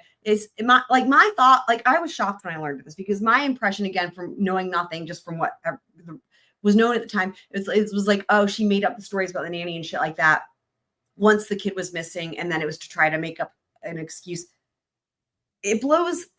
One thing that people don't know if they don't watch the trial is more than 2 years before Kaylee went missing, Casey had been making up these elaborate stories. And it's not just about the nanny. It's about Zanny, the nanny, with her sister and her cousin and her mom. And they all have elaborate stories. It's crazy. Like, she would come home from work years before Kaylee went missing and say, hey, Mom, did you hear, like, Samantha got a new haircut today? Samantha's, like, Zanny's cousin's sister's friends, like, this whole, like, they have their entire and it was like she had almost invented another reality to live in where all these people, and it's really interesting. You see similar types of thinking from Cindy at certain times too. But anyway, that's just one little thing of like, wow, right? Like, it wasn't like she made this shit up just to try to be like, oh, maybe this is what happened. It's like she had been talking about all this for years prior without there ever being a reason to. So it's just, in other words, that's different in terms of the psychology, right? Like, there was no reason to make that stuff up before. There was nothing to gain. It was like, so anyway, hopefully that makes sense. Right? Yeah. Juliette Lewis. Yep. They have established by stipulation that the child is dead. There is no evidence to establish when the child died, other than in a monthly window of possibility. This is sick. There is no evidence to establish when the child died, other than in a monthly window of possibility, where she died, how she died, who, if anyone, was with her in attendance when she died.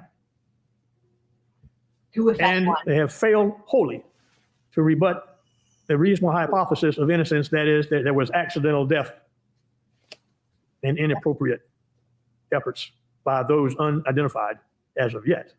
You guys. So first of all, he's correct. They have done nothing to rebut that she could have drowned. I mean, first of all, and again, Cindy's own words, but listen to this. Listen to this. Look at him. Watch his face. He's talking about George here. It was accidental death and inappropriate efforts by those unidentified as of yet. There. He's talking about George. To cover up that accidental death. Like, that look, With respect to that's not even needed, right? That look is like I think he was hoping that the state would bring charges against George after this or something. I mean, that is crazy. count one, the first degree premeditated murder, the evidence fails to exclude a reasonable hypothesis of innocence. That is, that there was no premeditation, even if there's a determination that there was a murder at all. Where I got to after the jail calls, just to answer this question here, what I got to is this. What I got to, and the reason I see the jail calls is because the evidence honestly really points to probably a drowning.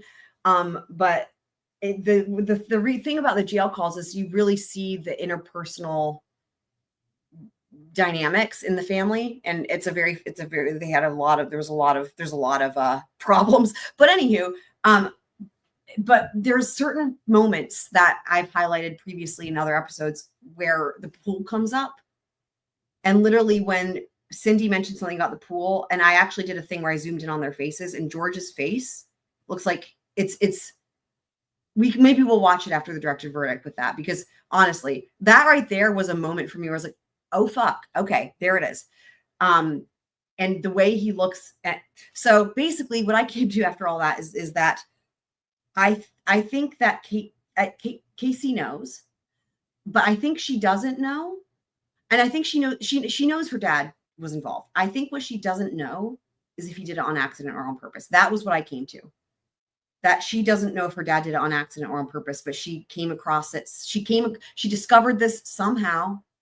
And it's very clear, again, mostly through these jail phone calls, that there's like secrets. It's like he's trying to get her to keep a secret. And there's also so much manipulation of where he's trying to get her to confess. It's just very interesting. It's like with all the gaslighting and the manipulation, it's like he's trying to kind of talk her into confessing to protect him. That's what I get from it. Do the right thing for the family. There's just a lot of that. And from the, and honestly, I can't even do it justice, but you have to really just kind of hear it from him to her. it's, man. So, but maybe we'll watch some of that. I put together like a clip that shows some of the highlights with it zoomed in, and maybe we can watch that after this. But like, yeah. So again, just to reiterate, so I think so. I think where she's at is like,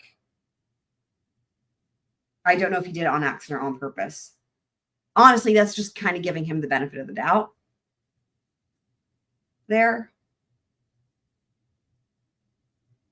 But I think that's also a fair assessment of the situation. What does that mean again? I forget what that means. Yes.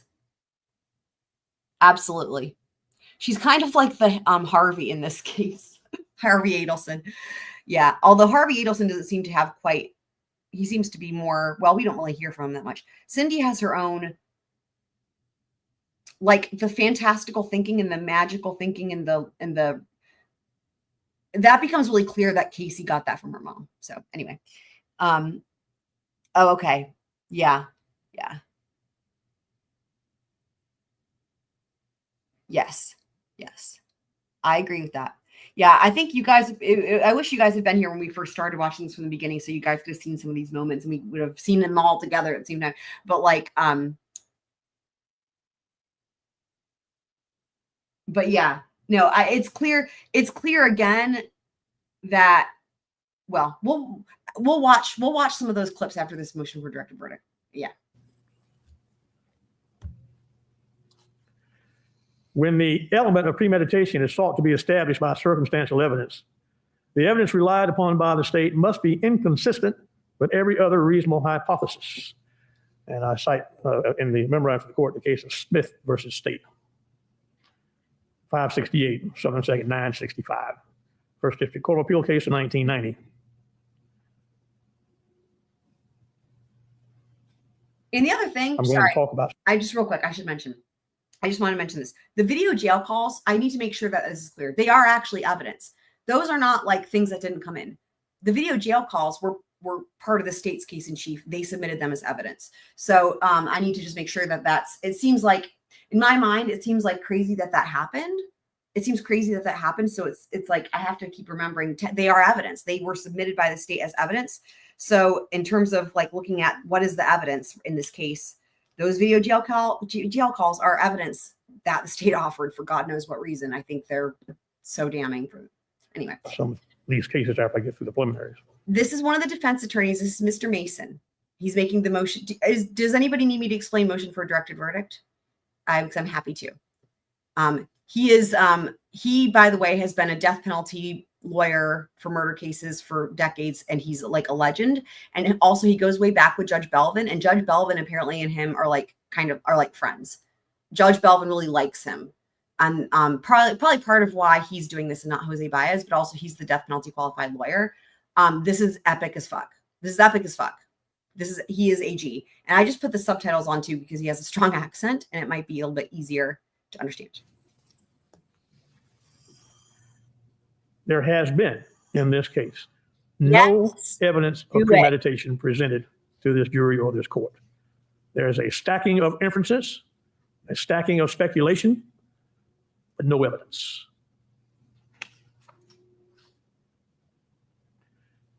The Smith case, Your Honor, is of particular interest, I suggest, also in this case, because of the nature of the facts involved.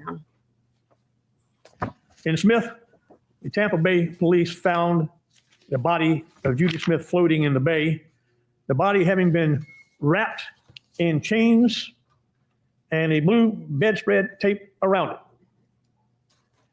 Despite the fact that the lady was missing for some period of time, the husband defendant did not call the police and report it. That's not Donald Smith, is it? I'm sorry? You said the Smith case. That's not Donald Smith versus State. Donald Lewis Smith versus State. First District Court of Appeals, 568 7 2nd 965. Yes. Okay. Yeah, you have it in the fact I gave you there.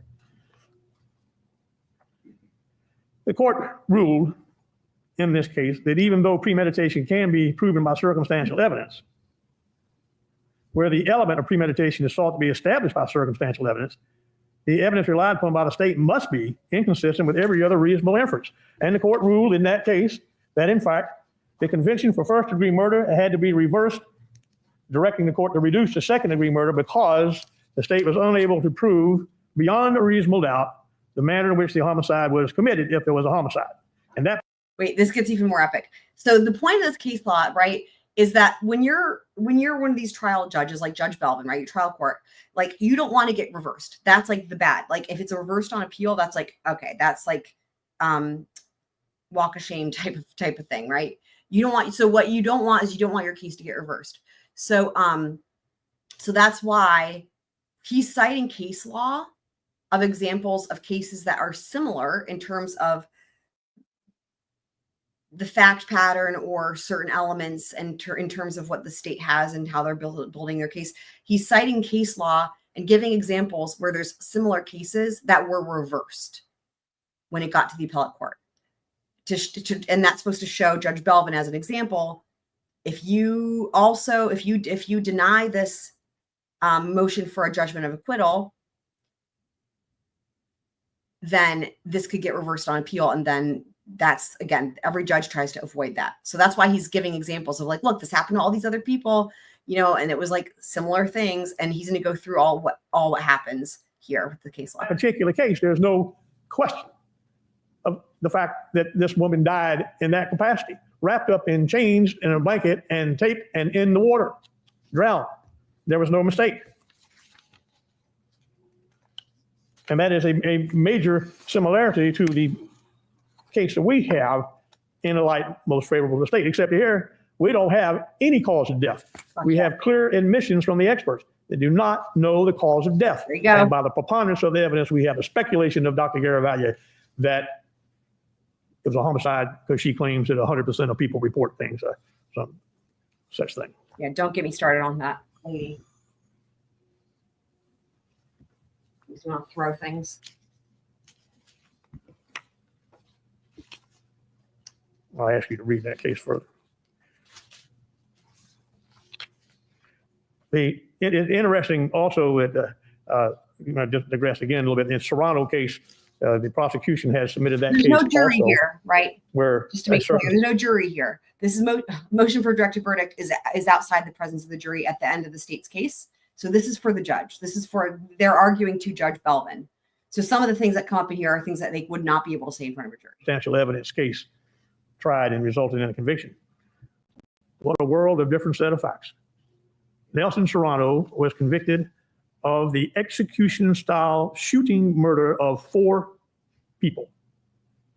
3 prior business associates engaged in litigation and fighting over millions of dollars, in which he had been expelled from the office and a history of fight. One, that victim number 4, purely the epitome of wrong place, wrong time. The young woman came to pick up her husband. And of course, the case got the notoriety in the appeal because she was a prosecuting attorney. But the fact of the matter is there was no question as to the cause and manner of death. Oh, yeah. I won't say their name because of the publicity, but the victims shot execution style on their knees. Blood spatter, ballistics, unequivocal statement of facts as to the death. The issue of circumstances, whether or not Mr. Nelson Serrano was the shooter, and it went on for weeks and weeks and weeks and weeks and years, and to this point in the appellate courts and the Supreme Court, that is, so far, regarding issues of alibi and so forth. But of course, as I said, the Serrano case reiterated the special test and a requirement in these type of cases that every reasonable hypothesis be excluded, or they cannot be a conviction. Another issue for the court to consider regarding count 1, the first-degree murder, is whether or not, despite the indictment charging premeditated murder, that can be satisfied by proof of felony murder. Ms. Burdick handed me this morning the case of Brooks versus State, which we already had and rely on also. Florida Supreme Court 2005, BROOKS versus State 918, Southern 2nd 181. The merger doctrine. That is the law in this state as of this date. Indeed, the underlying alleged felony of aggravated child abuse is merged into count 1 as a matter of law, because if there is an act, there's a single act. You may recall, and perhaps it did not ring lightly enough for the uninitiated, but the fact of the matter is, with every evidence that we could cross-examine and touch, no evidence of any prior trauma, injury, or act of violence whatsoever to this child. So what he's getting to here, because remember, they didn't just charge her with first-degree murder, and again, they're seeking the death penalty here, right? They also charged her with lesser includeds, right? So they had first-degree murder. They also had aggravated manslaughter or aggravated child abuse, something like that. And then they also were given an option. The jury was also given an option of like a child neglect, like the least severe one, right? So she had first-degree murder. She had like aggravated child abuse. She had like child neglect, and then the last indictment was for false statements to law enforcement. She was acquitted of everything except for the false statements to law enforcement, which, by the way, several of those were overturned on appeal just for the sake of it, because she had time served anyway. So it didn't, but they still appealed for some of those. But that was the only thing that they found her guilty on. She was acquitted of everything else. And the child neglect is like a really minimal one, right? Obviously, I'm sure you guys can see that. So he's speaking to here is the aggravated child abuse, which would be the second most severe. Like after the murder, this was the one that would carry the most jail time. No heel fractures of any description, closed, open, or otherwise. No bone torquing, and so on. And the first 18 witnesses called, while they besmirched the character. This is important. This is absolutely true. Of the defendant with history of misrepresentations and lies. Every all single confirmed that Casey Marie Anthony, every witness was in fact a every dedicated, witness, doting, loving, caring mother. Always saw them happy. Always saw the great interaction between the two of them. And I'll talk about aggravated child abuse count in a minute. But clearly, the evidence before this court mandates accepting the merger doctrine of Brooks. One question, Mr. Mason, about Yes, sir. that. Are you familiar with the First District Court of Appeals decision in Lewis versus State, found at 34 Southern 3rd Edition? I am. 183-210. Seeking to distinguish the merger doctrine of Brooks. Yeah. Yes, sir. Which is you got it. Pending, where they claim that the Supreme Court's decision in Brooks was dicta, and they talk about the legislative intent, and it's been certified to the Florida Supreme Court. How would you square Lewis interpretation of Brooks? The same way you have for the last 6 weeks. The Florida Supreme Court says, and until they change, they're the boss on that issue, aren't they? And they say, get it, sir. But they say, and Lewis is trying to undo it. Okay, nothing new about that. We've been saying that for decades and decades. But the law today is Brooks. Let me move ahead on the aggravated child abuse count too. I have cited and provided to you the case of Kennedy versus State. Found it. There have been allegations that he was abusive to Casey. 59 Southern 3rd, 376, 4th District Court of Appeal decision 2011.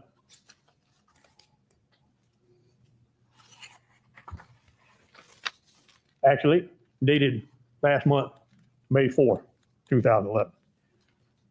The Kennedy court said, and it's important to your consideration in this case as well, talking about the standard for aggravated child abuse. And it basically defines what it is. And it talks about the court making an error and not properly identifying what is meant by aggravated child abuse and reversing that case. Let me say this to you and read from the opinion. The complete definition that's required with the statute of maliciousness is where it comes down to. It may be established by circumstances from which one could conclude that a reasonable parent would not have engaged in the damaging acts toward the child for any valid reason, and that the primary purpose of the act was to cause the victim unjustifiable pain or injury. And there is absolutely no evidence whatsoever for this court that if there was an act which the state alleges variously as I think I interpret, perhaps chloroform and or duct tape. That's what one of the things I was referencing, right? He's like, I don't know. He's like, I'm not even clear what they're trying to say happened. Like, listen, this is it. Pain or injury. And there is absolutely no evidence whatsoever for this court that if there was an act which the state alleges variously as I think, I interpret perhaps chloroform and or duct tape, that evidence substantially subject to question in different interpretations, but nevertheless, all of the witnesses that knew and testified were asked about any history of torture, inappropriate discipline, any actions like that at all by the defendant against her little girl. In the absence of evidence proven beyond a reasonable doubt that the primary purpose of an act was not to cover up or not to conceal, but was to cause unjustifiable pain or injury, failing that, the charge of aggravated child abuse must be adjudicated not guilty in this case.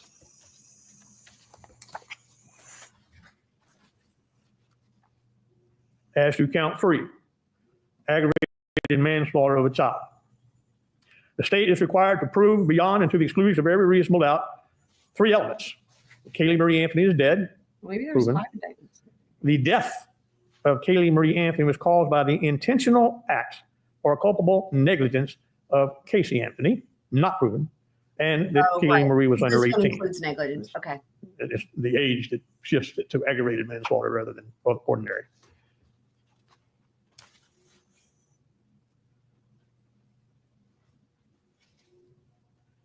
It is our position, our argument to this court, that what has been presented to you and this jury is the mere presence of duct tape on or near the remains, which is not dispositive of any intentional act, and furnishes nothing stronger than a suspicion. And I cite, of course, reference the case of Ballard, B-A-L-L-A-R-D versus State 923, Southern 2nd, at page 482. There has been no evidence presented as to culpable negligence on the part of the defendant, which is defined as a course of conduct showing reckless disregard for human life or for the safety of persons exposed to its dangerous effects, or such an entire want of care as to raise a presumption of a conscious indifference to consequences, or which shows wantonness or recklessness or a grossly careless disregard for the safety and welfare of the public, or such an indifference to the rights of others as is equivalent to an intentional violation of such rights. That's standard jury instruction 7.7 and Florida statute 782.07. There has been no evidence whatsoever that could be considered. Right. So George was not, I don't know, maybe you're making a joke because George was Casey's father, right? Kaylee's grandfather. I don't know. I don't know if maybe you're making a joke.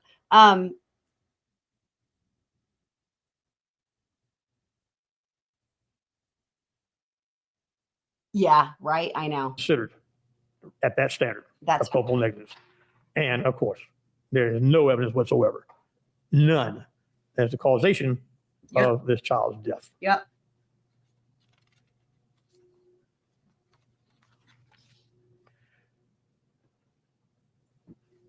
Lawyering as to counts 4, 5, 6, and 7. I'm not going to belabor that.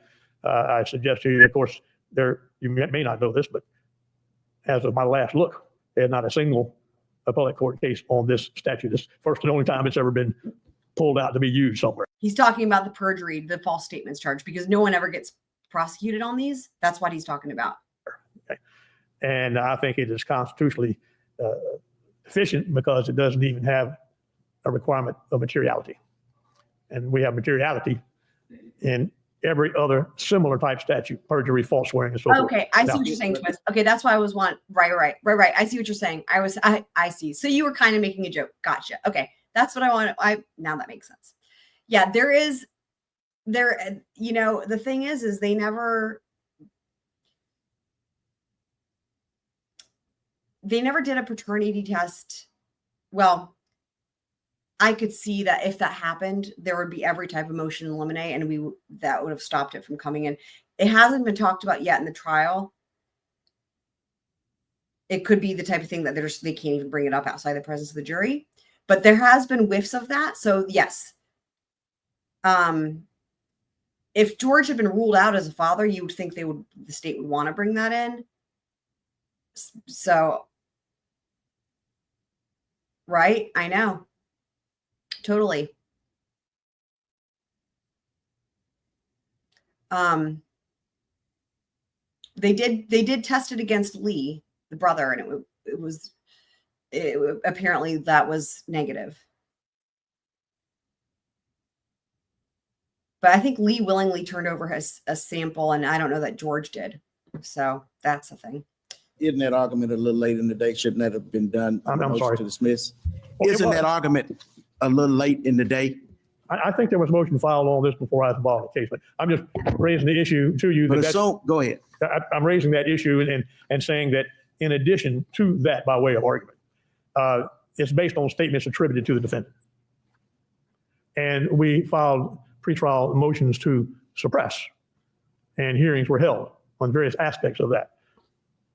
Was she in custody and entitled to Miranda, which was not done? Were statements obtained as a result of inappropriate agency in violation of various case law? We went through all that, and you ruled on that. But there's another aspect of it. Okay. There is a standard jury instruction that I reasonably anticipate that you will give, and I don't have it committed to memory. But it's essentially this: ladies and gentlemen, You pretty much does. statements attributable to the defendant have been introduced as evidence in this case. If you find that those statements were He's like, I don't have it committed to memory. Yeah, you do. involuntarily made Beautiful. by the defendant, you must disregard them. And I submit to you, I don't know where we're going to get, we hadn't got to that part of it yet, but I'm going to be requesting the rest of that statute, of that standard instruction, to include reference to the evidence. Hilarious, Twiz. The, Hilarious. Oh, Twiz. Witnesses in the form of Detective Yuri Melich. I can't remember, none of the others came in here. We saw him testify already tonight. Or such that she clearly was never advised of her Miranda warning rights, despite having been surrounded by law enforcement officers on the 15th of July 2008. I agree. Put in the cage of Detective Acevedo's patrol car and driven around and questioned in various aspects, reiterating her positions that were contained in the motions to suppress. Coupled with that jury instruction, I suggest it may give you some food for thought. At least it's not quite as simple as it might appear as to those 4 misdemeanor counts of lying. Misdemeanor counts of lying. The other cases that I've cited for you to read. The gall of the state, right? To charge her with these 4 misdemeanor counts of lying when they are also seeking the fucking death penalty is just beyond. Your Honor, you have there the Bow case, BAUGH. Beyond. 961 Southern 2nd 198.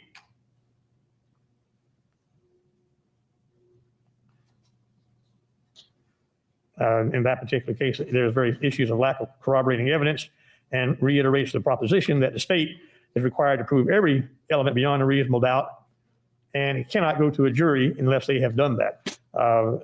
Not alarming law for you to have. Reynolds versus State is another important case I think that we rely on. REYNOLDS 934 Southern 2nd 1128. I have no idea. The issue in that was, again, considering whether there was wholly circumstantial evidence, and the standard, which I know that you are aware of the law, even though there was no evidence in that case directly, there were 2 women murdered without any indication of defensive wounds and by the defendant, claim of whether he did it or did not. But there was no question as to cause of death. These victims were bludgeoned to death with cinder blocks by their bodies and stabbed multiple times in the neck and torso with a knife and or with scissors. A violent struggle had gone on in this whole process. There were multiple stab wounds, a broken neck and a severance of spinal cord as to one victim, Christina Razor. There were questions of fingerprint evidence and whether it was sufficient or not, of course, in the case. And if you read it and go through the facts and you think about the last 18 days of evidence we've had in this case, you got to say, yeah, well, where is any similar evidence in this case? Yeah. And it reiterates in that particular case as well. Wholly circumstantial evidence and a special standard of review applies. And I think that you'll see that, wait a minute, there are some serious questions raised here because the state, despite the outcry, the notoriety, the emotions, so forth, the case is not here. Yep. I cited to the court the case of... Right there. Listen again, guys. I think that you'll see that, wait a minute, there are some serious questions raised here because the state, despite the outcry, No. the notoriety, the emotions, so forth, the case is not here. Literally. That's what I've been saying, right? The case isn't here. I cited for the court the case of Cochran, C-O-C-H-R-A-N versus State, found at 547 Southern 2nd 928. Public outcry. That's Nancy Grace doing right there. That was Again, this is an evidence, a case where there was a confession. There were fingerprints that were important. Wow. The execution of the lady was a shot at close range. The body had been dragged out of the car. You'll find it particularly interesting. You make a note just for yourself to read page 2 of that, the site contained in that case. There's George and Cindy. Historically. They're like, God, I hope they don't like they want her to get convicted. Well, at least George does for sure. It's wild. That case stands for the same type of proposition, Your Honor, that the circumstantial evidence and it has to so severely establish the no other explanation. In that particular case, the court's decision of a death penalty was reduced and because he overruled the death penalty. Ballard versus State, B-A-L-L-A-R-D, is another interesting case that discusses significant amounts of things. You might say, huh? Oh, How about this case? They talk about I think this is the best one. I think this is the best one. hair. Case law. Talking a lot about hair evidence, whether it is or is not. They talk about the antigen phase, the catagen phase, the telogen phase, and all the things. Yeah, he had a green shirt on. Yeah, saves the best case law for last with this. I'll also go back to see so I can make sure.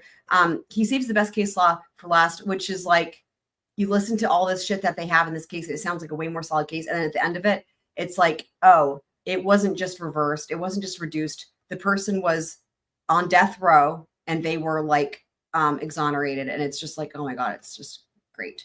So let's see if we can find the part with George. No other explanation.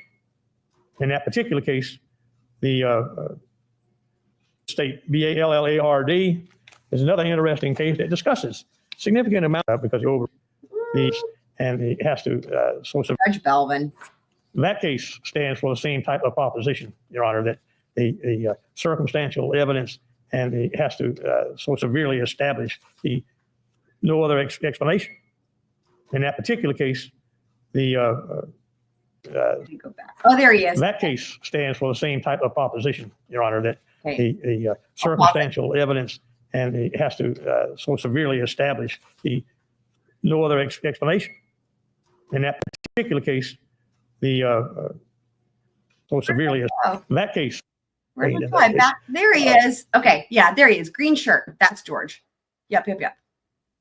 Okay. Now I'll go back forward to where we were. Historically, the circumstance, Okay. the court's decision of a death penalty was reduced Heather, and, because he you guys overruled are the so death funny.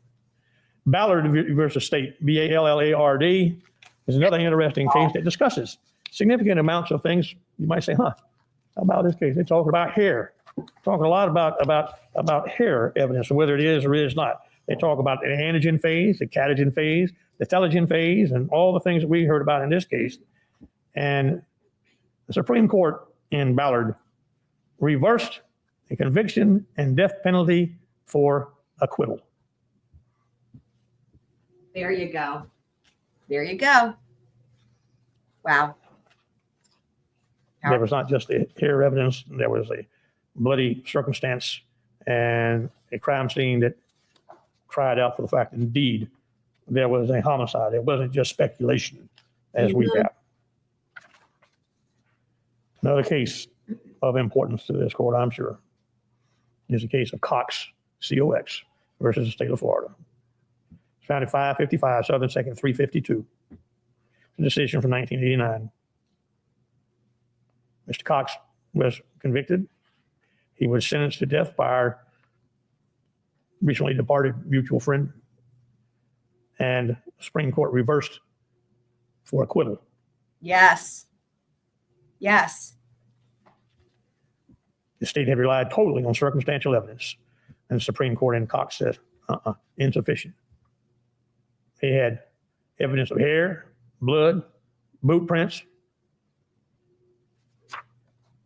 important part of the case is, though, recognizing that here again, a death sentence, not just commuted to life, but a reversal for acquittal. Yes. In Randall versus State, Randall, found at 760-7-2nd-892. The Supreme Court reversed yet another death penalty case, and this time vacating the death sentences and reversing it, and saying that it shouldn't proceed on a second-degree murder because of the absence of evidence of premeditation.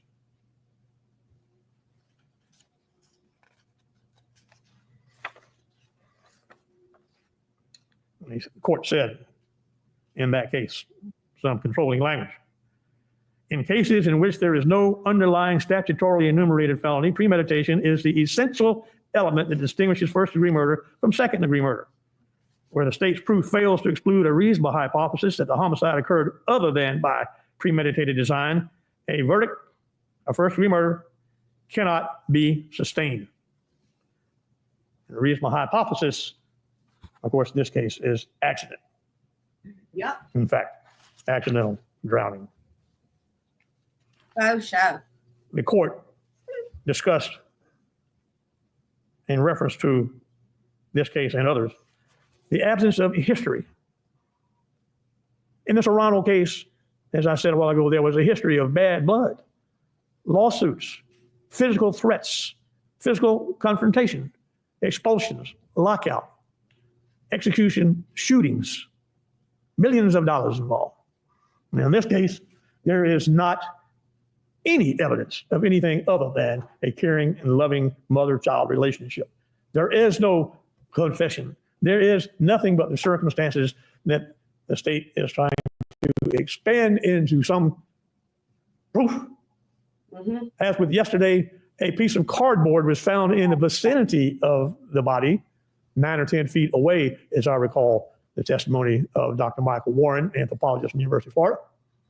And that had a heart-shaped emblem stuck on that piece of cardboard. Nothing like anything related to Exhibit this 213. crime scene specifically. The state tried to hide it from Remember, jury. but let's not get confused about what may be nothing more than media hype or whatever. The only evidence related to anything to do with a heart shape was a testimony of Ms. Fontaine, if I recall, from the FBI, saying she had observed an image of a partial similar heart shape on the edge of duct tape, but somehow, poof, they couldn't photograph it in the FBI crime lab at Quantico, Virginia.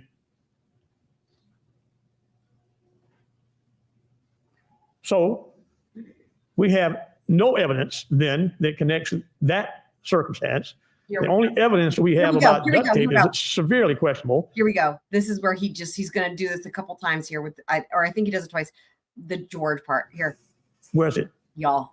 On the hair, that when the decomposition occurred, and it would have been identified appropriately as slippage, but that the hair mat fell down and therefore positioned the tape near the mouth, in the vicinity of the mouth.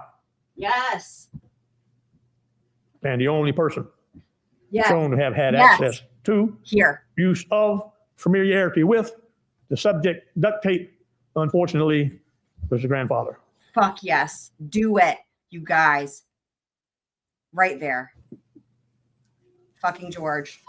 Testimony yesterday from the grandmother. George's duct tape. Now, since I have There he moment is. of your Dude. Is he like the Wendy Adelson? Is he like, are they going to come for me? How much time do I have? Like, you know, here it's been years, right? It's like, oh my God, like, look at that deep breath he takes, guys. Wow. Wow. now, since I have moment of your attention on this, I want to direct my thoughts to some of the case law that has been provided to me by the state of Florida.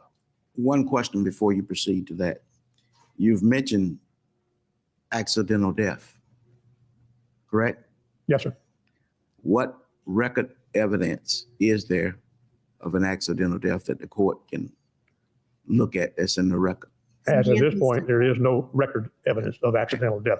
There is no exclusion, however, of the reasonable hypothesis of accidental death that was suggested and was the basis of some of your rulings, sidebar. And remember, the state has the burden, not the defense. Okay. Dude, he's such a G. So, right. So that's an important distinction, right? So Cindy Anthony, the whole thing with Laddergate, but it was, in other words, record evidence of an accidental death versus maybe somebody being in the pool and potentially like in other words, because she didn't see a body in the pool. So there is record evidence that potentially there was a pool involved, but like you see, then there's like the next level you'd have to get to say record evidence of an accidental death. Like maybe autopsy findings or whatever. But look at how he just handled that so well. State of Florida has cited a case of Law v. State 559 Southern 2nd 187, a 1989 Florida Supreme Court case. In that particular case, the facts and the establishment of the cause of death was not in dispute.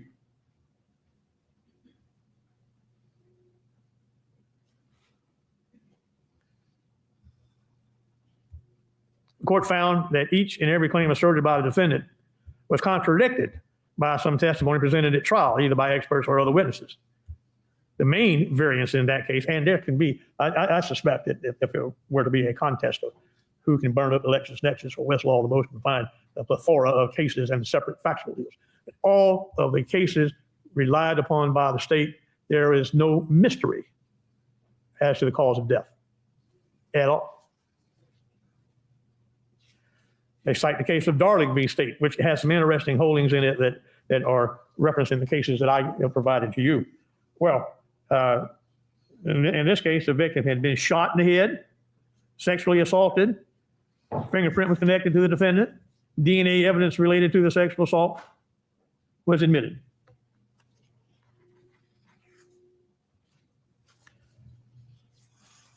The court, in denying that the trial court had failed or had erred in not granting a judgment of acquittal, found that the defense apparently propounded of some consensual sex had not been established at all, and that there was ample physical and forensic evidence of forcible sex. The cause of death, again, was clear, which is not only not clear in our case, it doesn't exist in our case. And they refer also to a Reynolds case 934 Southern 2nd 1128. That particular case, the defendant was convicted of 2 counts of capital murder, second-degree murder, and burglary of a dwelling. They determined that much of the evidence could not be deemed wholly circumstantial: confession to a cellmate, eyewitness testimony, prior history of dispute, DNA evidence, substantially different. And of course, the Serrano case I've already mentioned to you. The cases that Ms. Burdick provided this morning, I've not had a chance to digest, but I did scan them while we were waiting. And it appeared, again, that there in each of those cases was no question as to the cause of death. And therefore, the major concern of circumstantial evidence rule from the state's case law related to the principal issue could not really exist. In our case, there's no other way than circumstantial evidence. Circumstantial evidence, by the way, of what? How was this child killed? Where was this child killed? Was she killed at all? Or was it an accidental death? Now, I submit to you, Your Honor, I know you're burdened. I know the circumstances, as you well know, not my first time trying murder cases for 40 years. The fact of the matter is that there is no evidence of the main things that have to be. All the suspicion in the world, all the could haves, the probablys, the may have, which was the quality of the testimony we heard from every single expert. Yep. Could have, may have, might have been. We have no evidence to exclude a reasonable hypothesis that there was no murder at all, that there was no premeditation. Yes. There's no history to suggest culpable negligence. There's no history in this case to establish any basis of aggravated abuse. And counts 1, 2, and 3 are not just right for, but screaming loudly and demanding judgments of acquittal in accordance with all of the authority that I presented to you and that the state of Florida has presented to you. Beautiful. Thank you very much. Thank you, Mr. Mason. Okay, so. Okay, I'm going to pause it. So now it's going to be the state's turn and then the defense goes again. But, oh, what was I going to say? Oh, yeah. What I was going to say is this. Had she been convicted, I think they had so many grounds on appeal. It's insane. Honestly, it's like really, really insane. So now give me just a sec and we're going to pop over.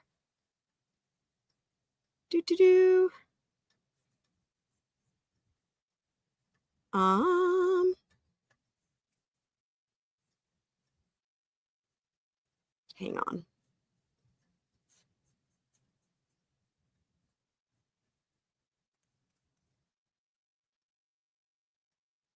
Okay.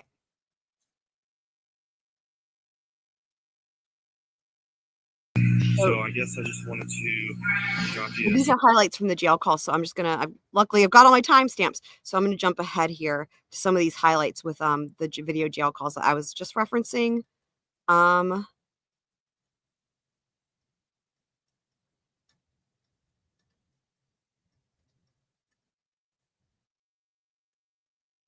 There's that.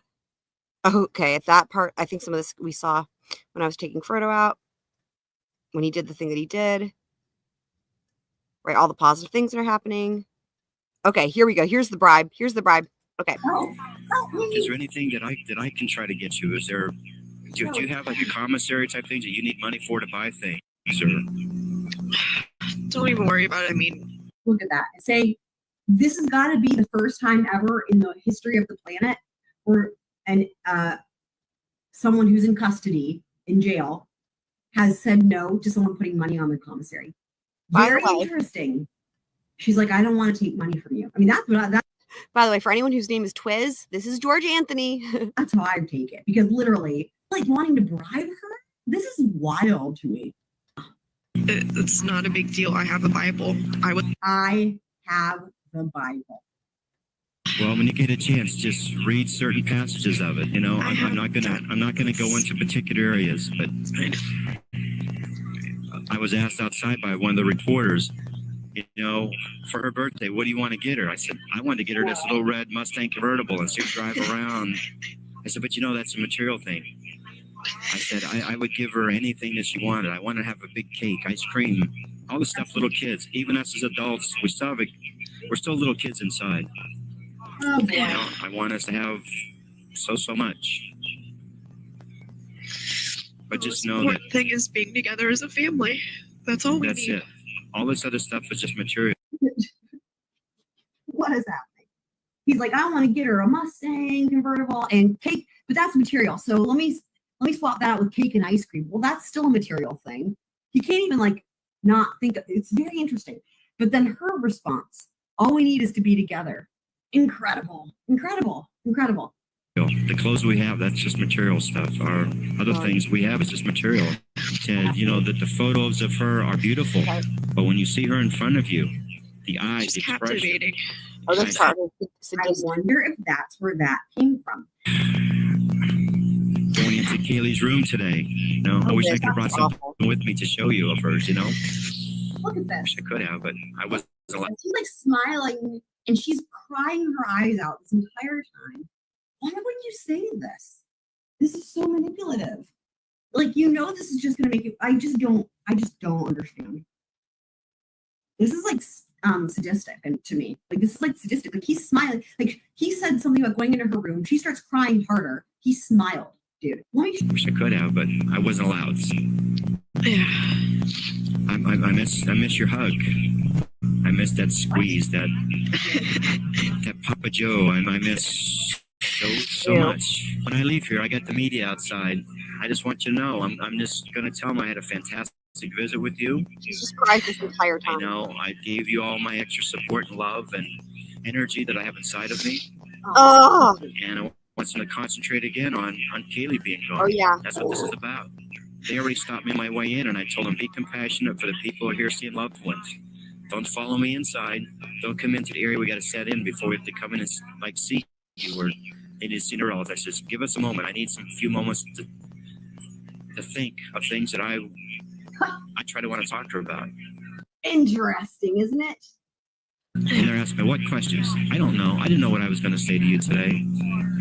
Besides, I love you and I need you. I want you home. Oh, wow. You know? Just how much all of us is. I didn't know what I was going to say. Nothing's scripted. I love that little girl again more than I ever thought possible. It's true. I know To love anyone. It's true. I'm just hoping wherever she's at, that she's being fed well. Okay, hang on. She's getting some love. Okay, I have this time stamped as this is as good as an admission from George. Let me back that up. This is crazy, guys. It's true. I'm just hoping wherever she's at, that she's being fed well. She's getting some love. She's getting some love? She's getting a chance to watch her videos or stuff that she likes to do, because you know how formidable she is right now. She's absorbing everything. I do. And I just hope this person or persons that has her is, I wish they would just realize, oh my God, I got to get her back to her family. I wish that could happen. All right. What person on any planet, anywhere in any galaxy would think that if a child, any child, is kidnapped, who on this planet or any other planet would think to themselves, yeah, I just hope she's getting fed well and she's well taken care of and she's getting to do her thing. It's like he's describing her being in heaven. And how many people would use that if you've got a kid and you imagine what's that kid's version of heaven? How many people would think that's what the kid is having if they're being kidnapped? And that's what their life is like, unless you actually think they're in heaven. This to me, guys, is consciousness of guilt right here. There is no explanation for this. There's literally no explanation for this. This is like an admission, honestly. It's not even consciousness of guilt. This is like an admission. Wherever she's at, that she's being fed well. She's getting some love. She's getting a chance to watch her videos or stuff that she likes to do, because you know how formidable she is right now. She's absorbing everything. Point, they should have stopped what they were doing and let her go and put him in fucking handcuffs, in my opinion. This is insane. I think that this could really be an example of what extreme gaslighting looks like, to where maybe that's what it is. Maybe it's not even a pathological liar. This is just now dawning on me, just having seen all these videos, that maybe it's the gaslighting, right? That she's been so gaslit the fuck out of that she really thought these people existed. Possible. It's entirely fucking possible. And that would also explain, I pointed it out many, many times before, but I didn't have a reason for it. But now it would make sense when all the times I pointed out how people came in and they encouraged her quote unquote lies, or they supported it, like coming in and saying, like Lee coming in and saying, yeah, I found evidence that Juliette Lewis worked. Oh, let me play that part. Exists and works in what? Yeah. Lies. It's all lies. Good morning. Good morning, beautiful. Okay. I love you. Hi. Everybody what they say. Fly home, baby, and I don't see the bottom. Interesting. Fly home? Like she's an angel? How are you feeling? Not. We're not doing well, kids. Oh, fuck's sake. None of us. They've been sick. Dad's blown up at the media. Someone just said that Kaylee was dead this morning, that she drowned in the pool. What? That's the newest story out there. Surprise, surprise. Okay, let's just say Cindy leaves the ladder up on accident or what, right? And the gate gets left open. I can't recall if they said she could reach the gate or not, but whatever. The gate, ladder gate, right? Let's just say that happens. Cindy goes to work, and let's just say Kaylee gets out because we know she could, right? And she gets over there and she gets into the pool. And then let's say George finds her. It would make sense. All that we're seeing here with this dysfunction, that everyone's got these big secrets, right? It's like George blames me. Right, okay. So Cindy might be carrying guilt around because she might think to herself, it was my fault, right? And then meanwhile, George potentially could have found her drowned. And especially now that we know he has some sort of criminal background, didn't want to be found liable, right? And George might not know Cindy's secret, and Cindy might not know George's secret, but both of them are motivated to throw Casey under the bus to deflect the responsibility and put the tension away from themselves. It's like if you picture the game Clue or like a movie like that, where it's like everybody's in the same room and one of you guys is and one person's the murderer, but no one knows who did it or whatever kind of thing. But everyone's a suspect and everyone's got their own different secrets going on. But everyone knows that everybody's got something to hide. And then you've got alliances forming within that group. That's what this is like to me, if that makes any type of sense. I actually need to watch it again one more time just to see what George does. Okay. It only lasted a minute. Let's look at how he's acting now, okay? He's fine. He's fine. How are you feeling? Not. We're not doing well, kids. None of us. Lee's been sick. Dad's blown up at the media. Yeah, I heard.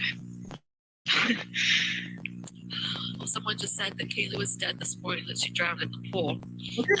That's the news. Dude, his face, no, he's making a face there. So here's what I think is going on here, right? Remember, the reason this is a story in the media is because it originated with her because of Lattergate, right? She called the detective, she told all the people. But remember, like I was just explaining, all these layers of subterfuge and all the secrets. George's face says to me, does she know? That's what that face says to me. Does she know? Meanwhile, all she knows is she saw the ladder and the ladder gate. His face is really interesting there. Dude, he looks like he's seen a fucking ghost. If Kaylee drowned in the pool and George and Casey know it, and they're they had, like, again, hiding the accident or whatever, and Cindy doesn't know. And I think this is what's going on here. And Cindy doesn't know. All she knows is she saw Laddergate and she's like, oh no, did I do something wrong here, right? Dude, imagine this moment though, right? And she says this, as in, like, how crazy is that? And then them two sitting there, oh my God. Dad's blown up at the media. Yeah, I heard. Well, someone just said that Kaylee was dead this morning, that she drowned in the pool. That's the newest story out there. Surprise, surprise. Wow. And do you see, look at her gaze, look at Casey's gaze. Casey is looking, her gaze shifts. She's looking at her dad, and look at him, he's looking away. And Cindy has no idea. She's just in her own world. It looks like her eyes are closed this whole time. Okay, here's the replay with the Someone just said that Kaylee was dead this morning, that she drowned in the pool. That's the newest story out there. Surprise, surprise. Wow. And lip compression, and she looks at her dad, and he's looking down like that. This right here says it all to me. Wow. It's very hard. Whoa. Oh, yeah. Whoa. Trust me, I know that someone just sent me. Dude, his face right now.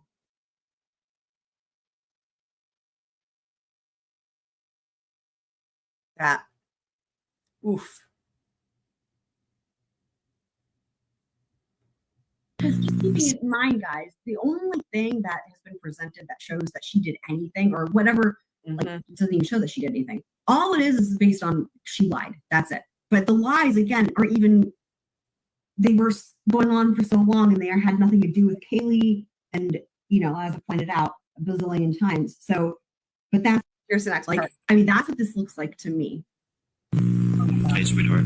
Hey. Hey, listen, I want you to know you are the boss through this whole thing, okay? Well, no, I'm not anymore, Dad. I haven't been. Interesting timing, right? Also the gaslighting, though. You're the boss through this whole thing. What? She's in jail. She's in jail. And even before she was in jail, you were always the boss. Oh, yes, you are. You are the... Think of this first. For some reason, wonder if after that bit about the pool, he's now like, this could be bad for me, right? I wonder if he's getting a little bit nervous and he's now like, I need to talk her into confessing. And in this case, honestly, it would be confessing to something she didn't do. It would be confessing to a murder that she didn't do. I need her to confess to keep his secret. I wonder if that's what's going on here. if something's not being said or being done, you can make a change. You're the one who can say, listen. I've told Jose. No, I've given him the reason I'm saying that is because the way he said he referenced her attorney, to me, this almost sounds like I'm going to confess and strike a plea deal. That's where I was going with that. Like, he's going to try to convince her. He's like hinting at take a plea deal, which would mean confessing to a crime that she didn't commit. And at this point, Kaylee's not been found. And the only way he would even know that that she's deceased is if he was involved. You'll be fine once Kaylee's found. Mom, I understand that. Do you understand my position on this? You guys expect me to have 1,000 answers, and I have nothing. I've been here a month. You guys are not understanding my side on that. By the way, Heather, so I saw your question about the docuseries. I think I saw bits and pieces of it. I didn't watch the whole thing. I don't even think it's available unless you have whatever that platform it came on. But yeah, I think I just saw some clips here and there of it. Okay, so let me see if there was another. Oh yeah, why Casey? So I have this timestamp here. Why Casey wants Kaylee to be found? Okay, Potentially, maybe she knows something involving the pool. It could even be that in her mind, she's not sure if it was an accident or if her dad drowned her. Like I was saying earlier, but the pool might be involved, and she wasn't there, right? But here's the thing, because I'm thinking back to this whole thing of her wanting the body to be found. Yeah. If you imagine that if you didn't commit a crime, let's say you didn't commit a crime, right? But you're being thrown under the bus for a crime you didn't commit. And you don't know what happened to the person, but you know the body is out there. This whole thing about, and this is consistent with what she said to her attorney from day one. We already heard this, that she said, once Kaylee's found, everything will be fine. Once Kaylee's found, everything will be fine. Her mom just echoed that again there. Once Kaylee's found, everything will be fine. Again, going back to this idea, if you're innocent of a crime, okay, it makes sense logically that you would want that body to be found because you'd be like, no matter what they find, it's going to show I didn't do it, right? Because there's going to be evidence and it's not going to involve me because I wasn't there, right? It's like the idea, like whatever evidence is found, it's going to be good for me because I wasn't there. I didn't do it. I wasn't there, right? That would be logical and normal to think like as a rational person, like, yeah, I want her body to be found. And once they find it, they'll know I didn't have anything to do with it. And I wonder if she's almost hoping the truth will come out, right? And that would explain a lot, wouldn't it? It's like she's not allowed to say it, but she figures the truth will come out when the body's found. That's what it is. That's what it is. That makes total sense, doesn't it? At least to me. And it seems like she knows more than she's saying because she can't say the truth. But she made a very normal assumption that once the body's found, it's going to show I didn't do it because she didn't do it, right? She didn't do anything. And this is where you need a good attorney. This is why it matters, right? Because unluckily for her, the evidence, there wasn't any forensic evidence except for the freaking duct tape. And this also makes sense though, right? Like if you think about the investigators had zeroed in on her from the beginning, they could have tied that and should have connected that duct tape to George. Yep. But instead they connected it to her. Crazy. And that's all they have though. It's like she's trying to hint at it the best she can without spelling it out. Kaylee's right here. Once you find her, you'll know I didn't do anything. And that hope would explain how you would have the ability to fake it with them like this for so long, especially with the dad, to fake it, right? Because you're like, any day now, any day now, any day now, any day now. I'm giving them all the hints I can. And he's probably really worried that now something's going to come out if she can even keep the secret long enough. And now she's being put under more pressure from her mom. Oof. It's really sad. That's really, really sad that I literally have nothing right now. Well, nothing. None of us have anything right now, Casey. You guys have each other. You're sitting next to Dad. You still have Lee. I have no one to comfort me but myself.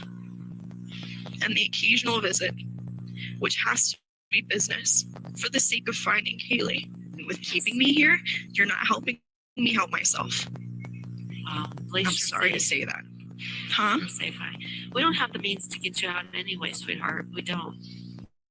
You know what's weird is how she said, we don't have the means to get you out anyway. It's as if there's some other reason that they're wanting her to stay in custody besides not having bail money. Are still expecting me a month, literally out of the loop, to have some sort of new insight on stuff? I mean, really?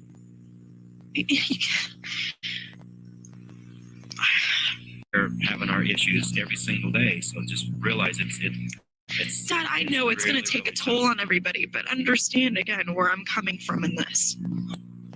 You have to see everybody's side. I've looked at everybody's side about this. I've been praying every single day for insight and everybody's thoughts and everybody's feelings. So I know where you stand and where you're coming from. And I know where you're sitting right now, and Mom and Lee and Joe Schmo walking down the block that's seen this every day on the media for the last month. I can understand everybody else's side. I know exactly what she's saying. She has looked at it from everyone's side, and no one has looked at it from her side. And you know what? I'm happy to say that we are doing that now. I hope that is what I feel like we can say. I think that it started out, and it still is, right? How would the jury be interpreting this? And maybe that's the answer to the question, right? Maybe the answer to the question is the way that I've gone through this process and been trying to assess it. There's still these different questions, and then having these like moments where it's like, oh my God, like that, did he just say that? And maybe the jury's at where I'm at, where they're like, you've looked at it from everybody else's side and no one has looked at it from your side, but we're going to look at it from your side, And not that they have to do that to find her not guilty, but that's the response that I'm having right now is like, I'm looking at it from her side now, especially just because of these calls. These calls have really changed things a lot because you see the difference. You see her and her demeanor and what she's saying and her behavior, and then you see her parents and her brother too. Because again, it's like if what is gleaned from this, which this is my opinion, if what is gleaned from this is like she really didn't have anything to do with it, she was thrown under the bus. She didn't commit the crimes she's charged with, right? Apart from lying to law enforcement. And then you look at it from her side. This is a huge tragedy in a whole other set of ways from what we already knew. And then it's an even bigger tragedy that the general consensus is she's guilty, right? Even though she was acquitted. The worst part is that nobody can see my side, and I have to keep my mouth shut. Well, all I know is I'm trying to do everything I can to get a chance to see you. Just you and I. I mean, I'm trying. And so. Interesting that was his response, because that's actually not really on topic, but it is for him. I'm trying to do everything I can to get a chance to see you just one-on-one. Interesting. They need to have another chat, I guess, right? Now that Cindy mentioned the pool. Fuck. Well, I was just told that Mom was making food. I'm just going off of what people were telling me, what they were relaying from the media. So I was just speculating myself. Well, Mom did made her great chili. We had some bread. I don't know how he gets their phone. Some stranger calls them and comes over for dinner. I know, each day is getting harder on everybody. Casey, how hard it is. Oh, I don't know. Being the one that's completely secluded and I don't know anything that's going on. That's actually a good thing because she's like, you're the lucky one. I can't. It's just obscene, everything that's going on out there. Obscene. Why don't you commit a crime and get put into jail, and then you can be the lucky one too? Life's not fair.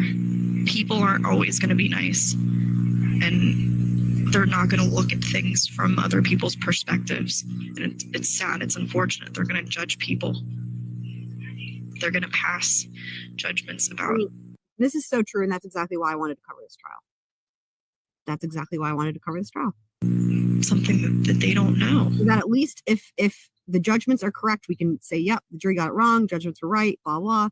But if not, we can at least be informed and have the information to make our own decisions about what happened here and how that might differ from the media. Stuff that's being said has been completely fabricated and twisted and everything else, and it's ridiculous. But you know what, Mom? Again, that's going to blow over. I'm not going to give the media anything when I get out of here. It sucks for them because I have nothing to say. All I want is my kid back. The other thing I will note is she's not even being defensive. That's all I want. What do you want me to tell her that's going to make her bring her back?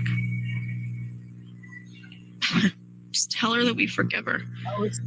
That all we want is our Kaylee. That's it. I said that yesterday. Well, Mom, that's all I can think of. That's all I can say because that's all I would say. And I wonder if that's her in a way saying she forgives her dad. I don't know, maybe. Although it's hard to imagine though with this situation. She would have every right not to forgive him. Is that I forgive whoever has her? And then I just want her to come home. I just want my baby back. That's it. So that kind of confirms that, right? Because there she's whoever has her. It's not Zanny anymore. It's whoever. I think it made me think that they would actually do that. I don't know what I can think anymore, Mom. You just keep saying it because it's the truth. That's all we want. But besides that, besides me being here physically, at least you're safe. And we know where you're at.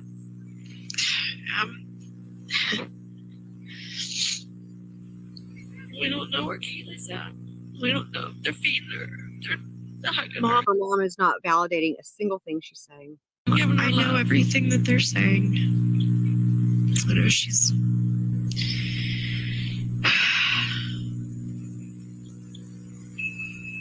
listen, know that you can trust me, you can trust Mom, and you can trust Lee.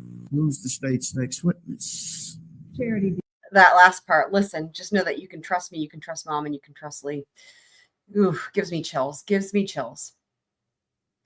Okay, so now we're going to go back just to the next witness. I think it's a short witness here. Doo-doo-doo, doodly-dee-dee-doo, boop-a-doop-boop, yipper-doo. Here we go. I'm Maureen Bottrell. Last name is B as in boy, Ottrell. May please the court. You may proceed. Thank you. Oh, wait, I need to get that spelling. Bottrell. Last name is B as in boy, Ottrell. May please the court. You may proceed. Thank you, Your Honor. Mr. Ashton. Good morning, ladies and gentlemen. Good morning, Ms. Bottrell. So this is the next day. Oh, he's got a new tie. Can you introduce yourself to the jury and tell them what your occupation is? I am a geologist forensic examiner with the FBI laboratory in the Trace Evidence Unit. And how long have you worked for the FBI? Wow. I've worked for the FBI for 16 years now. And has it always been in this position? It has. And can you give us your educational background? I have a bachelor's of science in geology and a master's of science also in geology, both from the University of Georgia. I've taken numerous training courses in various types of instrumentation and also in the analysis of particular types of materials. I've also participated in various continuing education programs since I've been employed with the FBI. And the actual title that you hold is what exactly? Geologist, forensic examiner. And have you taken any additional courses in geology and as a forensic scientist in geology? I have taken additional courses specifically in the analysis of soil materials and also in using particular analytical techniques for the analysis of soils. And in addition to that, have you lectured or given any types of training on the topic?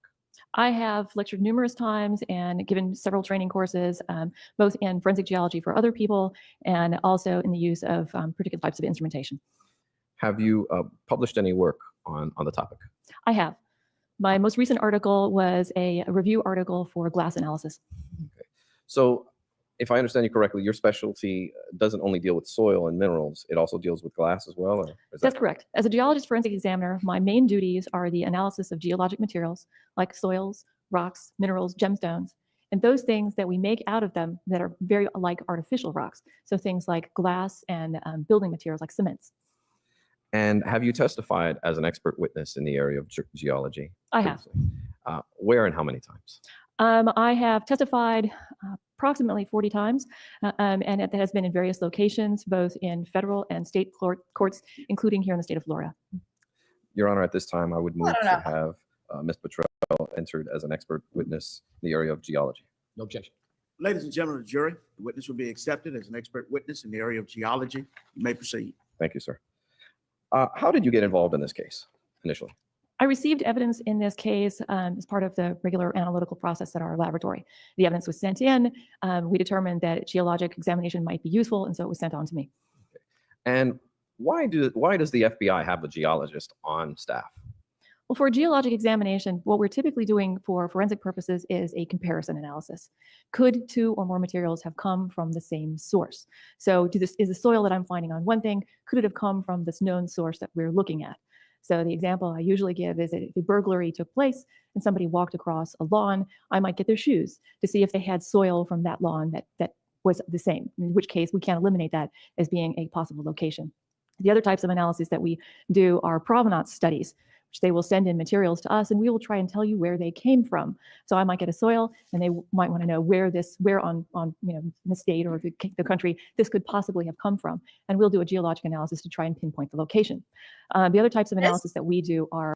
You guys might see where this is going. Oh, that's a terrible pause. Oh my God. Okay, there we go. Because remember, it's impossible for Kaylee to have been at the location where her remains were recovered that entire time.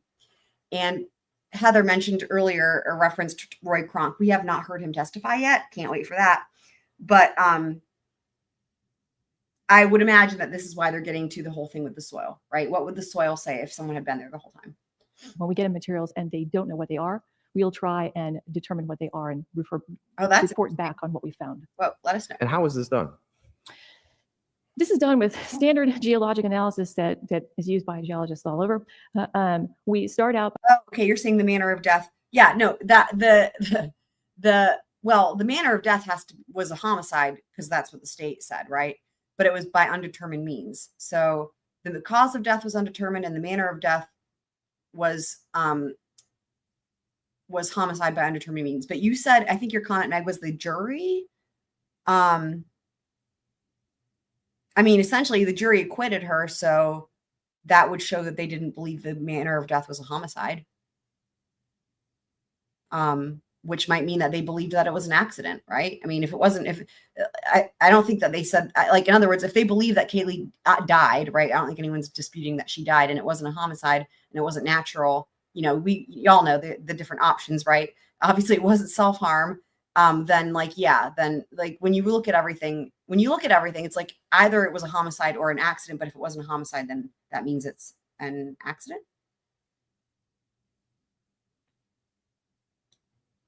Oh, the jury said that. I'm not sure. You mean like in interviews or something? I don't know.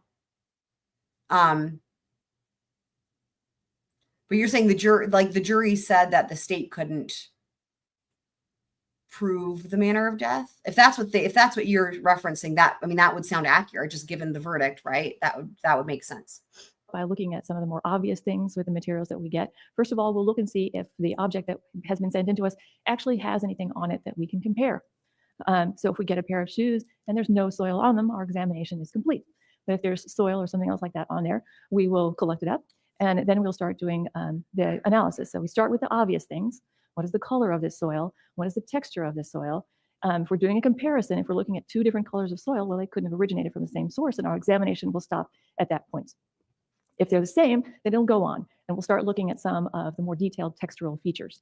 Not only just things like whether or not the samples have the same grain size. Am I looking at sand compared to gravel? Again, those would be different and our analysis would stop. But also with microscopic features that we might see, like how rounded are the individual sand grains that we're seeing? Do they contain inclusions of unusual materials? Things like that. We're doing that sort of comparison. The final step in our analysis is going to be the determination of what minerals we're actually looking at. So what is the actual composition of this soil? If all those things are identical, then they could have come from the same source. And we will report it as being that source cannot be eliminated as a potential source of this material. With provenance, we're looking at different things. We do the same type of analysis with color, texture, and mineralogy, but the aim is to try and figure out where this could have been. So we're looking for any unique type of minerals or sets of minerals that would tell us that this was in a particular location. So that's the type of analysis that we're doing. And usually this is accomplished with light microscopes. We'll use a stereo binocular microscope, which gives us relatively low power up to about 400x. That's 400 times magnification of the materials. We'll look at it under that. And also with transmitted light microscopes. So we're actually looking with a petrographic microscope, which is a microscope set up with particular optical properties that allows us to identify minerals. So the instruments that you use are to identify these types of soils are two different types of microscopes, one that transmits different lights and a stereo microscope. Is that correct? Typically, yes. We do have other instrumentation at our disposal, but we only use that rarely when at need. And how many geologists are employed with the FBI? There are 3 of us. Okay. And did you receive evidence in this case from, I'd like to actually refer you to your report dated March 4th, 2009. Okay. If you have that in front of you, that might assist you in being able to answer some of the questions that I'm going to ask you. I have that report. Did you receive items from the Pontiac Sunfire vehicle with the Florida tag G63XV, which, Your Honor, for the record, both the state and the defense have stipulated that this is Ms. Anthony's vehicle? I did. Okay. And what exactly did you receive from the vehicle? I received debris that had been collected from the trunk and areas in and around the trunk of the car. So yet another witness, right? That was an FBI agent that was working on the case, again, for the state, right? That the state didn't call. So whatever she found must not have been favorable to the state's theory. I mean, just add this to the list. I mean, this is witness number 17. I would say maybe 16 or no, well, maybe like 15 out of the 17 have been witnesses that were working on the case, again, for the state. But the state didn't call them. So glad it was a false alarm, Heather. Okay, thank you, Meg. Jurors stated the prosecutors did not give us enough evidence to convict. they gave us a lot of stuff that makes us think she probably did something wrong, but not beyond a reasonable doubt. Yeah. That makes sense. That makes sense. Probably did something wrong. And that could be like witness, well, that makes a lot of sense based on everything we were talking about with like having knowledge of something related to, but potentially to George, right? I mean, and we know she did something wrong to the extent that she didn't report her child missing sooner, right? But, that's not something they can charge her with. I think maybe now the laws have changed, but at that point in time, I mean, the jury was being polite there, honestly. The state's case is shit. Yeah, for sure. No, they totally did what they were supposed to do. But I do think that, like, well, y'all heard my opinions from those jail phone calls. I mean, I think that in addition to, like, obviously the state not meeting their burden, I think that also it's very clear that the story that is being put forth from the state and also in the media, obviously, is just completely not what actually happened in terms of like what actually happened. Because like there's two things, right? It's like, okay, like for example, like with Karen Reed, it's tough to know if we'll ever really know for sure what happened to John O'Keefe, right? Part of that is because it was such a shit, investigation and the evidence is all messed up and everything, right? So it's like wanting to try to figure out what really happened is like a separate thing sometimes from like, did the state meet their burden, right? And unfortunately, in that case, I don't know that we'll ever be able to really fully figure out what happened to him. And so I guess the questions about like, was there a drowning in the pool? Was it an accident? Well, how culpable was George, and all that, like, that's kind of along the lines of also trying to figure out like what really happened. But also, like Mr. Mason said in the direct motion for a directed verdict, he seems to indicate that he was really thinking that George should be, fucking prosecuted after Casey's acquittal, like that, and it panned over to him. And I was like, is he like a Wendi Adelson where it's just like clock's ticking, obviously that didn't pan out, but seems like should have. Okay. And did you also receive a shovel? I did. And Your Honor, for the record, both the state and defense have agreed that this is the shovel testified by Brian Berger. Yeah, so George didn't go to work that day, I don't think, because he was out of work. I think his story was that he was going to go, or he was going to go for an interview and he didn't or something. I don't remember at this point, but don't worry, guys. George and Cindy testify several more times this trial, so we'll get to hear from them again. And did you receive items from the Anthony home at 4937 Hope Spring Drive, which consisted of shoes? Yes, I did. I received shoes and also a what was identified to me as being a transport bag. How many pairs of shoes did you receive? If you can There were look. 22 pairs of shoes. 22 pairs. Okay. And did you then receive items of evidence from evidence markers from the location off Suburban Drive where Kaylee Marie Anthony's remains were recovered? I did. So it's a good question, Heather. Remember how this episode started with the recap from last time, and how one of the things that Judge Belvin even said was like the whereabouts of everybody for that particular day of June 16th have like not really come in yet. Like that was something. So that again would also indicate that the going to work at 3 thing. I'm wondering if that was a different day, because he was out of work, I believe, at this time. But also, yeah, like Judge Belvin said, like we still don't really know exactly who was doing what, when, where. Like it's not like neither side has brought that in yet for sure. Polygraphs are not even like a real thing anyway. That's not a, they're a myth. It's a myth. And can you tell the ladies and gentlemen of the jury what your conclusions were after you examined these and conducted your Oh, tests? the camera footage being flipped. I know. Have just a moment with counsel. Yes. As to the soil samples, there's a stipulation that the soil samples were taken from the scene after the top layers were scraped away. Is that correct? Yes, sir. All right, thank you. Plant and other items. Yeah, the 3 p.m. rings a bell to me also. I'm sorry, we interrupted you. Can you tell the ladies and gentlemen of the jury what tests you ran and what your results were? Well, for the material that came from the trunk of the vehicle and for the soil, I was being asked to do a provenance study. Where did these materials come from?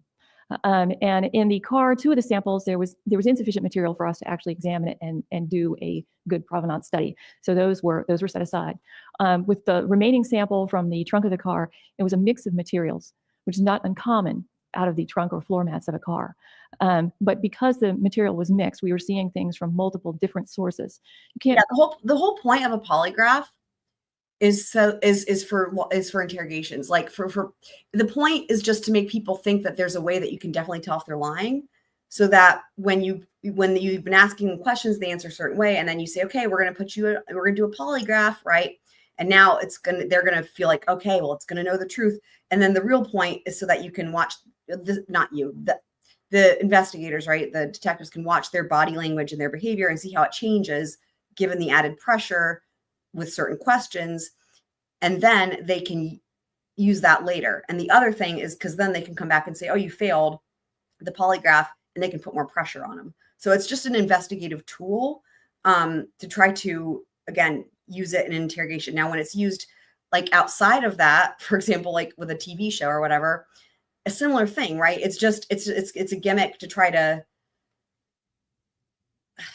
I don't know, make it seem like there's answers to certain things or whatever, or like it's more legitimate. But also I think it's just because when you say that there's a polygraph, I think that it's like almost like clickbait too, to get people to watch, in my opinion.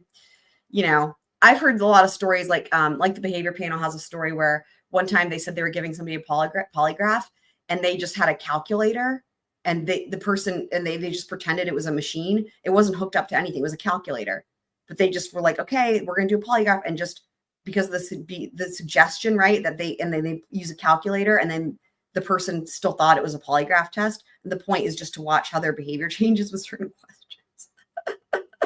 Really do a good provenance study because you can't unmix those to tell where each individual component came from. I can't know which ones, which components belong to each location. So those samples were not suitable for a provenance study. For the Let me stop you there. So as it relates to the car, there was nothing that you were able to identify that was able to connect the car to the scene of Suburban Drive. There was actually no comparison done between the material and the car to the scene. Okay. Go on. I'm sorry. I didn't mean to interrupt. No problem. And for the shovel, again, we were asked to do a provenance study. Where did the material from the shovel come from?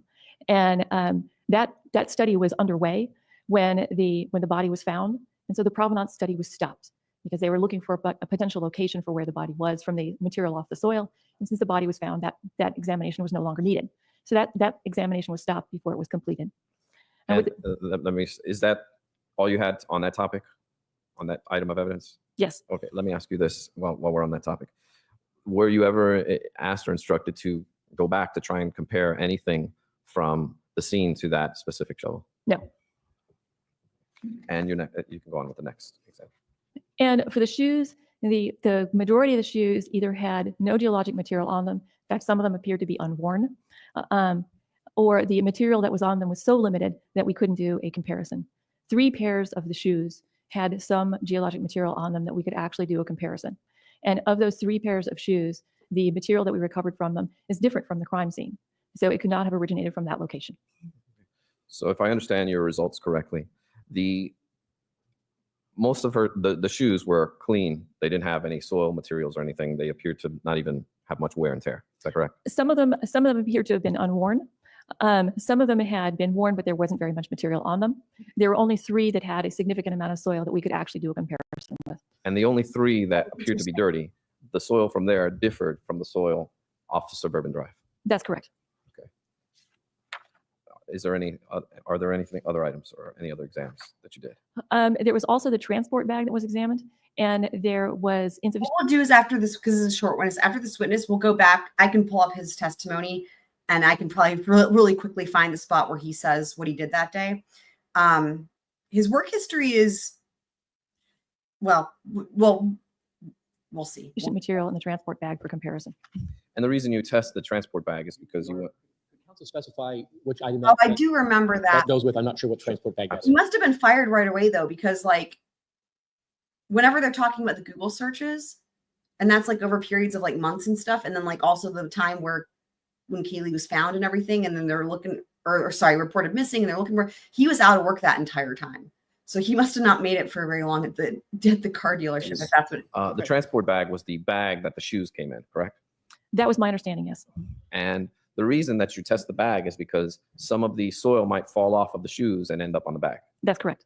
And were you able to have anything from the bag that could assist you in connecting Casey Anthony's shoes to Suburban Drive? No. Were there any other examinations that you did? No, that was it. For this. I have no further questions, Judge. Cross-examination? Did your examination establish that the 3 pair of shoes you did examine had never been at the location on Suburban Drive? No, you cannot determine that with a soil comparison. Explain to the jury why. There's many things that can happen with soils as well as with shoes as you come in contact with the scene. You can walk across the scene and not have any soil transferred onto the shoes, in which case when we do an examination, I won't see any soil and will not be able to connect you to the scene. You can also walk through the scene and have soil transfer, which then later falls off.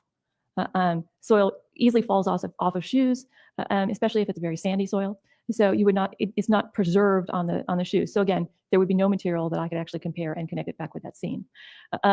Or you can walk across an area, you can get soil on your shoes. You can walk someplace else. Yeah. So what they're trying to get to is because like whoever, like if the point of this is like if somebody in the family, you know, why did the state ask her to do this? Because remember, she would have been asked to do this by state. The state would ask her to do this in the hopes that they would have looked at some of Casey's shoes and found the soil that matches, right? To try to show that she put the body there. That's the point.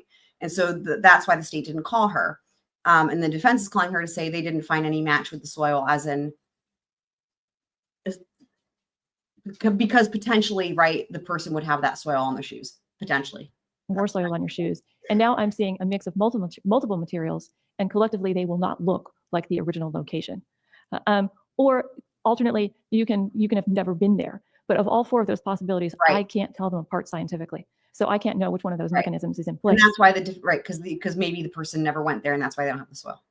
And if I can't tell, then I can't say that they were never there, because one of the other 3 possibilities could have been true, that no soil transferred, or the soil fell off, or the soil became contaminated with other material.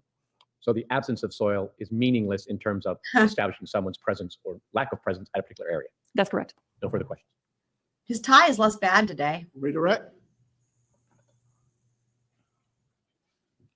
Ma'am, you're employed by the FBI to look for evidence, are you not? I'm employed by the FBI as a geologist forensic examiner, yes. And the purpose of you receiving all of these items was to look for evidence, correct? That's correct. Okay. And you did not find any meaningful to connect Casey Anthony to Suburban Drive. That's correct, I didn't. And you can only testify about science and actual items of evidence that you actually recovered, correct? Sustained, rephrase the question. Yes, sir. Can you testify to anything other than science and items of evidence that you recover? No. And those scenarios that you just testified to for Mr. Ashton, those are all speculation, correct? Well, those are all possibilities that could happen. And if I were to choose which one was in place in this case, that would be speculating. Okay, exactly. And that's not what you're doing here today. You're not speculating. No, I'm not. You're only looking at the items of evidence that you searched for, correct? I'm only looking at the items of evidence that I received and testifying to what I found. Exactly. And not to any other speculation. No. No further question. Okay, will the witness be excused? Okay. Our state concerned, yes. Defense? Thank you, ma'am. You may be excused.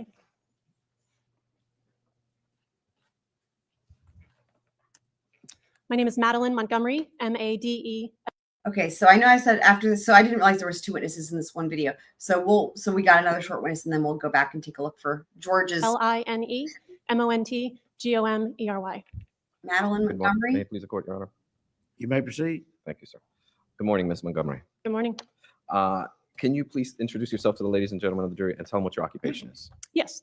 My name is Madeline Montgomery, and I'm a forensic toxicologist with the FBI laboratory in Quantico, Virginia. Oh, boy. And how long have you been employed by the FBI? Oh, boy. I've been employed by the FBI laboratory for 15 years. And could you share with us your educational background? Forensic toxicologist. I have a Bachelor of Science degree in chemistry from the George Washington University, which is in Washington, D.C. I've also taken graduate level courses from the George Washington University in forensic chemistry and forensic toxicology. And have you received any additional training in forensic chemistry? Yes, I have received training by the FBI as well as by different instrument vendors that we work. And so all these FBI people, remember, these are, again, these are all the states, you know, I mean, they're not testifying for the state, but that's they were hired by the state, right? Essentially, or well, not hired for FBI, but, you know, working the case for the state. The FBI was heavily involved here. I mean, there's been so many FBI people, you know, FBI agents, I guess, right? Or analysts. So I mean, this is another one. So in other words, whatever the findings were from the forensic toxicology, state didn't want to put it on in their case in chief. Work with in forensic chemistry, and I've taken continuing education in both forensic chemistry and in forensic toxicology. And what is the difference between toxicology and forensic chemistry? Forensic chemistry is a very broad subject. It could include anything from arson testing to explosive residue testing to analysis of a sample suspected to be a drug. Forensic toxicology, like Xanax or maybe a chloroform. Toxicology is specifically the study or detection and study of drugs and poisons in people. Drugs so and I analyze poisons, things. I called it right. Xanax and chloroform, like blood, urine, hair, and autopsy samples such as liver and brain for the presence of drugs and poisons. And how are you normally approached to do this? Is it through the FBI or through state agencies or medical examiners' offices? How is that? How does the work come to you? Well, in the work that I do, I would say more than half of the work I do actually supports local and state investigations. We have equipment that not all state and local forensic toxicology labs have. So we have the ability to do more sophisticated testing. So we may get involved for specific requests if a local medical examiner or state forensic lab can't do the analysis. But then we also support FBI investigations all across the US. And have you done any or published any work in the areas of forensic chemistry or toxicology? Yes, I have. How many articles or publications have you? Just guessing, I would say between 10 and 20 peer-reviewed published journal articles. And do you belong to any professional organizations? Yes, I am an active member of both the Society of Forensic Toxicologists and the International Association of Forensic Toxicologists. I serve as the secretary of the Young Scientist Committee on the International Association of Forensic Toxicologists, and I serve as the executive secretary on the Scientific Working Group for Forensic Toxicology. And could you explain to the ladies and gentlemen of the jury what the Scientific Working Group for Forensic Toxicology is? Sure. Scientific working groups are different groups of professionals that are trying to set the standards for their field. So for our toxicology working group, we're trying to gather all the different types of forensic toxicologists, everyone from the people that do driving under the influence testing to the people that do coroner's work, to try to set standards for the minimum levels of education, the minimum types of quality assurance that are needed in the lab, just to make things equal across the field. And have you testified as an expert witness in the areas of forensic chemistry and forensic toxicology in the past? Yes, I have. How many times and where? 11 times. And where? I've testified in numerous state courts, federal court, and in military court. Judge, at this time, we would ask that the court recognize Ms. Montgomery as an expert witness in the area of forensic chemistry and toxicology. Objection. Ladies and gentlemen of the jury, Ms. Montgomery would be accepted as an expert witness in the area of forensic chemistry and toxicology. Ma'am, I'm going to ask you to refer to your report of March 13th, 2009. Do you recall receiving items of evidence to test? Yes, I do. Okay. And what exactly was that, or were those items? I received a hair sample to test. And this would be the Q59 hair mass coming from the remains of Kaylee Marie Anthony? That is correct, yes. Judge, there's a stipulation between the prosecution and the defense that this came from the area of Suburban Drive. Your Honor, the item is in evidence, so I don't think the stipulation is necessary. The jury heard testimony. If we could just refer to it by its evidence number. Okay, Madam Clerk, what is the evidence, state's evidence number?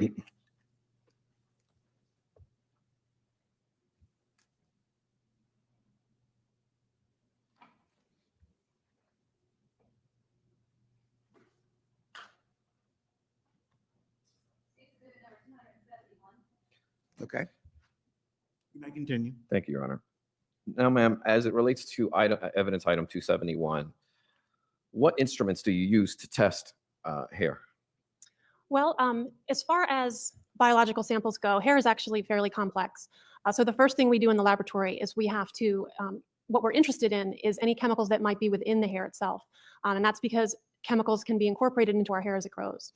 So we need to get to the inside of the hair So we will physically break apart the hair, in this case with liquid nitrogen, which makes it very cold and very brittle, so it'll break on impact, and we make it into a dust. Then that dust is extracted overnight in a chemical solvent so that any drugs or poisons that we're interested in will be leached into that solvent. Then the next day, we do further purification techniques on that solvent and make what we call an extract. And then that extract is taken along with samples of known blank hair and hair that we've added drug or poison to, which are our control samples. Those would all be taken to the instrument that is called a liquid chromatograph mass spectrometer. Okay. And do you have training on the liquid chromatograph mass spectrometer? Yes, I do. Okay. And is your knowledge of utilizing that device extensive? Yes, it is. Spectrometer. And tell the ladies and the gentlemen of the jury what you tested for. In this case, I was initially asked. So how that happened. So she initially hired him as private counsel. But then what happened was, because there's the process to become indigent or whatever, she actually qualified and was declared indigent like the day before the trial started, because they actually talked about it like on the first day outside the presence of the jury, of course. And they talk about it because he's like, yeah, we just filed all the JAC paperwork or whatever. So, so in other words, yeah, right before the trial started, she was found indigent, which might mean that she did have to pay for his representation for the, 3 years or whatever prior, but then going forward, ever since whenever she was found indigent, which would be close to trial going forward, she would not be responsible for. If we could test for alprazolam and clonazepam. Where'd you get? Alprazolam, you might know, is commonly known as Xanax. That's one of the prescription names. And Oh, okay. clonazepam, you might know as Klonopin. They also have other names and can be sold as generics. But they are from a class of... Meg, and for anyone else who didn't know, I know I mentioned this earlier, but some of you guys have come and gone. But like for anyone who didn't know, didn't know, the jury was brought in from Pinellas County and was sequestered for the entirety of this trial. So they went to court Monday through Saturday. Drugs called benzodiazepines. They can be used to help someone sleep, Other to stuff. help calm them down. Freaking And they hilarious. can also be used Yeah, before this is surgery, again, to help calm someone down. George. And what were the results for those two drugs? The testing I did for those drugs was negative in the hair sample. Now, I know I'm going to butcher the names of these other drugs, but please bear with me. You were also asked to look for a drug, Fluniz. You can help me with the rest. I can help you. The initial testing that was done was for, as I said, the alprazolam and clonazepam. While this evidence was in the laboratory, we were already validating a new method that included not only alprazolam and clonazepam, but 9 other drugs. And this method was superior to the method we were currently using. So the timing worked out so that while we still had the evidence in-house, I was able to test it again to look again for the alprazolam and the clonazepam, but this time at much lower levels. And then I looked for 9 other drugs as well, which included 8 drugs in the same class as the alprazolam and clonazepam. They're called benzodiazepines. It would include other benzodiazepines such as diazepam, which is Valium, flunitrazepam, which you may have heard of. The media calls it roofies, or the date rape drug. It's one of the drugs associated with sexual assault. And then a series of other benzodiazepines and their metabolites, or the chemicals that our body breaks them down into. And then the last drug that is in the method that I looked for is called ketamine, which is a veterinary tranquilizer that is also abused in the club scene and used for its hallucinogenic properties. Club scene. And can you tell the ladies and gentlemen, this is 1, 2, I 3, mean, the 4, 5, club, 6, 7, 8, 9 other drugs. Is that correct? That's correct. 10 benzodiazepines plus ketamine. And can you tell the ladies and gentlemen of the jury what the results were when you searched for those drugs? My results were all negative. And can you explain, you mentioned that you had a new technique that was even more sensitive than the one you had previously had. Is that correct? That's correct. How much more? On the order of about 10 or so. 10 times more? 10 times more sensitive, yes. And were there any other drugs that you tested for? No. Okay. And as far as this report is concerned, were you able to, I just want to double check, make sure.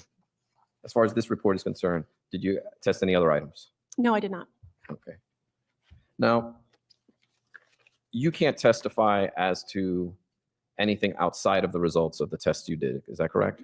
That's correct. And you can't guess how much use would be required before these drugs would show up in the hair, can you? Sustain, rephrase the question. You don't know how how much exposure a person would have before these results show up, do you? Overall. The thing about hair testing after limited exposure is that even in controlled studies where someone is given a known amount of a specific drug and then their hair is tested, we're not always able to detect the drug in the hair. So the answer is, I don't know. There is no, certainty with how much drug someone needs to be given or needs to take before it will show up as positive in their hair. And you can't speculate as to whether it's 1 time or 20 times before it actually shows up, right? No, I cannot. All you can say is we do these highly sensitive tests and they're either positive or they're negative. Sustain. All you can say, well, let me rephrase that. Is all you can say that you did these tests and they came back negative? That is correct. I have no further questions. Cross-examination. Here comes Mr. Ashton. Good morning. Good morning. So in summary, the negative result is forensically meaningless. It doesn't. You're meaningless. It doesn't mean the person wasn't given the drug. It doesn't mean they were. It just doesn't mean anything. It means that I did not find any evidence of the drug having been given, correct? But it still could have been given and not shown up in the hair. That is correct. Hair is not the best sample for drug exposure. So in determining whether someone has been given a drug or not, a negative result really doesn't answer that question. No, it does not. And even if it did answer, then why did the state ask this test be done, right? The state asked this test be done, so they must have found it somewhat valid. the question, it only tells you historic use of drugs. It doesn't give you chronic use of drugs. Well, it depends on how the testing is done. If you were to test someone like me with long hair, I could look at the length of the hair to look at different time periods of exposure, and that would indicate if I was positive down the entire length of my hair that I was a chronic user of a certain drug. But in this case, the hair was such that we had to look at it in bulk, meaning we had to look at it as one sample. So even had it been positive, I wouldn't be able to say when or how often the person was exposed. And if someone were exposed to something and died immediately or very closely, it wouldn't appear in the hair anyway. That is correct. And you're not able to test for chloroform, are you? Not in hair samples. Oh, for fuck's sake. Is there anything about your findings that would have indicated that this child drowned? I have no expertise in that area. Why would that? What? Drowned? You've got to be kidding me. Because the hair was wet? What do you? Correct. My God. What the fuck? Ms. Montgomery, what other kind of meaningless work do you do at the FBI? I don't feel that any of my work is meaningless. Okay. And y'all, did you guys hear that question? Bam. Redirect. Wow. Wow. Ms. Montgomery, what other kind of meaningless work do you do at the FBI? I don't feel that any of my work is meaningless. Beautiful. Okay. And wow. The chloroform that you test, the reason you didn't test for chloroform is that study, that type of analysis is not done by your lab, correct? We don't look for chloroform in hair samples. We will look for chloroform in liquid biological samples, but not in hair. That was Mr. Baez asking a question like that to give the middle finger to Mr. Ashton in the state. And you were made aware that Dr. Kohberger was the one that was doing that, correct? Because he didn't imply it was meaningless. Mr. Ashton did. Judge, do you have knowledge as to whether that was done by another scientist? Hearsay. Sustain. Your Honor, this is an expert witness who is... Sustain. Now, the reason, obviously you testified that certainly your work is not meaningless. The reason that you do tests is to search for evidence, correct? We do tests to answer questions, yes. Yes. And in this case, you had a sample, you did the test, and the results came back negative. That is correct. No further questions. Okay. So at this point, we're going to jump over for our quest for trying to figure out what the fuck George was doing. Was he working? Okay, all of our questions. So we're going to take a quick little look. Why won't you let me scroll? Okay.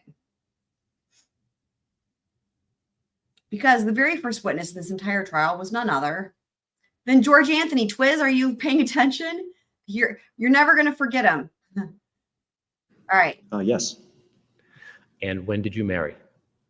By the way, they missed the first bit of his testimony, but like probably just him saying his name or whatever, because they're asking about his marriage. So we're gonna 1981. And where did that occur? Also in Warren, Ohio. Now, at the time that you met Cindy, were you working as a law enforcement officer then? Yes, sir, I was. Okay, this is interesting. And in what capacity were you working when you two first met and began to see each other? I was working as an undercover drug agent with the Sheriff's Department. Right, I know. In your time with the Sheriff's Office, could you just describe for us what different positions you held? Okay, we don't care about that. The part that's interesting is when he no longer, and remember, we learned in the jail phone calls that he was incarcerated for something. And potentially whatever he did is why he couldn't work anymore as law enforcement. For two reasons. My father had asked me to come back into a family. Okay, here we go. She was born in 1986, and so now she's 25. Now, did there come a time during the time you lived in Ohio when you got out of law enforcement and got into another line of work? I got out of law enforcement for two reasons. My father had asked me to come back into a family-established car business. And after numerous incidents that occurred within the Sheriff's Department through being hurt on the job, different other things made me change my mind to get out of law enforcement and go back into a family business. That I know, number one, would be more stable. I would be able to provide more for my family. Now, were you still working as a law enforcement officer when Casey was born, or did that happen during your second career? Let me see.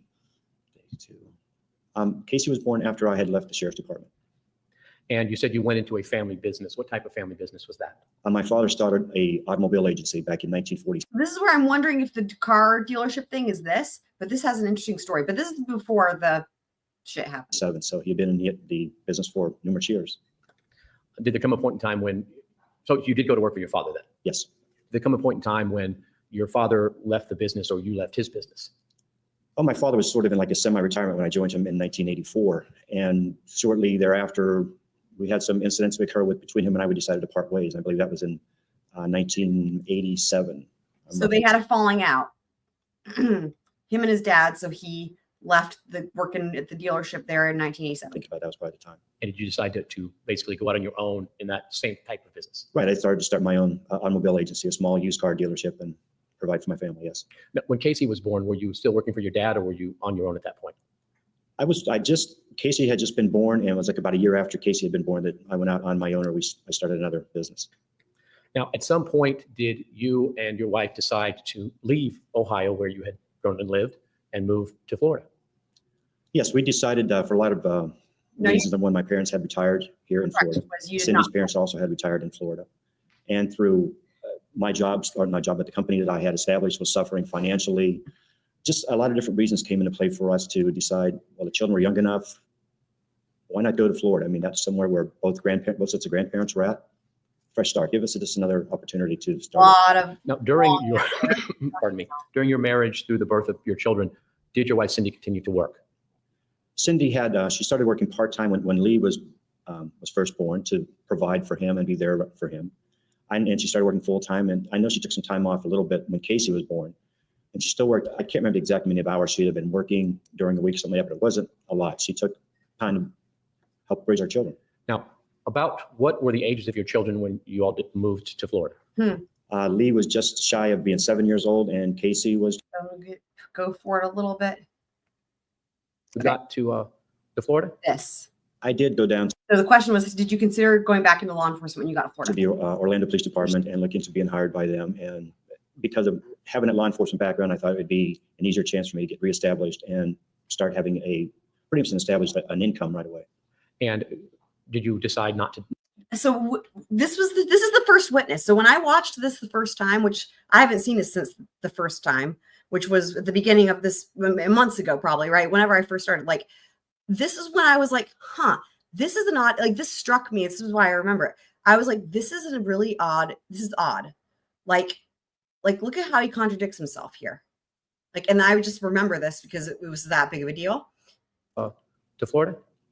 I did go down to the Orlando Police Department and look into being hired by them. Look into being hired by them, doesn't apply for a job. It sounds like looked into being hired, but he's going to give all these reasons why he thought it was a good idea. And because of having a law enforcement background, I thought it would be an easier chance for me to get reestablished and start having pretty much established an income right away. So it sounds like a good idea. And did you decide not to pursue that? Right after thinking about some of the drawbacks of law enforcement and how telling it can be and hard, it's a very hard line of work to adhere to every single day. It's very demanding. All right. And note he doesn't even say that he changed his mind. It's like they just leave it at that. Versus like, oh, I changed my mind. I don't know. And was your wife part of that decision-making process? All right, not she- going back in. I apologize. Yes, she didn't want me to go back in law enforcement because she's seen what could potentially happen. I mean, you could be going to work one day and not come home the next. But yeah, you knew that before though. Like when you were a cop all those years ago, that was still the case. It's a very tough position, very profession. At some point, did you get into the private security field? Yes, I was hired by the city of Orlando, and So I think that what it is like for people who maybe used to be in law enforcement and then have something on their criminal record to where they can't do it anymore. I think that could be when maybe you get into security. I mean, I didn't ever think of that. Like what the reason I'm saying that is because that's what it sounds like with George. Because again, we learned with the jail phone calls that he spent some time in the joint, as they say. and started working at what was considered the Centralplex at the time with the Orlando Arena, Bob Carr. What was that? And in the years leading up to the events we're going to discuss, did you work in that field pretty consistently?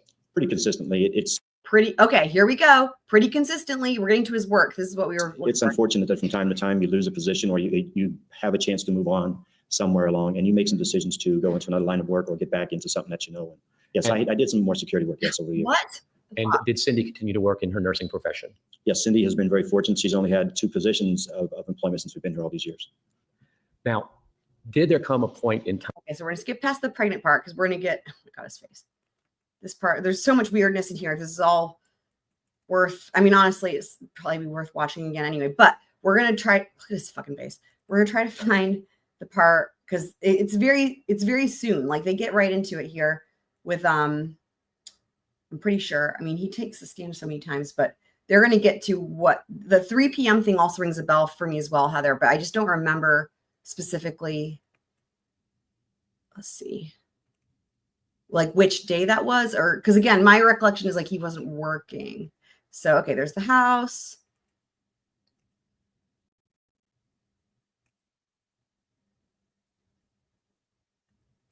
Tell us about Kaylee's birth. That was a weird story. Kaylee's birth was weird. For anyone who didn't know this, he was there. Like, hold on. Showing signs of Let's listen to this. possible labor. I mean, she was throwing up. You know, she had some other small issues that made us think, okay, maybe this is something that's going on. That's something we need to look into and get her some assistance.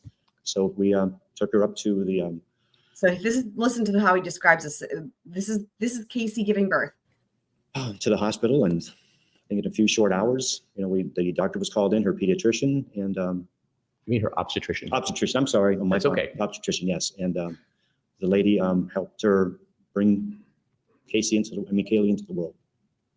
Were you actually there in the delivery room, or did you have to wait outside? Oh, I was in the delivery room. I was in the delivery room for my own 2 children, but also being there for Kaylee, which was to me not only amazing but also embarrassing to a point. Sure. And if I might say that there's sometimes in your life as a father, there's some things of your child you don't want to see again, growing up, but you know something, it's just an experience that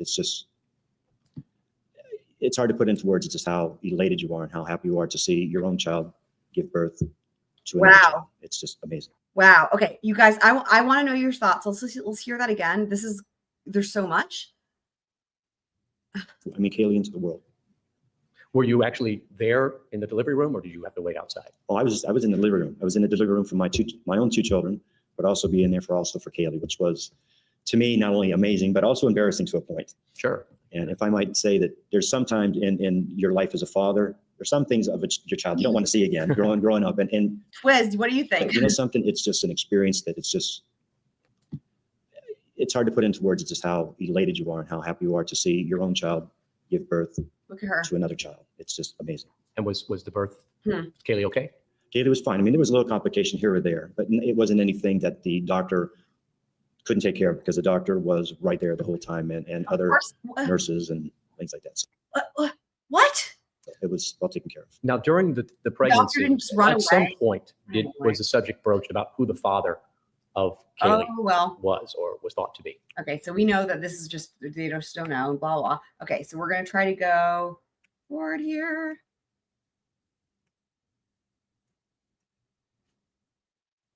Wow.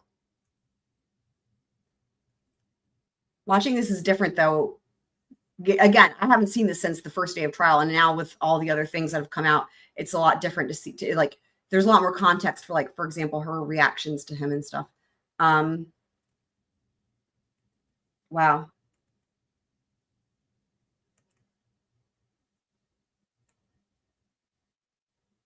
Come on. They're gonna talking about Kaylee. I think it's right after this. They're going to get into the time of the things that happened that day. Pretty sure. Casey's employment. Meh. The Sports Authority. Okay, I think I can go. So they're going to talk about that. Let me go for a little bit more. Perfection. Now, I think this is before. Okay. So you can even see it on the screen there. They're talking about schedules of work. Okay. Your wife? Yes. What was her work schedule? Cindy was Monday through Friday. She could be leaving the house anytime between 7:30, 8 o'clock. And she would work till 5, sometimes 6 o'clock in the evening. Could be a little bit later, but generally that was her general work schedule, Monday through Friday. How about you during that same period of time? What was your work schedule? I was working an afternoon shift. I was working 3 p.m. to 11 p.m. Okay. Some people call it a second shift or an afternoon shift. I was working in security for a company out of Altamont Springs. Okay. And were you working the same Monday through Friday schedule as Cindy or different? No, I worked Sunday through Thursday. I was off on Fridays and Saturdays.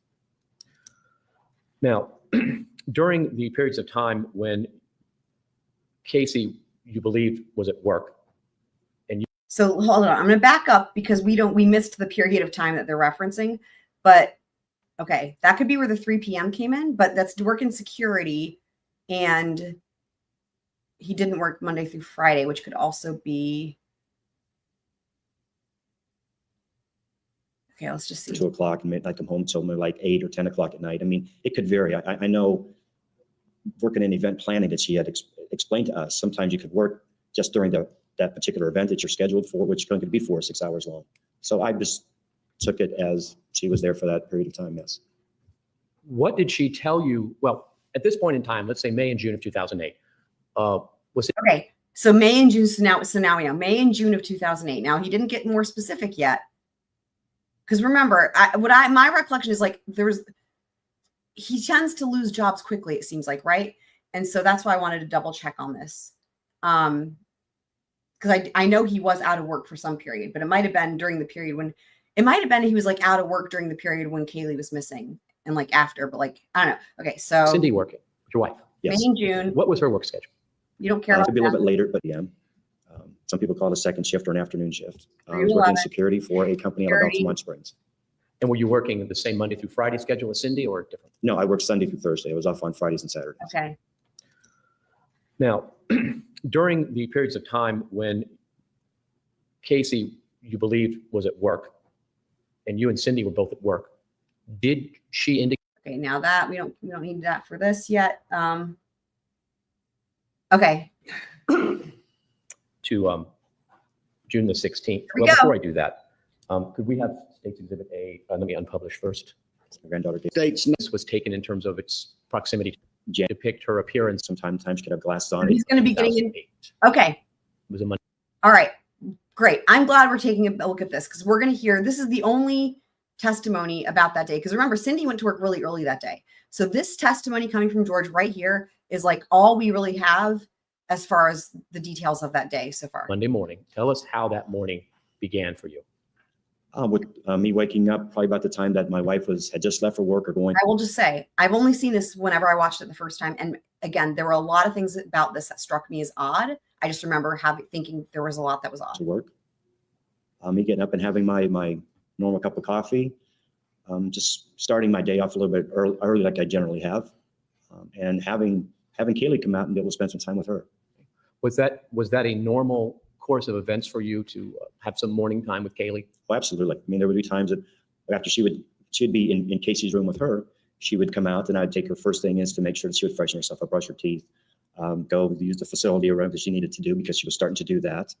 and just use the facility is, I mean, there's already so much that's weird, but use the facility like, what?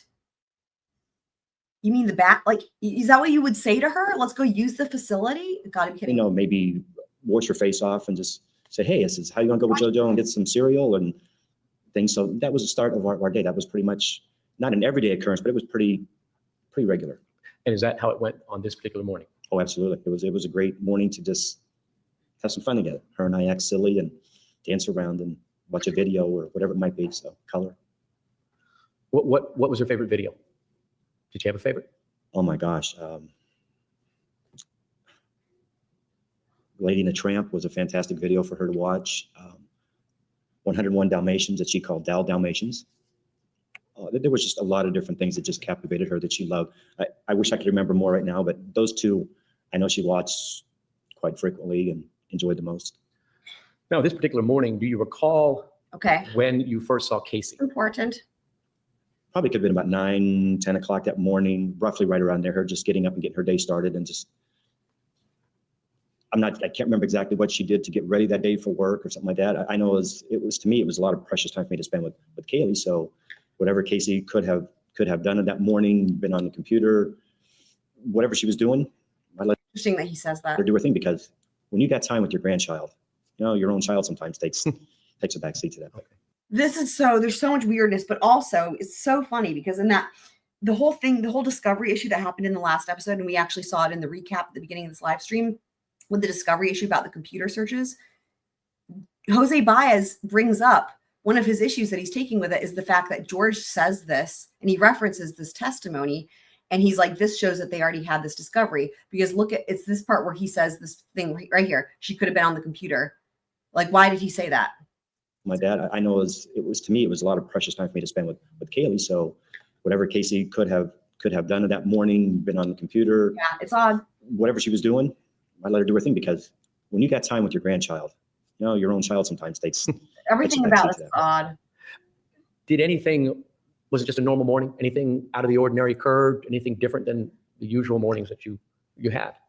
Not really anything I can really say that really stuck out at all. I just know that I was just so thankful to have time with Kaylee, talking to Casey. I'm sure we had a conversation about work or something. I don't remember the specifics about that aspect. Oh my God. I do know that it was, when people talk about a typical or routine morning before they went off to work, probably just one of those typical times that we all sort of just take for granted sometimes. All right. So did there come a time when Kaylee and Casey left the house that day? That is something that is forever in my mind that I can't forget that day, because that's the last day that I saw Kaylee and Casey together. I was watching a specific program on TV. It's on the Food Channel on one of our local cable TVs. And this gentleman who has the show called Drive Up Diners and Dives. I've just been amazed by his stuff. I just like him going around. But what's really just amazing. I mean, right there, I like, again, this left such an impression on me. I'm like, wow, he's a Guy Fieri fan. Like, really? Yes. Okay. I remember the time because it was a commercial break on TV. And I remember Kaylee coming out from Casey's room, dressed in a nice little pink top. She had her blue jeans. What's the point of the TV show? Because remember, the whole point is he's going to have to try to give a time, like a specific time when this happened. And the way that he can try to suggest that is by saying, oh, it was during this TV show. And, TV shows on cable have a specific slot, right? Little shorts on, her white sandals, pink socks, her white sunglasses, her hair pulled back, and she had a little backpack on. And I said, where are you going? And she says, going with mommy. And I said, oh, really? I said, where are you going?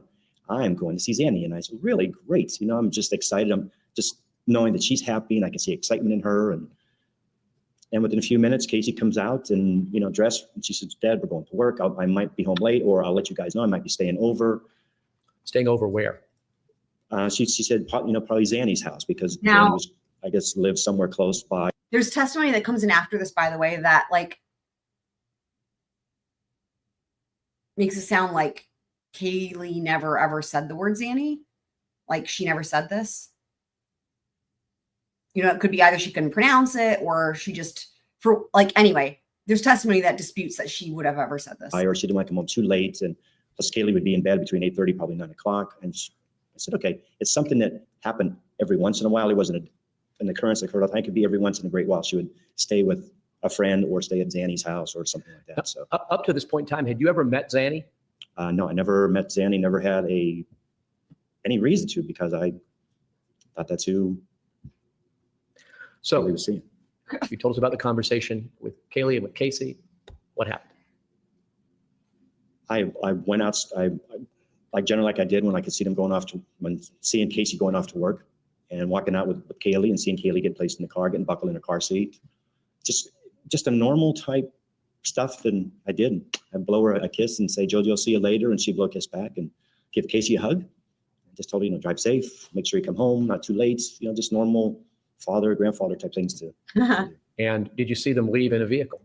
They left in Casey's car, which is a Pontiac Sunfire. That's a white Pontiac Sunfire? Yes.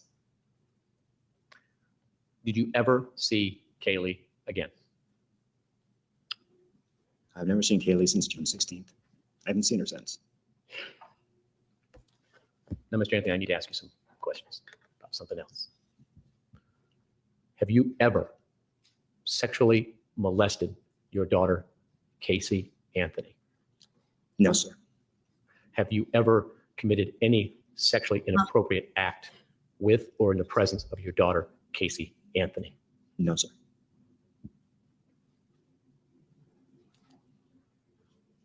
Were you present in your home when Kaylee Anthony died? You'll notice there that they handed a binder over, like something was being passed around at the defense table. Like usually they do that when they are like, we got something to impeach, No, and when I heard that today, it hurt really bad. Because if I would have known something would have happened to Kaylee, we wouldn't be here today. Now, let me just ask you a couple of questions. When you were a law enforcement officer, were you trained in CPR? Yes, sir. Is there any extent that you would not have gone to save Kaylee's? So I'm going to see if I think this is.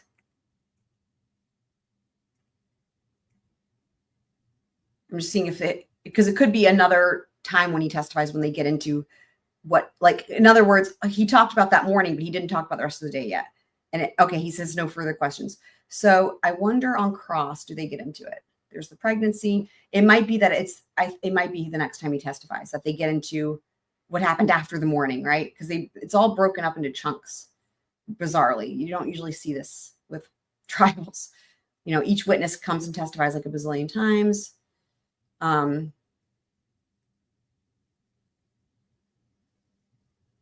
think it might be the next time he testifies. Okay, let me go to that because I think that's what it is. And here it is. He's back again, like the next day or something, I think, or the day after. Yep. This is the one because I recognize that. EORGE, middle initial A, last name Anthony, ANTHONY. Good morning, Mr. Anthony. Good morning. I want to speak to you today about the date of June 24th of 2008. On that particular date, were you home in the morning of that date? Yes. Now, was your schedule on that date different than on a normal work day? Yes, I had made some plans to do a couple things around the house, meet my wife to deposit a check, and go to a job interview later that afternoon. So you weren't working your normal 3 to 11 shift on that day? No, I had called the company I was presently working for and told them I needed the time off to take care of a personal matter. Was that a day that you normally would have been working? Yes. So this is why it was confusing, right, Heather, if you're still listening, because this is June 24th. Like, again, my impression was like his schedule was confusing there. I know there was a time where he wasn't employed. So they're starting with June. So this is June 24th. So very shortly after the last day he saw, Kaylee. And his schedule is different and he's got a job interview. On the 24th, did you have occasion to attempt to do some yard maintenance work? Yes, shortly after 10 o'clock in the morning, yes. When you got up to prepare for that, what did you do? So I would say that at this point, it does seem like he had that job doing security work from 3 to 11 or whatever. Well, what did he say? He had Fridays and Saturdays off or whatever. But And that maybe this was when that schedule would like it changed on this day. He did the job. But like what ends up happening after this is he's out of work. That's what I recall. And so him being home, that the important thing though, right, for as far as June 16th is concerned, him not going to work until 3 p.m. puts him available during that time, that morning, right? And the other thing too is it also whenever they went back and did all the stuff with the Google, the chloroform searches and all the other searches, they had those were all time stamped, of course, right? And those were all during hours when he was at home and could have been using the computer. So okay. Well, like any other time, I go to my side shed, which is on the south side of my home. And as I walk down towards the shed, this is when they have the whole thing with the gas can. He's missing gas cans. Let's see what else they get into here. I don't know that there's the freaking gas cans. Let's see. Yes. And she didn't want you near her trunk.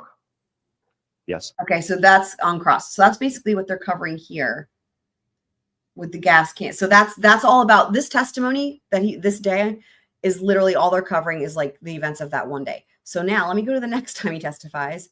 Because, at some point they have to get more into the specifics of June 16th.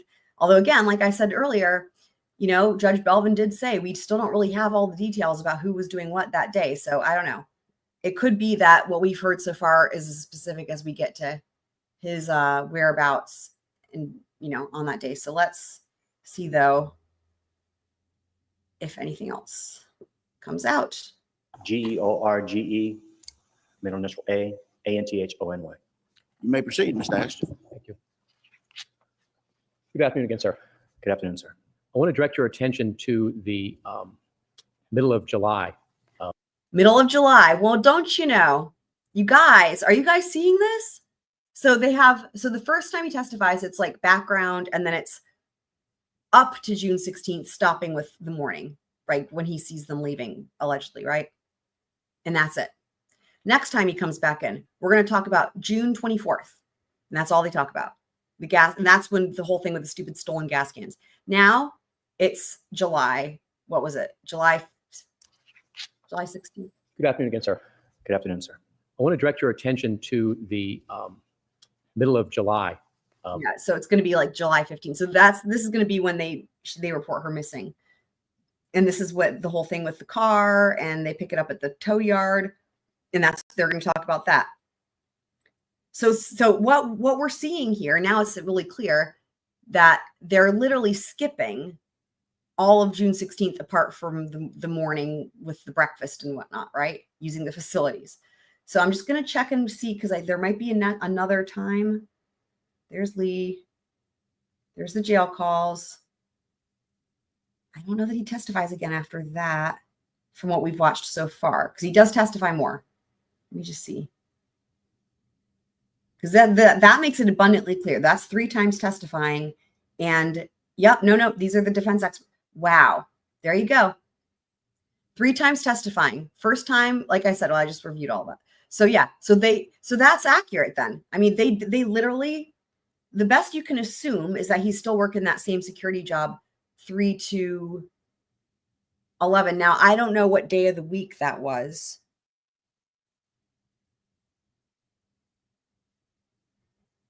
Let me see if I can find out what day of the week it was. June 16th, 2008.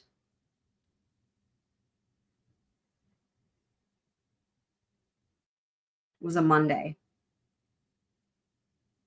So assuming, again, they don't make, their state's not making it clear. They didn't really say for sure. Like the way they're trying to hint at the fact that was still his schedule that day was when he testified the second time. And they're like, oh, on June 24th, how was your schedule different? He's like, oh, it was different than previously. But again, that's so vague. He could have been previously to what, right? It could have been, in other words, it's just interesting. They're really tiptoeing around it and trying to hint at the fact that it was the same, but they haven't come out and said it. So that explains why we were all confused. That would have been a Monday. So if he was still working that job, right, then he would have been home and then he would have gone to work at 3. But it's just odd that the state has not, like, they've just not done, like, they're why would they not be just like making it clear? Why have they not gone through the rest of that day? I mean, it is interesting, right? Like Judge Belvin says, like the details are unknown for the rest of that day for everybody. I mean, although Cindy, you know, she was at work. She went to work early and got home late. So, you know, that is known, but that's, you know, there's nothing to glean from that. But as far as Lee Anthony, George, and Casey.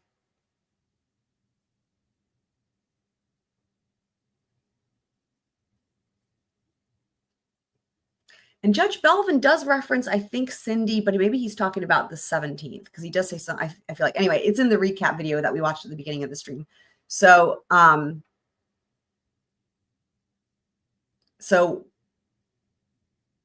again, while it might seem like common sense to assume that that was still his schedule, the fact that the state wants the jury to make that assumption because they're not saying it makes me wonder if that's actually the case, right? Because why would you just not come out and just be like, yeah, that was still the schedule? There's some reason why they're not going into the rest of his whereabouts that day, and they haven't done it yet.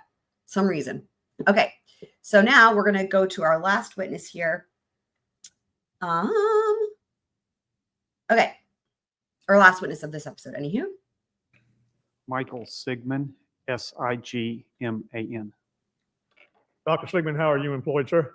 Oh, so Mr. Mason's doing the questioning on this I witness. am a faculty member at the University of Central Florida.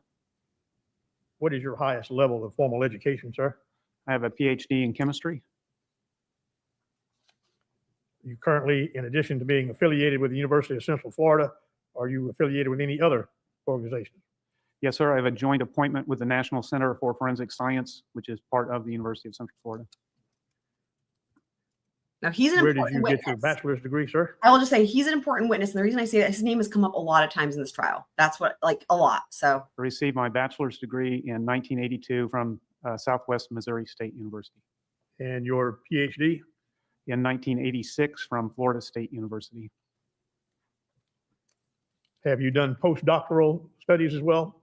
Yes, sir. I was an NIH postdoctoral fellow at University of Illinois, Urbana-Champaign, and at the University of Chicago. Can you tell us briefly your history of employment?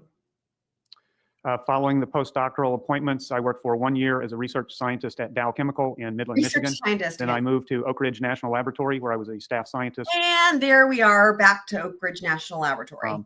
from 1990 until 2002. After leaving Oak Ridge in 2002, I went to work at the University of Central Florida, where I am now. Okay. Did you have acquaintance by chance with Dr. Arpad Vass while you There were it at is. Oak Ridge? Yes, I have known Dr. Vass during the time that I was at Oak Ridge National Oh my Laboratory.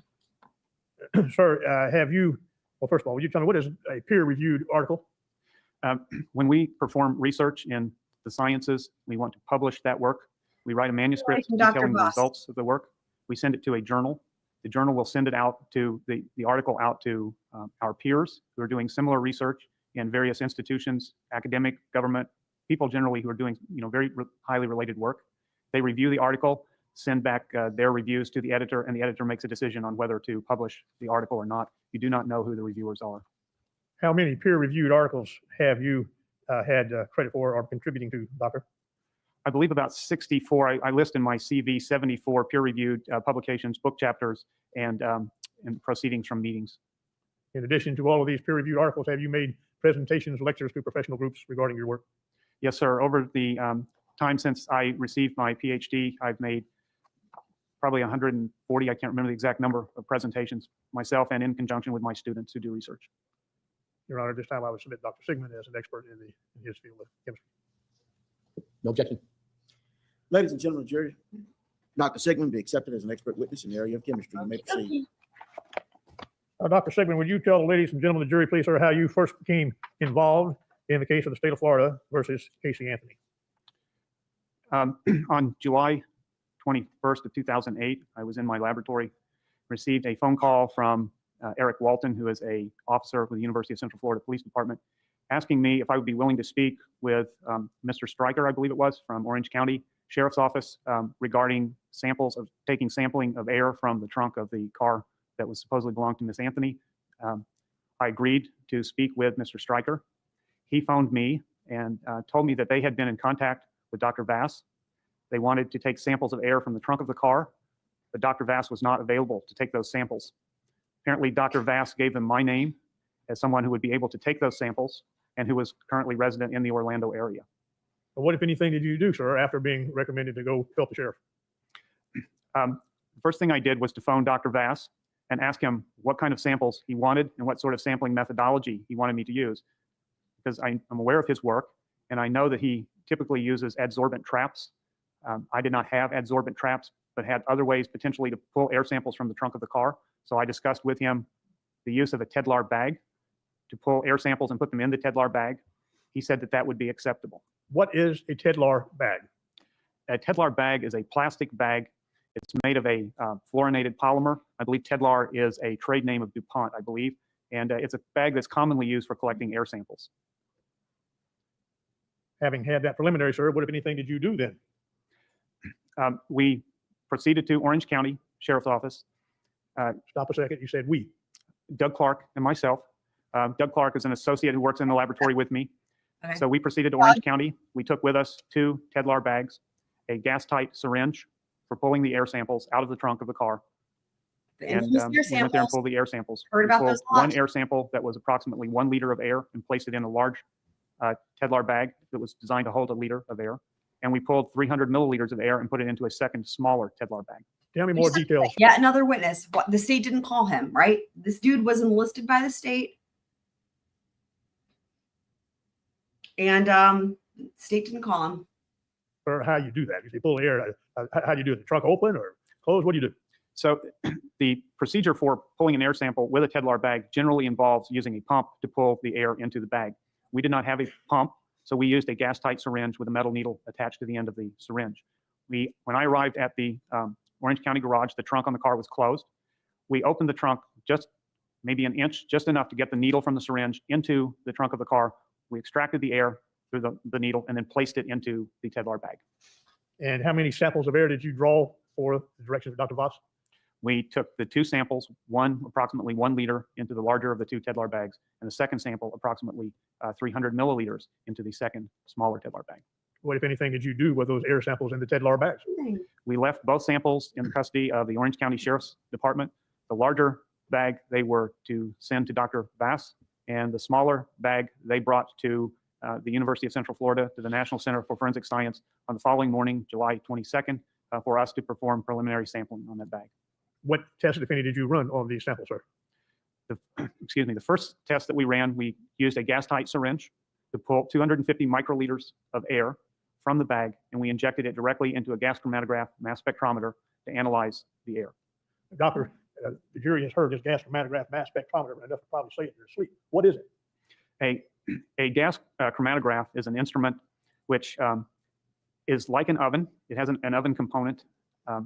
It has within this oven component a very long glass capillary. The capillary in the oven that we used was approximately 25 to 30 meters in length. The interior diameter of that capillary is approximately 0.25 millimeters, and it has a very thin coating on the wall, in our case, about 0.25 microns. The sample is... What's a micron? How thick or how thin is that? Tell us what it is. A micron is a 1 millionth of a meter. So a 25 micron thick film is 25 millionths of a meter in thickness. The sample is inserted into the instrument, generally by some sort of a syringe. It is passed through this column. The different components in the mixture interact differently with the walls of the capillary, and they separate, the components of the mixture will separate out into bands.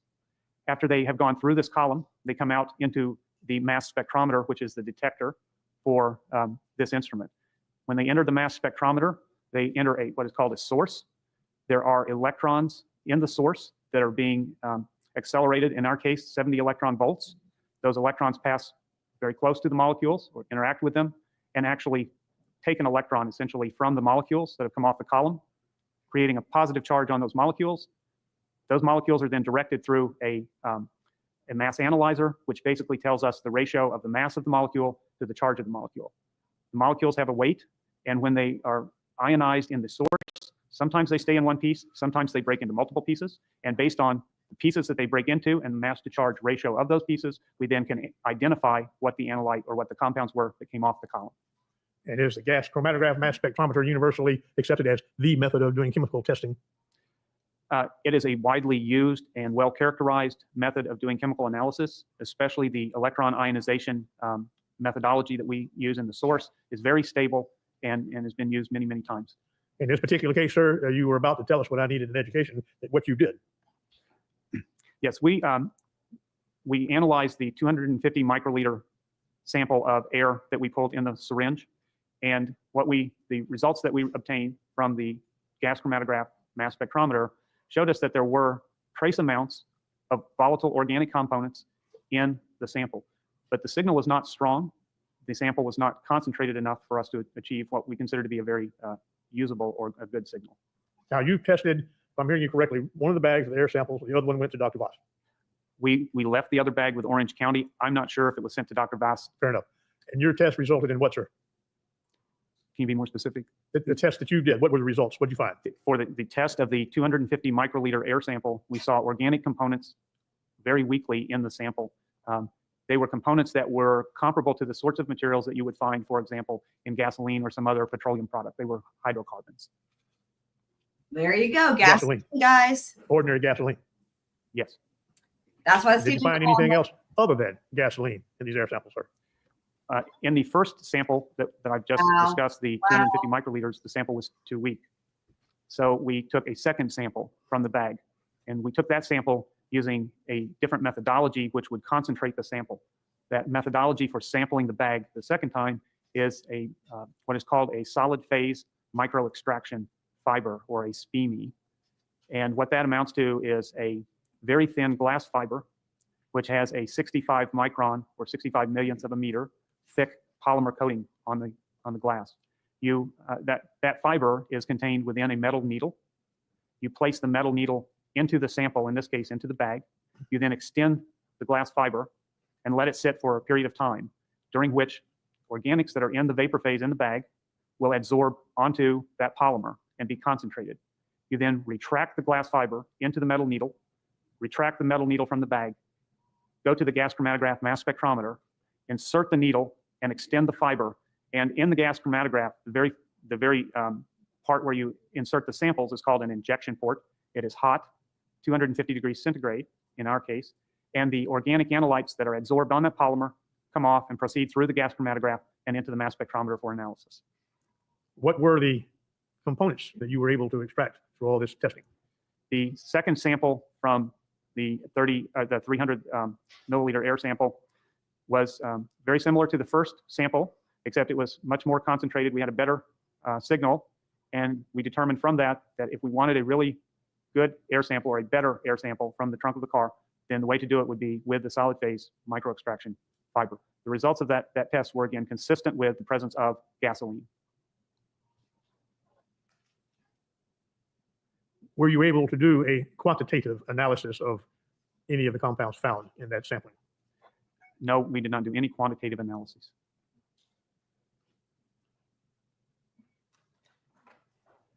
What were the compounds that you actually were able to identify through this process, sir? In the second sample that we pulled from the Tedlar bag using the solid phase micro extraction, we identified several components, toluene, some ethyl benzene. We didn't completely analyze everything in the bag because we knew that we could get a better sample, but those are components that you typically find in gasoline. Did you, in your testing, determine that there was some amounts of tetrachloroethane? May I access my... You did a report in this case? Yes. And you made, sir, if I correctly, that was dated July the 30th of 2008. Did you send it to the Sheriff's Department? Yes, sir. You need to review that, refresh your recollection? I just want to access it to, yes. You may do so, sir. I do not believe in sample 2, as I recall, that we identified tetrachloroethylene. We did identify it in some additional samples that we took later. And what were they? After doing the samples from the Tedlar bag, after analyzing those, on July 22nd, we returned to the Orange County garage with a solid phase micro extraction fiber and also a activated carbon strip. We took one sample from the car using the solid phase micro extraction fiber being placed in the trunk for 40 minutes, and the carbon strip was also in the trunk for 40 minutes. We took those back to the National Center for Forensic Science. After taking them out of the trunk, we placed them on ice. We returned to the National Center for Forensic Science and analyzed them immediately following our return. The following day, we returned to the Orange County Sheriff's Office. We collected 4 solid phase microextraction fiber samples.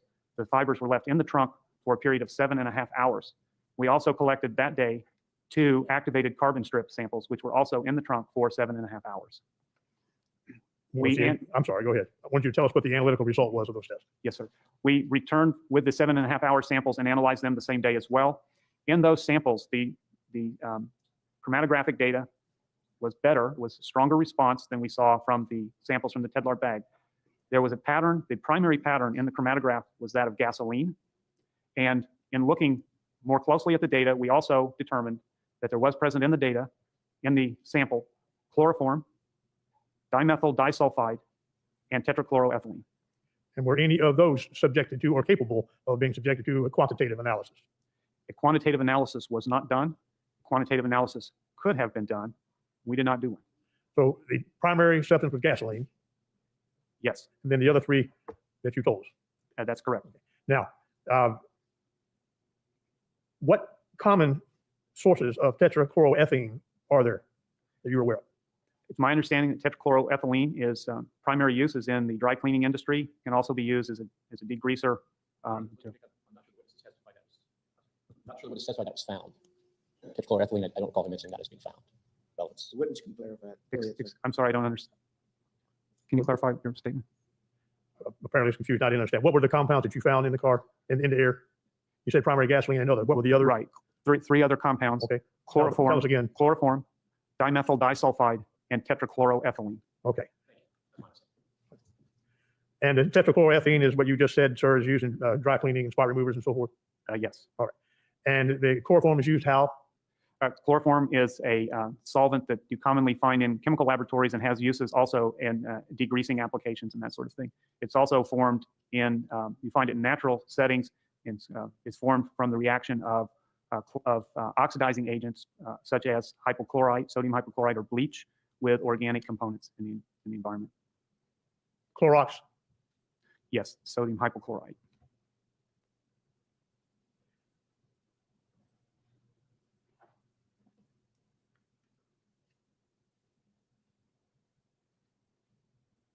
Just 1 second, Your Honor. Dimethyl disulfide, you found? Yes. And does it occur naturally in substances that the rest of us might understand?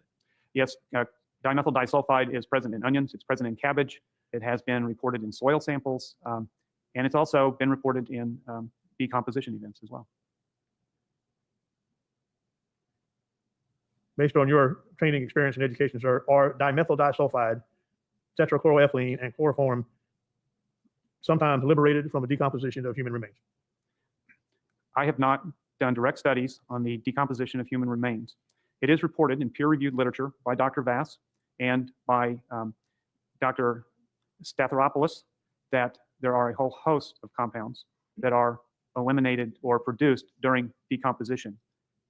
Dr. Vass reported in 2008 in the Journal of Forensic Science that tetrachloroethylene, chloroform, and dimethyl disulfide are produced during human decomposition. He listed 30 compounds in his paper, which included those 3 that he called markers for human decomposition. Dr. Statheropoulos, in a paper from 2005 in the Forensic Science International Journal, reported a list of 86 chemicals that were found evolved from 2 decomposing bodies that had been found in the Mediterranean Sea. Of those 86 compounds that he listed as the most prevalent compounds, 11 were in common with the 30 listed by Dr. Vass. Dr. Statheropoulos did not list chloroform. He did not list tetrachloroethylene. However, his samples were produced from aerobic or decomposition in air. Dr. Vass indicated in his paper that the chloroform and the tetrachloroethylene were likely produced by decomposition under anaerobic conditions without air present. And I find no disagreement between those 2 necessarily. So based on the literature that I have read from the peer-reviewed literature, I do believe that those compounds can be considered as related to a human decomposition event. In addition to cabbage, onions, and cleaners and Clorox. There are other sources for those compounds, yes. At the end of the day, after your analysis and your readings and your opinions, sir, do you have an opinion now as to whether or not the evidence establishes that there was human decomposition in the trunk of the car that you took the air from? My opinion is based on the samples that we collected and that we analyzed. And in those samples, the 3 compounds that we just talked about, the chloroform, carbon, tetrachloroethylene, and dimethyl disulfide were present, but they were at they gave very low responses in the instrument, although we did not quantify the concentrations. And because there are other sources of them available in the environment, based solely on our data from our tests, I could not conclusively determine that the presence of those compounds indicated that there had been human remains in the trunk of the car. And sir, finally, if there were, or were you aware of a bag of garbage that was found in the trunk of the car? I really have tried not to follow all of the details, but I do understand that there was garbage found in the trunk of the car. Thank you very much, Doctor. I have no further questions. Cross-exam, people.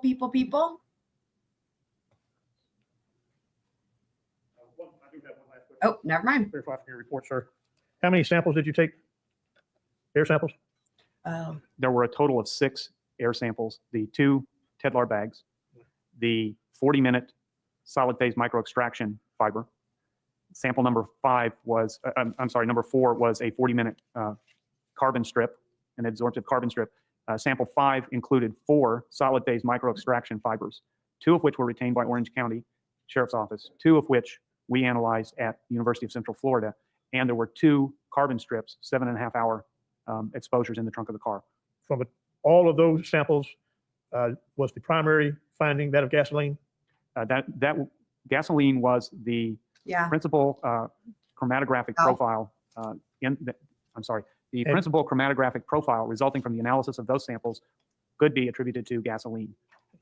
And do you know which of those samples or how many of them contain these other substances that we were talking about?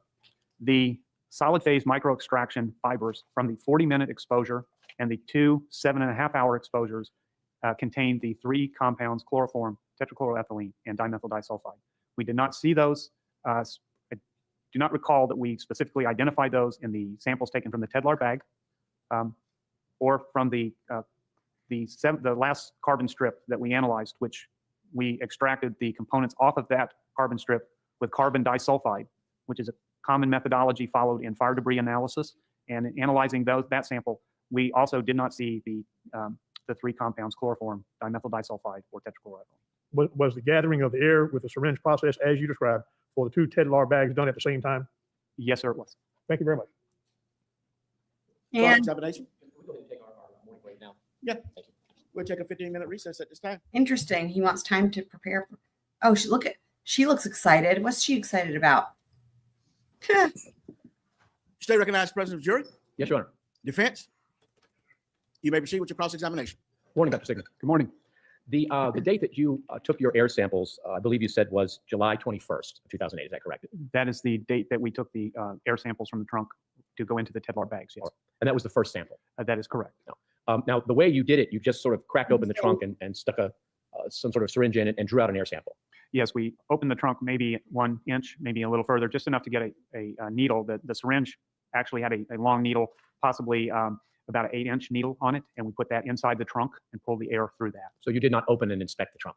No, we did not. So you were not aware that the trunk liner and the spare tire cover had been removed 4 days before? You didn't know that? I did not know that.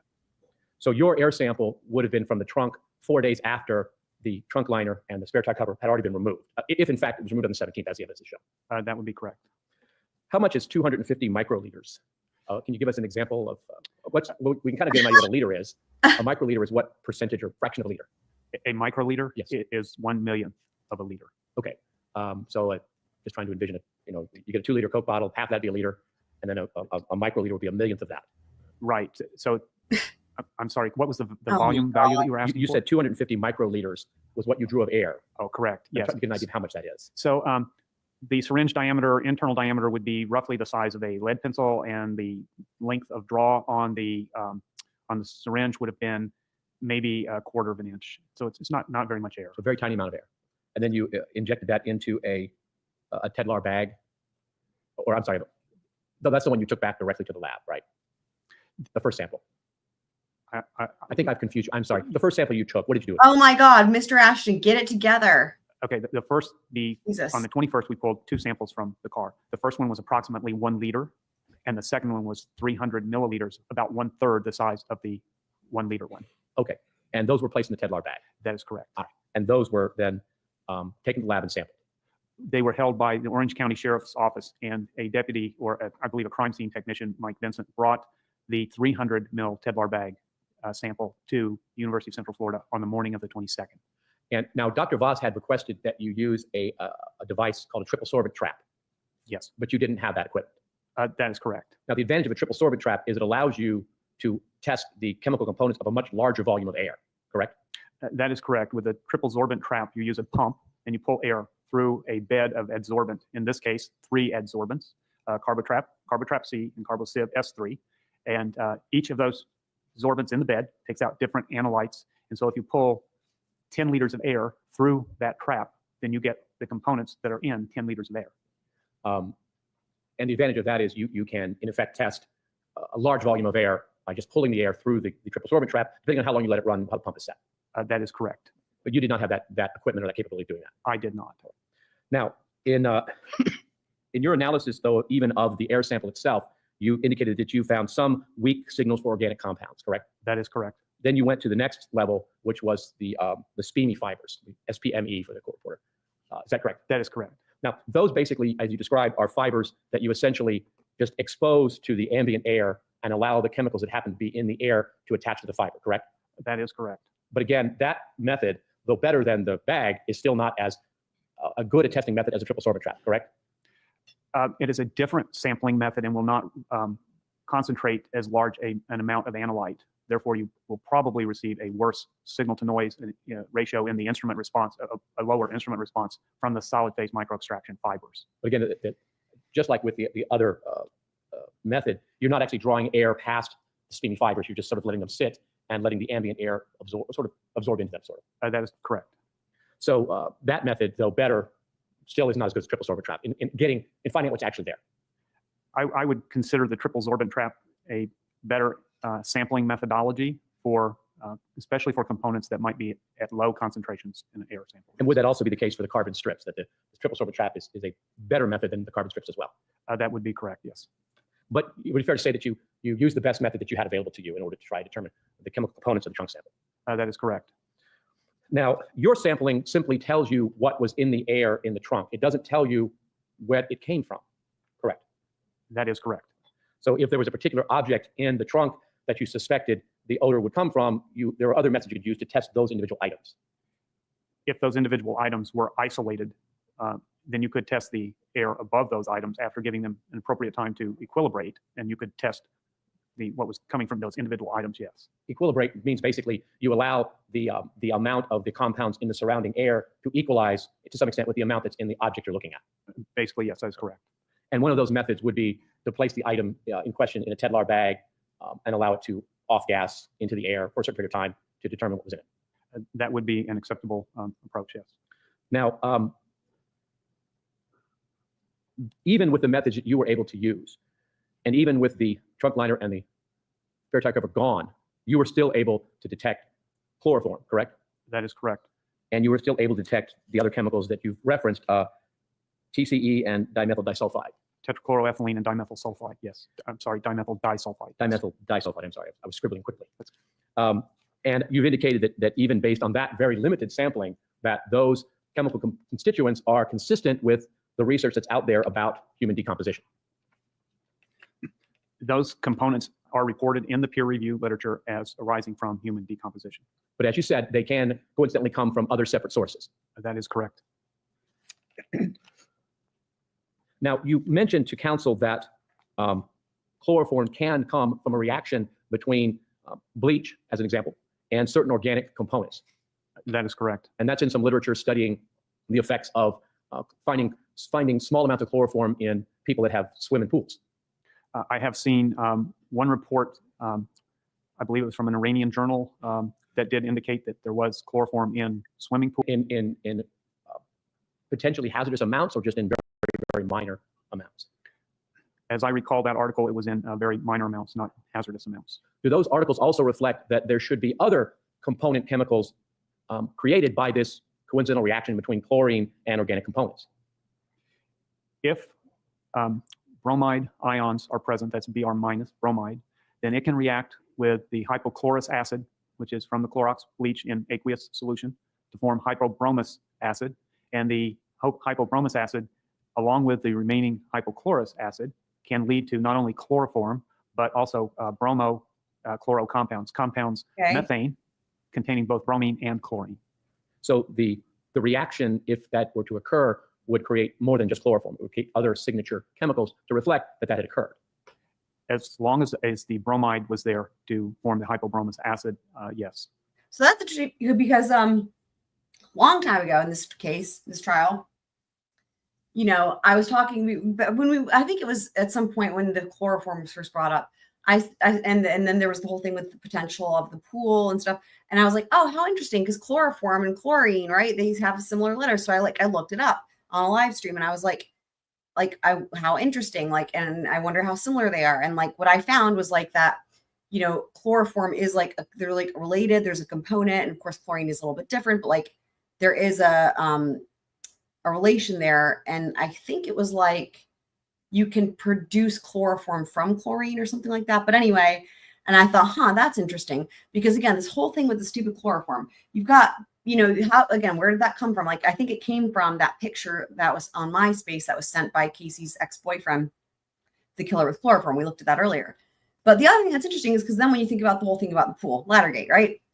Because I thought early on with that, when I had that thought, I was like, like, I wonder if, you know, the presence of chloroform could be if there was a pool drowning, right? Or even, I guess, even to that end, her just swimming in the pool. But if there was a pool drowning situation, right? And the could chloroform have been the byproduct of potentially chlorine.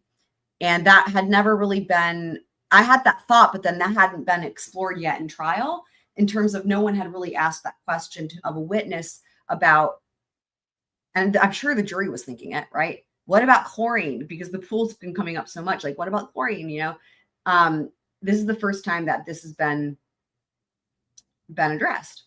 And so it's interesting that, yes, it would be a byproduct, but he said there'd be other things present as well. So what I would expect to see, like on redirect, is like, well, the other things that are present, like potentially, you know, maybe they, what's the right word?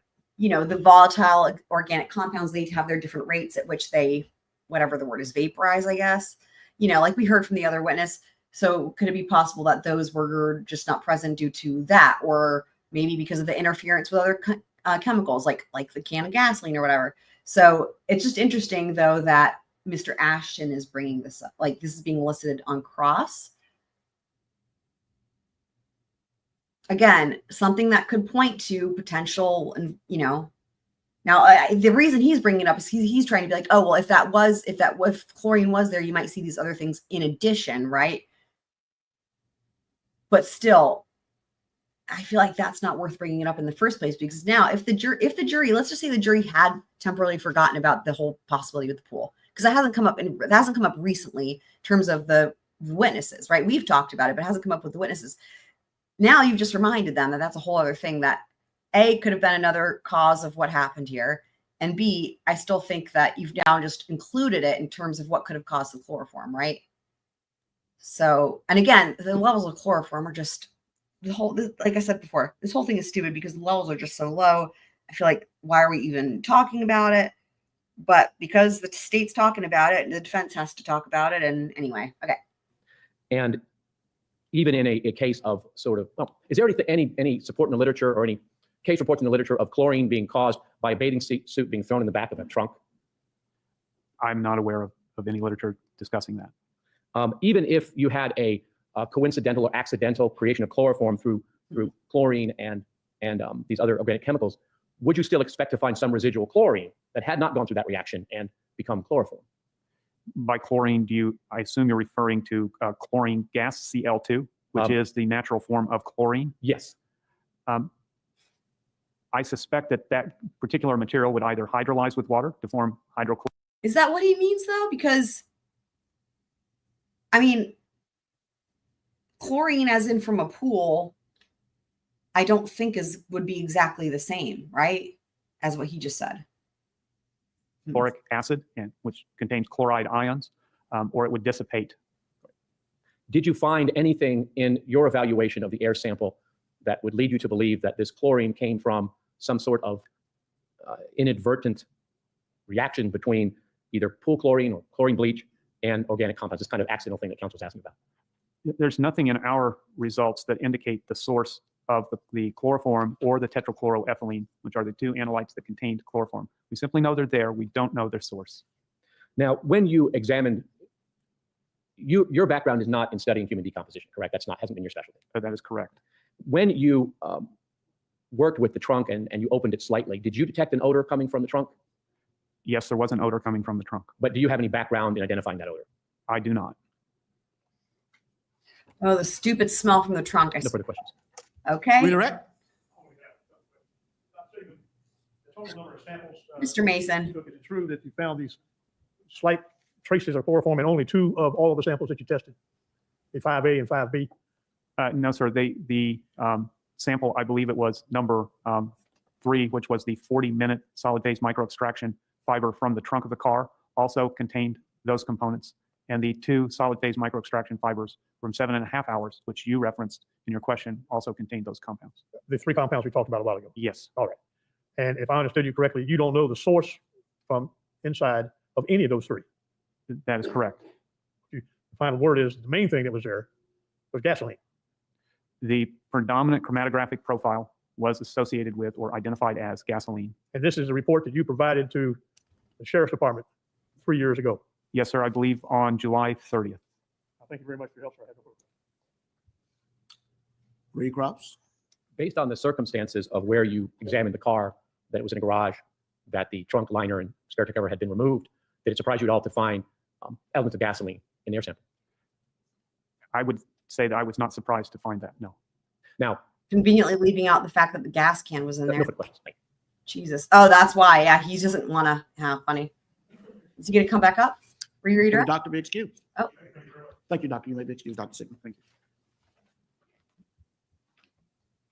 Oh my God. So they have like a 2-second witness, it looks like. Okay. Susan Mears, SUSAN-MEARS. You may proceed. Thank you, Your Honor. Good morning, Ms. Mears. Hold on, I missed her spelling of her name. My name is Susan Mears, SUSAN-MEARS. You may proceed. Thank you, Your Honor. Good morning, Ms. Mears. Good morning.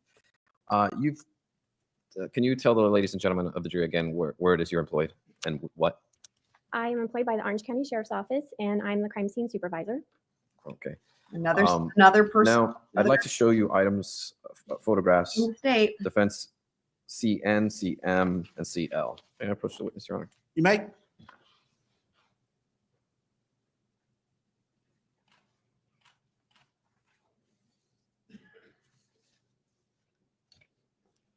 Do you recognize those items? Yes, sir, I took them. And are those items that you collected off of Suburban Drive? Yes, sir. Okay, can you describe what they are? One of them is a red World of Disney plastic bag, and contained inside of that bag was a cool blue flavored Gatorade bottle. And is this a bright red bag? Yes, sir. Okay, and do those photos accurately depict the items that you collected off of Suburban Drive? Yes, sir. Your Honor, at this time, we would move those 3 photographs into evidence. That's why this is a quick witness. They're just laying the foundation. They just want to get these photos into evidence. So my guess is their next witness from the defense, or maybe not exactly next, but at some point after this particular witness, they're going to have someone who tested these because the state didn't. So they needed to lay the foundation for whoever it was that collected them and took the pictures. There will be received in evidence as Laying defense number. foundation.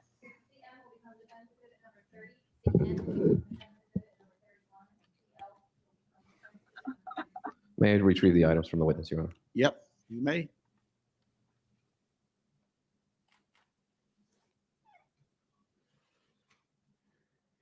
May I publish these to the jury? You may. I'm going to publish them too. Okay. Elmo! While we're setting this up, Who's- Ms. Mears, He's new. can you tell me how far these items were from the skull? May I refer to my report? Yes. Look at they have such a high-tech Elmo. That is the most modernized high-tech Elmo I've ever seen, even though this is 2011.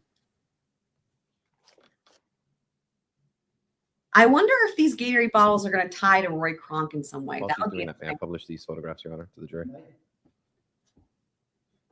That would be really interesting. Can everyone see that? Do you have our answer? Yes, they were approximately 7 inches away. 7 inches away. Yes, sir. Okay. The World of Disney bag is interesting, right, guys? And the Gatorade bottle was inside of the bag, correct? Yes, sir. Okay, interesting. Again, you would think that the state would have brought this in, right? World of Disney's bag, considering, you know. Interesting. Has everyone been able to see? So they were in the bag.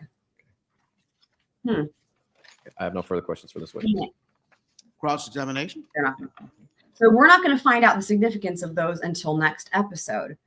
So that's a cliffhanger, right? A World of Disney bag with what it was 2 bottles, right? Gatorade bottles inside the bag. The state didn't want to bring that in. Wow. How exciting and how wow, suspenseful. So that's it. They laid the foundation. So we will have to wait until next time to find out what that is then and who it connects to. If it was just the bottles that weren't found in a bag, I would say, but that's why I was thinking maybe Roy Kronk, but the World of Disney is interesting, right?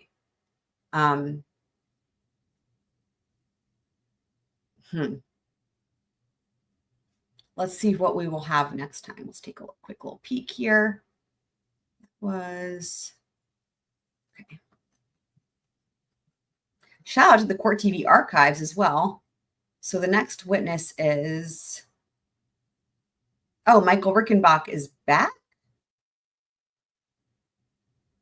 Oh my God, all these witnesses are testifying again. This is so insane. What the heck?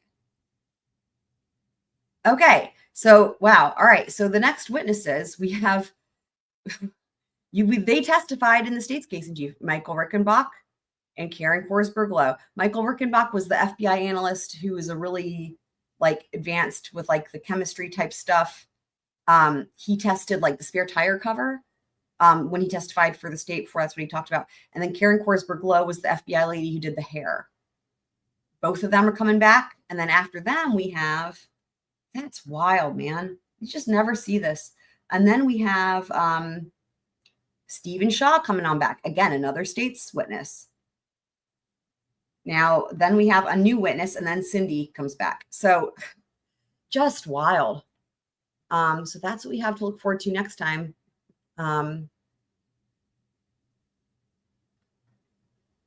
Incredible. So yeah, so that'll be it for this one, guys. Tomorrow, do I have something else to pull up here? Let me see. So tomorrow, I think I already have it scheduled. Just make it full screen so it's less weird. The next BK episode will be going back over with some map time and more specific with the towers and the route, the path of travel, the different theories of the path of travel, and some more field trips to the different places where we can maybe take a look, at more places where there's camera placement, and following up on some of the things we talked about last time, especially as it pertains to the loop that we were talking about. And I'm thinking there could potentially also be some more court filings. Of course, if that's the case, we will cover those as well. But if not, we will just cover all of the MAPI related stuff. And then we will also have another Adelson episode coming up soon. And what we're going to do on that one is we're going to finish Luis Rivera's testimony on cross-exam, because where we left off with that, it was the end of the day on day 2, and then he finishes on day 3. So we'll pick up with that on day 3. We're also going to watch Wendi again, because we learned a lot from Luis Rivera when he's not done yet either. That is interesting as it pertains to Wendi. And there's also some other things that I've been noticing again with her interrogation as I've been doing the timestamps that I'm like, huh. So there's some noteworthy things, right, between her interrogation and then between Lewis's testimony, and then they come up during Katie's trial. They go into a lot more with that than they do with her testimony at Charlie's trial. Also, it's also just such a train wreck for her And it's like the best thing I've ever seen. So I wanted to watch it again anyway. So I forget if we're going to watch another witness with that as well. But anyway, just some fun things coming up. But yeah, tomorrow will be BK. We'll also have part 3 of the Murdoch appeal coming up as well soon. So yeah, for anyone who's new, happy that you guys are here. Everything, I also have detailed timestamps ready to go with every live stream after the fact, of course. And I've got playlists for all the cases I'm covering too. So and have covered. So yeah, but love you guys. Thanks for being here and being awesome squirrels.